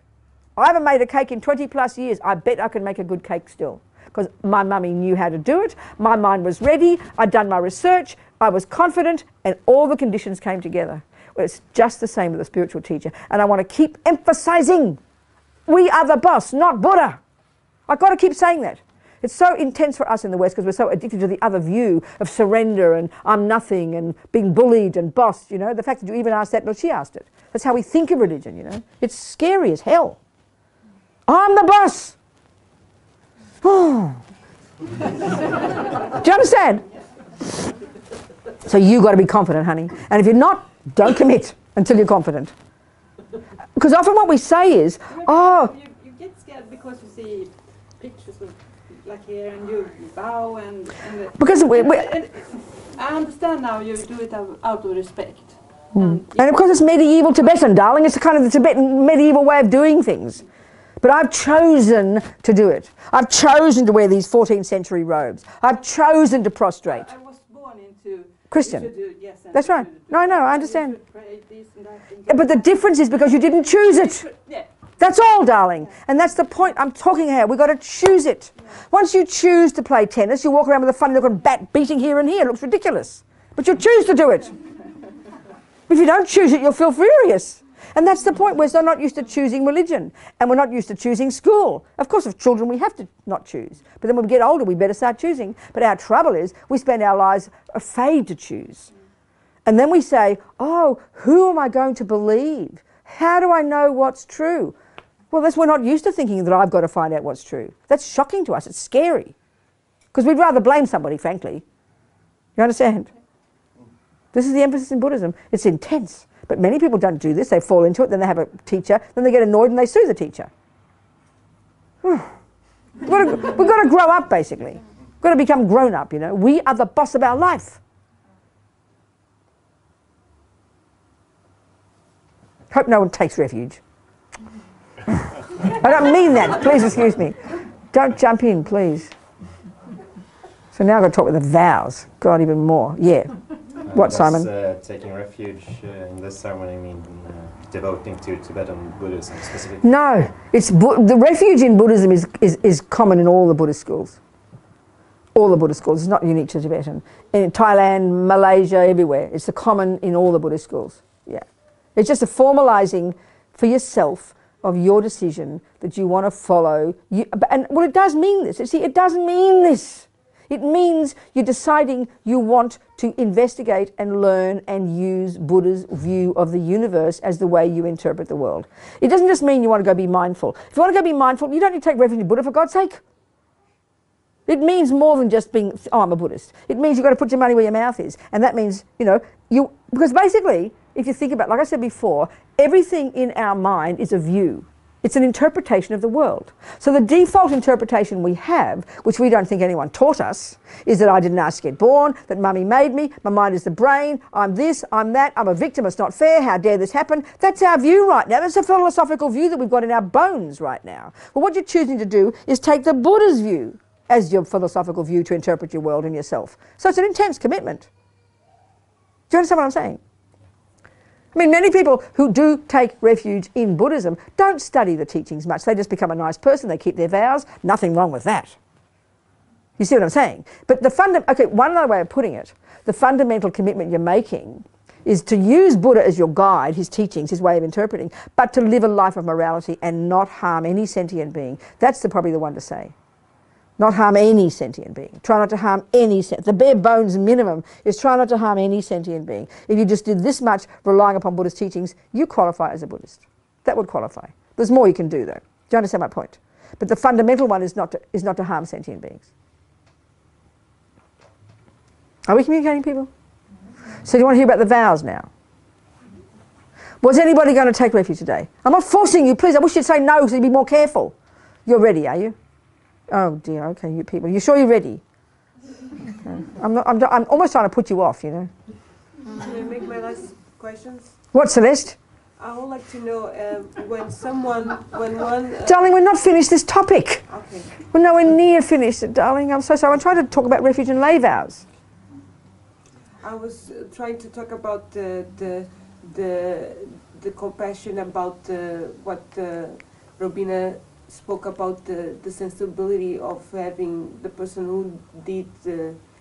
I know, darling, but I'm in the middle of trying to describe refuge and lay vows for people who want to do the ceremony. Did you understand that's what we're trying to do here? Okay. But did you know that? Yeah, now I understand. Now you understand. Good. Thank you, Celeste. You'll have to wait till next time, darling. Or you just keep reading your books. Okay. So now the vows... Okay. Vows is like the next step. And this is even, I mean, it's, you know, Buddha's a big fan of vows. I love vows. I love the way they talk about vows. For me, it's like so delicious. So let me describe. Okay, so listen to this. This is the teaching. This is Buddha's view, okay? Listen carefully. Okay. So, all right. So, you know, as we discussed yesterday, you weren't here, say, were you? You weren't here yesterday. You were here yesterday? Okay, good. So as we discussed yesterday, when we talked about karma, and I'd say karma in America, they don't have a clue what I'm saying, you know, karma. And then I'd say, could I have some hot water to drink? Excuse me, ma'am. Then I'd have to go, hot water. then they'd hear me. Or I'd ask for butter. Butter? Butter, you know, because I lived in the States for a while. Okay, so karma. Basically, the other word for karma, the best word, the most tasty, is the word intention. I will. When the thought, I will, that's the beginning, isn't it, of your body and speech following through. Because your body and speech are the servants of your mind, aren't they? Even Buddha says everything comes from the mind. It's literally true. So you think about this. The main cause of my walking out that door is what? Intention. And what does it sound like? Walking out the door. Thank you. Is the thought, I will walk out the door. If that thought is not arising in my mind, believe me, my legs will not move. I promise you. It's sort of obvious, but we don't think of it, do we? The thought is the first thing. They have a saying in Tibetan, everything exists on the tip of the wish. This is the meaning of karma. Karma is done by the mind. The law of karma plays out in minds. Everything comes from the mind, Buddha says. Literally all the way through. This is Buddha's view. Okay, so. Okay, first point. Now, Celeste's question, she said, what is the cause of getting a human body? And I answered, I'll say it more, the accumulation of very strong, intentional refraining from harming. In particular, intentional refraining from killing. Can you hear that? So, that means every time you have the thought, oops, I must not kill that sentient being. That's a thought of non-killing, isn't it? And what that will do will prevent you from killing the sentient being. Do you agree with that? Right. So you have to have the intention, I will not kill that sentient being, which means there's got to be a sentient being in front of you, right? Isn't it? You're just not sitting here going, oh, I won't kill an ant. There's no ant there to be killed. So it's when you meet the ant and then you go, I won't kill it. That's when you just drop a little seed into your karmic bank of non-killing. Can you hear that? And you need bucket loads of those accumulation of those seeds. Now, as Lama Zopa says, and the teachings say, he's just quoting Buddha's teachings, that that's just not powerful enough. It doesn't leave a deep enough imprint in the mind. Everything we do programs our mind, right? So, first point. And second point, here we are in this room at this moment, probably not killing. This is a little mouse under our cushion that we didn't know, you know? Do you get my point here? We're not killing any sentient beings. So we kind of feel very virtuous because we're not killing anything. And all the sentient beings are very happy because we're leaving them in peace. But we're not creating any virtuous karma whatsoever because there is no intention in the mind not to kill. We're just being nice people. And as Lama Zopa says, just being nice isn't enough. You with me, people? So karma is intensely proactive. It has to be the mind engaging in doing or not doing something. Your mind is what programs you, is what leaves the impression or digs the groove in your mind. If there's no thought, there's no karmic imprint.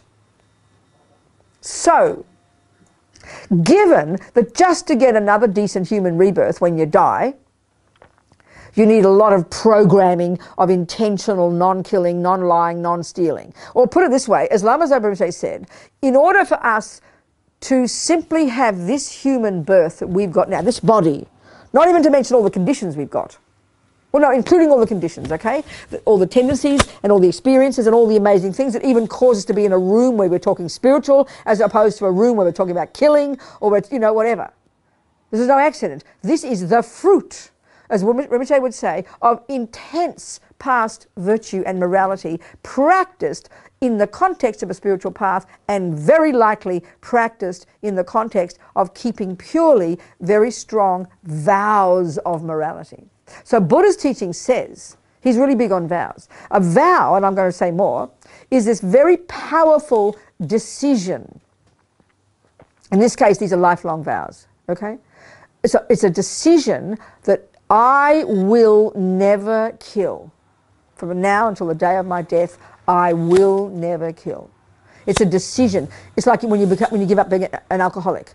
I will not drink. Okay, they do it for 24 hours, I understand that. But every day you say it, it gets stronger and stronger. And it's so obvious when you, like if you decide to go on a diet, for example. I remember after I did Kung Fu, it was like 30 years ago now, it's gone so quick, never mind. And I got nice and thin when I was doing, being fit. I was fit, with less fat on my body when I was doing Kung Fu, because I was training 6 days a week, being a fanatic, of course.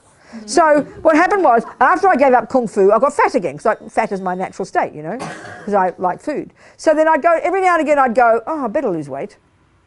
Well, suddenly 30 years passed, I thought, oh. Then I decided 2 years ago, I will lose weight. I changed the word. I said, I will lose weight. And guess what? What happened, do you think, after that? I lost weight. Why? Because I intended to lose weight. Before, oh, I should lose weight. If only I should lose weight. I better lose weight. Oh my God, I wish I could lose weight. But I will lose weight. It's sort of different, isn't it? Yeah. Do you see what I'm saying? Something as simple as that. So it's like I made a vow to myself. And all of a sudden, you know, I lost 12 kilos. Well, I've gained it again. Doesn't matter. I'm just saying. The point I'm making. I decided, you know, I decided.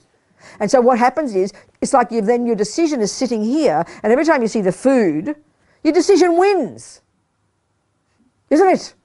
Well, they talk about vows as being protection. So, okay, I'm a Buddhist. I've chosen to live according to Buddha's deal. I appreciate the idea of karma, which is that I create my own reality. I appreciate the view that if I kill and lie and steal, it'll harm me now and in the future. And I definitely say I'm sick of suffering. So I'm taking this on board as my method to prevent me from suffering, please, because I'm sick of it, up to my here. And I also appreciate compassion. So I'm doing it for that reason too, but you've got to have it for yourself first. So that's why I'm using Buddhism as my way of living and using his views of morality, which I find intelligent and reasonable. So I've taken vows. not to kill, not to lie, not to this and not to that. I've chosen to have those. But again, when we think of religion, we think someone else is pressing us on our head with all this stuff. But you know, when you learn to drive a car, you've probably got 100 don'ts, haven't you? Don't drive this way, don't go too fast, don't put the gear here, don't go to second gear when you do this, don't put the brake on here, don't accelerate there. It's a whole series of don'ts. But aren't we happy to have those instructions? You're not thinking, who do these people are telling me how to drive? You're so grateful that they've told you what not to do so you don't kill yourself, isn't it? So that we get to keep remembering we're the boss of this. You have to choose to do this because you know it will help you become the person you want to become. So, the added piece, as Lama Zopa said one time, you could have a person who's doing lots of spiritual practice, but hasn't got vows, hasn't taken the lay vows, the simple vows of no killing, no lying, no stealing, okay? And then he said, you've got a person, another person, who's merely keeping their vows nicely. He says the second person is, and these are the words they use in Buddhism, creating infinite more virtuous karma, meaning programming their mind really more powerfully in virtue and purifying the neuroses in the mind, purifying the obstacles to all these realizations because of the power of vows. And this is getting to what Buddha says. Buddha says that a person they talk about vows as a subtle form. Vows have a subtle physical energy, and they say anybody living in the pure vows of morality have a subtle energy that's visible to clairvoyance, that it's something really evident. So Buddha's kind of blissed out about vows, that the easiest way, the most easy way to accumulate bucket loads of virtuous karmic seeds in the mind and to purify your mind 24 hours a day is to live in vows. In other words is the point, finally. The difference between the person who had no vows and the person who had a vow, because of the power of vows, and having vows means that 24 hours a day that you're keeping them, 24 hours a day when you're asleep, in the toilet, out with your new girlfriend, you're ticking over virtuous seeds every second. But when you don't have a vow, it's only when you think, oh, I better not kill that mouse, that you put the seed of non-killing in your mind. And remember, back to Celeste's question, the main cause of even getting a decent human body is the accumulation of non-harming, in particular, non-killing seeds. So do you hear what I'm saying? I'm not asking you to believe a single word I'm saying. I'm just telling you the Buddha's teachings. So I like this. This suits me, thank you. I'm happy to live in vows. It feels like you get ahead. It's like 1,000% return on your investment, you know, and I like that very much. Are we communicating here? Are you clear? So vows are amazing if you want to become a better person. If you want to become a more moral, more kind, more loving, more wise, more compassionate person who wants to realize emptiness and get bodhicitta, hey, vows are a no-brainer. Do you see what I'm saying? Because, you know, the more we understand the way Buddha talks about samsara, and the more we understand how delusions function, even though we're nice people, look how easy it is to get upset, to get hurt, to get irritated, to get depressed, to kill the ant when you sort of can't be bothered getting it out of the sink. We just get lazy, you know, and because we're resting on our laurels, basically, because why we have such a good life now, and this is the point, also another point, why we have such a good life now, why we're not living in an environment where we have to kill creatures. Like if you go to India and it's in the rainy season, it's like Jurassic Park. I mean, you're being attacked by these creatures. You're breathing them in, you know. You can't avoid killing so many beings unintentionally. So here we are in clean Sweden. God, if you people only realised, you know, okay, again, remember, all actions have at least 4 results, 4 main ways they ripen. So if we look at your life in this little town called Stockholm, you know, killing, for example, the result of intentional non-killing is you've got a decent human birth with legs and arms and noses all in the right place. That's the fruit of non-killing. The main cause of having a decent human body, Celeste, is because you've not killed in the past and because you've kept vows of non-killing in the past. So this caused your mind to run to your mummies in Mozambique and get a decent human body, darling. The second way that non-killing ripens, well, the second way killing ripens is you're born in this life with a tendency to kill. Well, check your own mind. Do you have a tendency to kill? No. That's because you've consciously not killed. Not because you're lucky or intelligent, because you live in Sweden with no one to kill. You've practiced non-killing and you have kept vows of non-killing, which is how come you wake up in this life, unlike the fisherman who runs off and keeps fishing, more like the little boy with the compassion for the lice. That's the fruit of his having kept a vow to non-kill. And I haven't finished the purification. We have to do more than 4 o'clock, I'm sorry. It's 4 o'clock, time to go home, but I haven't finished. So if you have to go, please go. I'm not trying to hold you. Okay.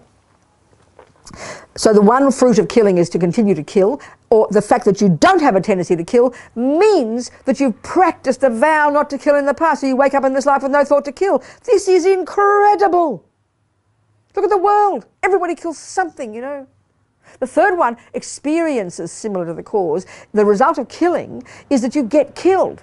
You get sick, you die young, you live in and then the fourth one is environmental karma, where you get the water's polluted, the air's polluted, the food is disgusting, it hurts you, it harms you, you live around where people are dying young everywhere. You know, we don't have, in Stockholm you don't have that karma. You have pure air, you have pure food, you have pure stuff. That's the fruit of non-killing, people. This is Buddha's view. You created it. You don't have a tendency to kill because you must have kept a vow not to kill in the past. How incredible. You have no wish to kill. You don't have any, and you don't have the opportunity to kill. There aren't these Jurassic Park creatures running at you. So this is a result of living in morality in the past. How come you got a human birth? How come you have no tendency to kill? How come you want to practice a spiritual path? How come you live in a nice, clean, sweet city like Stockholm with clean air and clean food? All of this is the fruit of your morality practice in the context of keeping vows. This is Buddha's interpretation. I know it's not Jesus's, I know it's not Lenin's, but this is Buddha's, okay? So, if this is so, then I'm happy to keep taking vows. Thank you very much. I can lie back and pick my nose in peace, because you're ticking over virtue every second. Okay, so now I have to talk about purifying negative karma. This is the other component. Because if anybody's going to take refuge with me, you're going to commit to do purification every day. All right? It's the best practice in the whole world. So when we understand junior school practice, it's refraining from creating the negative karma of harming others for your sake, in the context of keeping, in the context of keeping lay vows, which gives this extra rocket boost to your morality, incredible. And then you add the extra component at the end of every day, as Lama Zopa says, we're insane not to do it every day. You do what's called purification, which consists of 4 steps. You regret the negative things you've done, this life, today, this life, and then since beginningless time, to harm sentient beings, because you know what? I'm sick of suffering. That's why you regret. It's compassion for yourself. Then you think, whom can I turn to? The Buddha, he's your doctor. And then you have compassion for those you've harmed, because you know what it feels like. Third, you do a little practice to be the antidote. And fourth, you make a decision not to do it again. That's purification. And because karma is not set in stone, and because, as Lama Yeshe says, we create positivity with our mind, and so we purify it by creating other way around. We create negativity with our mind, and so we purify it by creating positivity with our mind. So if you make a decision to live in the vows of morality whilst trying to follow Buddha's teachings, and you purify every night, you have the most brilliant, perfect practice, and I am not joking. Anything else is a bonus. To sit and meditate and be mindful, that's an extra bonus. But this is the most powerful practice. You're accumulating constant virtue, you're programming your mind in virtue, you're being conscious not to harm sentient beings, you're becoming a better, more content human being. Huh? Should you do that in the evening? Best, before you go to bed. Why? Best. Why? Because you just regret the stuff you're doing in the day. It's just reasonable. Okay. Just kind of conventional, that's all. Yeah. Because, you know, you wake up in the morning, you do it, that's fine, but you didn't do anything overnight. You sort of forget the day before. And, you know, it's just the convention. You can do it in the morning as well, it's up to you, but night is the convention. It's like finishing, it's psychologically helpful. At the end of your day, you check your day, you know. We used to clean up your desktop on Macs. You don't do that anymore. Clean up your desktop.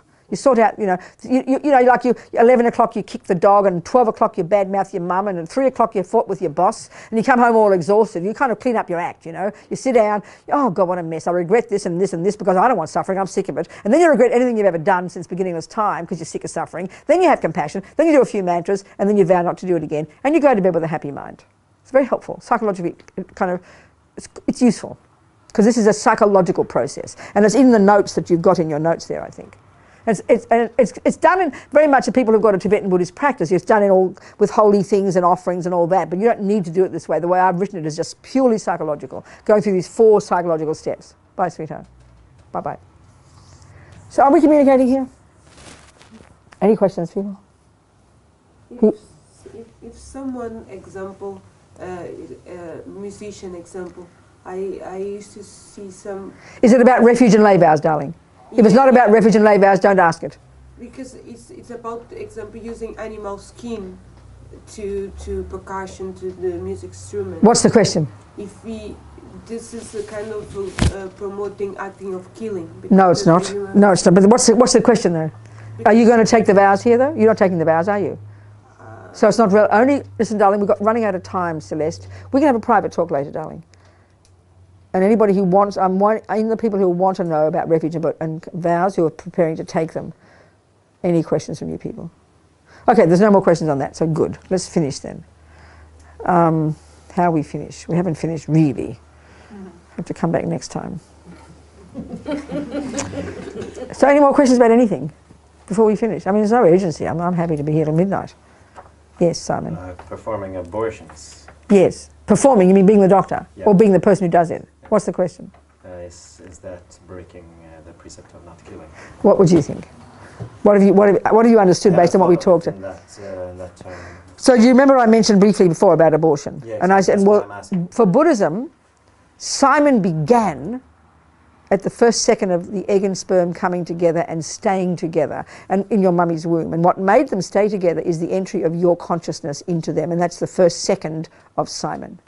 So from that second, you're a human being. So from that second, if your mother aborted you, that's called killing a human being. Of course it is, yeah. Of course it is. For the Buddhists here, yeah. Maybe you could say it's not as bad as killing a fully grown human. Because, you know, the little creature who has less pain and less suffering probably. But it's still a sentient, from that second it's a human being. It's very clear in Buddhism. You understand? Okay. Any other questions, people? Yes, John. What about parasites in your body? What about them? If you have taken the vow to not kill, what do you do? Because they said, I've never... Was your intention to kill them? Sorry? Was your intention to kill them? I guess it will be. Was your intention to kill the creatures? Bye. Yeah. Did you have an intention to kill these beings when you took the medicine? Is that what you did? You intended to kill them, did you? Yeah, I guess. You did. You said, I will kill these beings. You said that when you took your medicine. I wanted them to not be in my body. So. Pardon? Yeah, I wanted them to not be in my body. So. Okay, so a parasite's a sentient being? Yeah. It has a mind? Who told you that? Well, that's what I thought. Well, I don't know. You tell me. How do Western scientists know what a sentient being is? And they can't, if it moves and wriggles, they assume it's sentient, but it doesn't follow. How do we... You don't, I mean, you can't. You don't know. Okay, let's just look at the bigger picture here. The Buddha would say, there is not an atom of space. Hear the words. There's not an atom of space where you won't find sentient beings. Everywhere is pervaded by sentient beings. That means our bodies are zoos, are walking zoos, darling. So then you're driving, breathing, eating, walking, everywhere. And then second, because this is samsara and it's the nature of suffering, just by existing, we harm each other. So the best we can do is have this pure wish, and this is why vows are so potent, because they can guide you out of the mess, to have this sincere wish, even taken as a vow, I will never intentionally kill a living being. This is stupendous. You're going to be killing every day. You're slaughtering beings every day. Eating, maybe sentient beings in your body don't like carrots, for God's sake, and you're eating carrots, you know. Just because it's called a medicine, just because it's called a parasite, there's billions of beings in your body. So it's very hard to survive. You can't survive without not killing. But the crucial one is to have this true wish not to harm. This is what guides you out of it. And that's why vows are so potent, because 24 hours a day, it's giving this rocket boost to your virtue. But if you take that medicine, I think it if you know it's a sentient being, Maria. Yeah. Oh, yeah. Well, obviously, we haven't looked at this yet. The first one about a vow, you have to know it's a living being. You've got to know it's a living being. You've got to identify it. Then you've got to have the intention to do it. You know it's a vow, and you don't care, and then you kill it. That killing intentionally is very powerful. That's when you create the karma, because intention equals karma. You've got to know it's a living being. We did this yesterday. Intention. Then you've got to see the object, and you've got to recognize that's the object I want to kill. What does the Buddha say about parasites? God almighty, Maria, I don't know. Excuse me. It's maybe better not to know then, because then... Maria, stop it! Shh, you talk nonsense. It's nonsense to say that. It's superstition and fear to talk this way. Can I please repeat, Maria? You sometimes worry about things you don't need to. But if I take a medicine, it's because I want to kill that. I mean, I don't. Well, then you're killing a sentient being then. Yes. Then that means you're killing, so go away and kill. I'm not interested. How do I gonna? How am I gonna? I'm not interested, Maria. I don't want this conversation. This is not helpful. This is not helpful. I don't think you're being a bit ridiculous. I mean, am I being rude? I know I'm being rude, that's for sure. But are you really serious in this conversation? Yeah, because I'm going to India and I probably might get a parasite in my stomach and I've taken the vow not to kill, so I am serious. But you don't have parasites if you don't want to, but I am serious.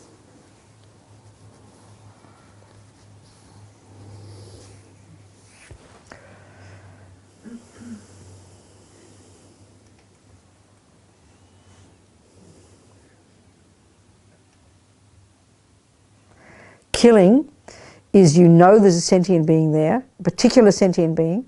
You recognize, you acknowledge there's a sentient being there. You know it's that sentient being and you intend to kill it and you do the action and it dies before you. That's all I can tell you. You have to use your own common sense to decide. That's the instructions, darling. I can only give you the instructions, and you have to use your common sense and your own intelligence to see if that's how what your action does is fit the definition of that. I mean, what can I tell you? I've given you every piece of information I know, and you've heard this before, Marie, because you've already taken vows. You know, darling? So again, Buddha says there's not an atom of space you won't find sentient beings. Everywhere you go, they're in your skin, in your ears, in your body, in your mouth, in your nose. You're eating them, you're chewing them, you're standing on them, you're destroying them every day. They're living in you. There's a zoo in there. So you've taken a vow, because she's a Buddhist, you've taken a vow, I will never intentionally kill a sentient being. You've made that vow. So you do everything in your power to keep that vow with purity and sincerity. And how amazing, because 24 hours a day that you're keeping that vow, you're ticking over virtue and you're purifying your mind. So then you have to take a medicine. You don't know that that thing that you're talking about will die. You don't know it's even a sentient being. How do you know? You're not clairvoyant. How can you see what a sentient being is? Do you know, Maria, answer my question. How can you tell there's a sentient being in your body? Who says it's a sentient being? Have you established it as a sentient being? Who tells you it's a sentient being? This sentient being you think you want to kill. This is like a guardian cyst, like you can see it in the microscope. And how do you know it's a sentient being? Who told you this? I don't know. Well, then why do you say then you want to kill a sentient being? You just said so clearly, yes, I want to kill a sentient being. Because I thought a parasite was a sentient being, that's why. But what's this parasite you're talking about? Parasite's a big phrase. Parasite is an animal that lives in, like it's a small animal, like maybe like a few cells. And why would you want to kill this animal inside you? Why? Because maybe it's killing me if I keep it in my body. What disease is this called? I've been going to India for excuse me, I've been going to India for 38 years. I've never thought of this, so I don't know why it's concerning you all of a sudden. Well, I don't know what you're talking about. I mean, I mean, I never thought of this. I've been going for 38 years. Is this something I've missed or something? Yes. I agree with you. Yeah. I had them many times. It's a small animal in you. And What's this disease called? Gardiasis, I think. Like different. What? Georgia. Yeah. But who says a jardia is a sentient being? I don't know. Well, then stop asking me the same question until you've got your facts. Kind of check up before you ask that question. Who am I going to ask if a gardiasis is a sentient being? Where do I turn to? Listen, may I say something? Thank you, please. Sometimes I think you have to do killing, but you don't really. Excuse me, don't, no, that's a wrong teaching. Don't open your mouth. That's not the discussion here. Don't say it. You have no right to say that. You're making something up. You're trying to make her feel better. Excuse me. That's not the teaching. That is not the teaching. It is not the teaching. If there's a sentient being, and you know it's a sentient being, and you really do believe it's a sentient being, not believe, you know it's a sentient being, and you identify with that sentient being, and you say, I'll kill it, then I have to say you're killing. I can't say more, but you don't take my word. Don't believe what I'm saying. I'm not God. I'm just giving you the Buddha's teachings, which you are reading in the same way as I am. So it's up to you. Don't look to me all the time to give you an answer. I'm not just saviour. You read the teachings like I'm reading, Maria. You're a grown-up just like I am. I can give you all I can know. Please, that's my main point to you here. You're kind of dumping it on me to tell you the answers. You can get off the hook from killing. Excuse me, that's not my job. Go get yourself off the hook. What if she does some I don't care. I'm not interested. No, that's it. That's like breaking your leg and I can fix it. I'll break my leg again. Oh, I'll fix it. One day you won't be able to fix your leg. I'm not going to give all these answers. It's like children. Excuse me, I know I'm being so rude here, but please get my point, Maria. I'm not your God. I'm not a savior. I'm giving you Buddha's teachings the best that I know. I can't tell you more. So stop demanding me to get you off the hook, which is what you're doing. How do I know what it is? How do I mean, excuse me, Maria. Oh, sorry. No, I don't mean it like that. You're studying the same teachings as I am. I'm not clairvoyant. I can't tell what a sentient being is, but I do my best not to harm sentient beings, and at the same time I try to stay healthy so I can be a beneficial sentient being. That's all I can say to you, darling. It's a no-win situation, but you've got to have some courage here. Some courage to have the wish not to harm and to try and not harm sentient beings. You're almost grateful, you're almost glad you're finding a sentient being, because now you can say, oh wow, I'm killing it. That's just our self-pity works like that. I'm not interested. Sweetheart, please try and hear my point. We'll all do our best in this insane asylum. Now I made her cry. It's not uncommon. I don't mean Maria, I do it to everybody. Are we communicating, people? I'm making them a bit nervous here. Yeah. Can I just say one thing? What? I remember one time in... Good, nice voice of sanity here, Maria. Come on, darling, listen to her. It was one time in Stockholm, somebody had worms, and they took some medicine, and they said the worms... Who's they? The students who were asking, and Lama Yeshe said, well, when you take the medicine, but maybe they get sleepy or something. Well, that's their problem, he said at that time. Okay, well, I mean, Lama talks different ways to different people. This is how I'm talking to. This is how I'm talking to Maria. It's in the public thing. Okay, Maria, we can't win, Maria. Life is fraught. Life is difficult. It's in the nature of suffering. All we can do is our best to truly not want to harm sentient beings, darling, and be courageous. And don't be so nervous. You're worried God's going to punish you because you're trying to be a good girl. Well, good girls are fearful of doing naughty things because we don't want to be upset. We don't want Mummy to be upset with us and God to be upset with us. Be brave, darling, and go to India and take your medicine and be as healthy as possible and have compassion and be brave and keep your vows purely. Sweetheart, I can't say more than that. We're going to have a little gossip tomorrow. I'm going to stay with her tomorrow. Anyway. Any more questions before we do refuge and lay vows? Yes. Quick one. Yes, darling. Beings. According to recent studies, yeah. even vegetables have senses. Well, not for the Buddha. What's labelled a vegetable isn't a sentient being. Okay. But for the Buddha, there are trillions of sentient beings living in the carrot. Okay.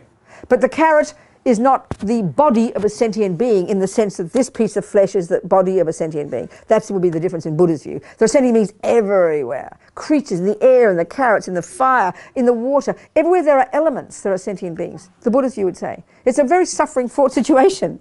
So just existing. That's why having the wish not to harm, having a vow not to kill, the best we can, truly, bravely trying to keep it, is like a beacon that guides us out of this nightmare, you know. And also, Maria protects us from having to kill, protects us from killing. Like even who told the story about the cockroaches going? It was you, right. Just the thought to not harm cockroaches, the cockroaches stopped coming. Because he purified, and that's why the purification practice is so powerful. You purify, if you every night purify any killing you've ever done since the beginning of this time, because you're sick of suffering. Have compassion, do your mantra, and vow not to do again. You can't do more than this. This is kind of blissful.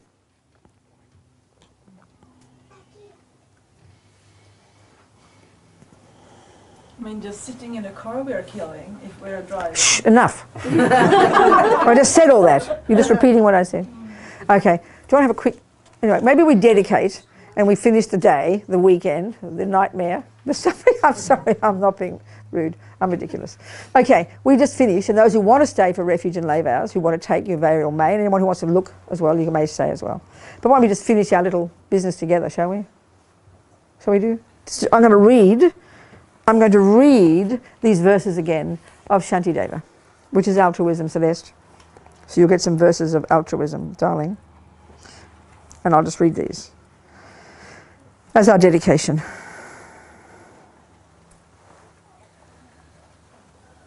Find it again.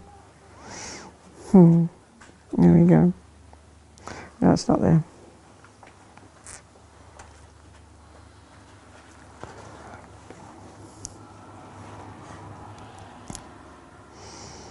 Mm-hmm.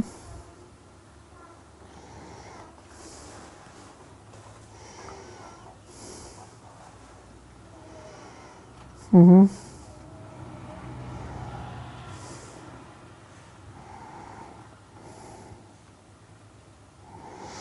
Okay, everybody.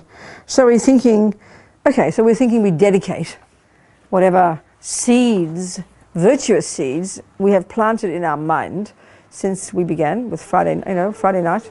So we can think, actually, every second we've been together, every thought that has arisen, every moment, we have sown seeds. Everything we've heard, it's gone in. We might not remember most of it. Karma is like everything you see and hear, especially those two senses. You're like taking, this is what the Lamas say, you're taking a photo of it and storing it in your mind. And then next life, you'll, develop those photos. They're the things you'll meet again and see again, So be so delighted we've sown all these marvelous seeds by listening, thinking, analysing, checking up these Buddhist teachings, to see if there's some tools we can use to help us develop our amazing potential so we can be a benefit to sentient beings like this, thinking this way, and be so delighted in our activity together, And so we're going to read these few verses from Shantideva, this marvelous text of the way of life of the Bodhisattva, some of the aspirations of the great Bodhisattvas, which we couldn't have enough time to talk about,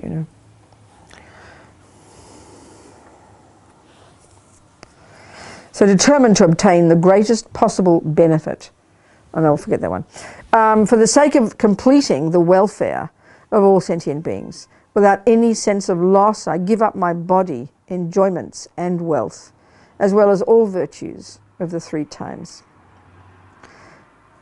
By renouncing all, go beyond suffering, my mind achieves the non-abiding, sorrowless state, enlightenment.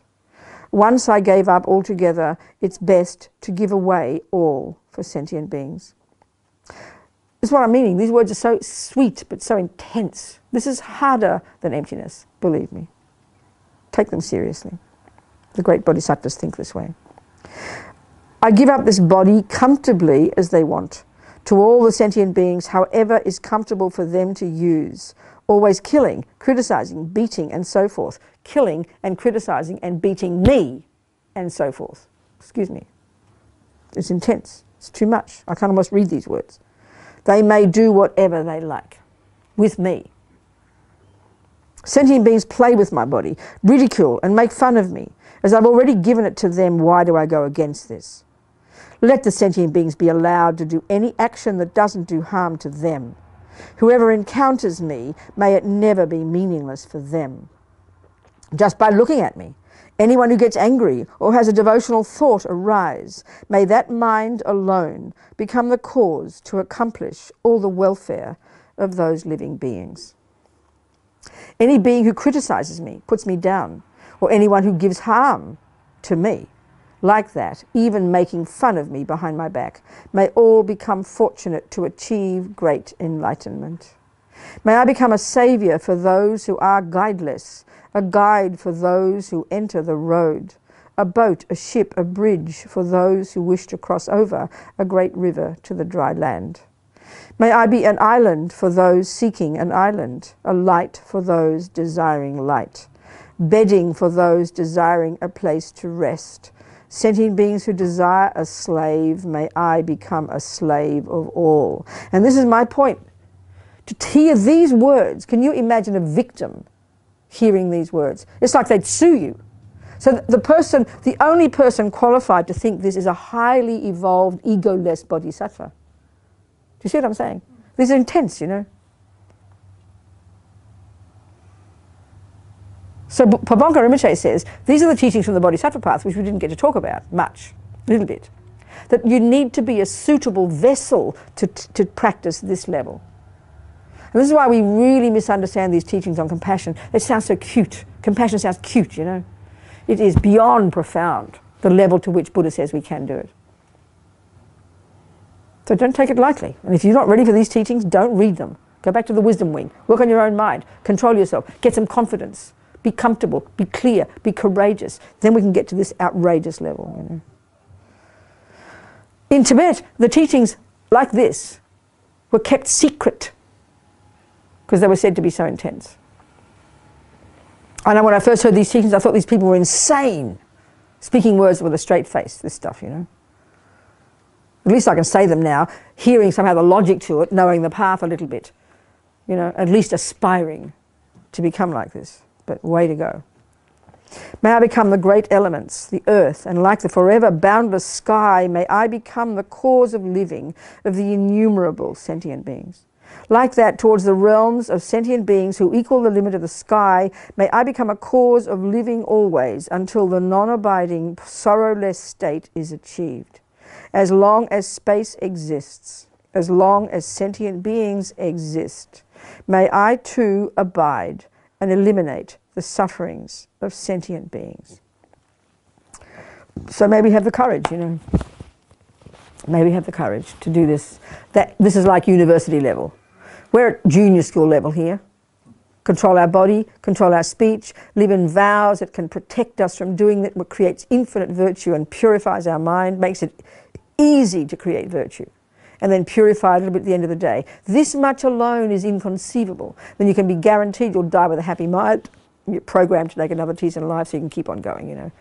Then maybe we can start to meditate and get to see our mind and be our own therapist. Then we can begin to practice the compassion wing, and then we can get to the Vajrayana, postgraduate, and quickly become enlightened. One step at a time. Thank you, everybody, very, very, very, very much. Thank you, Maria. Thank you.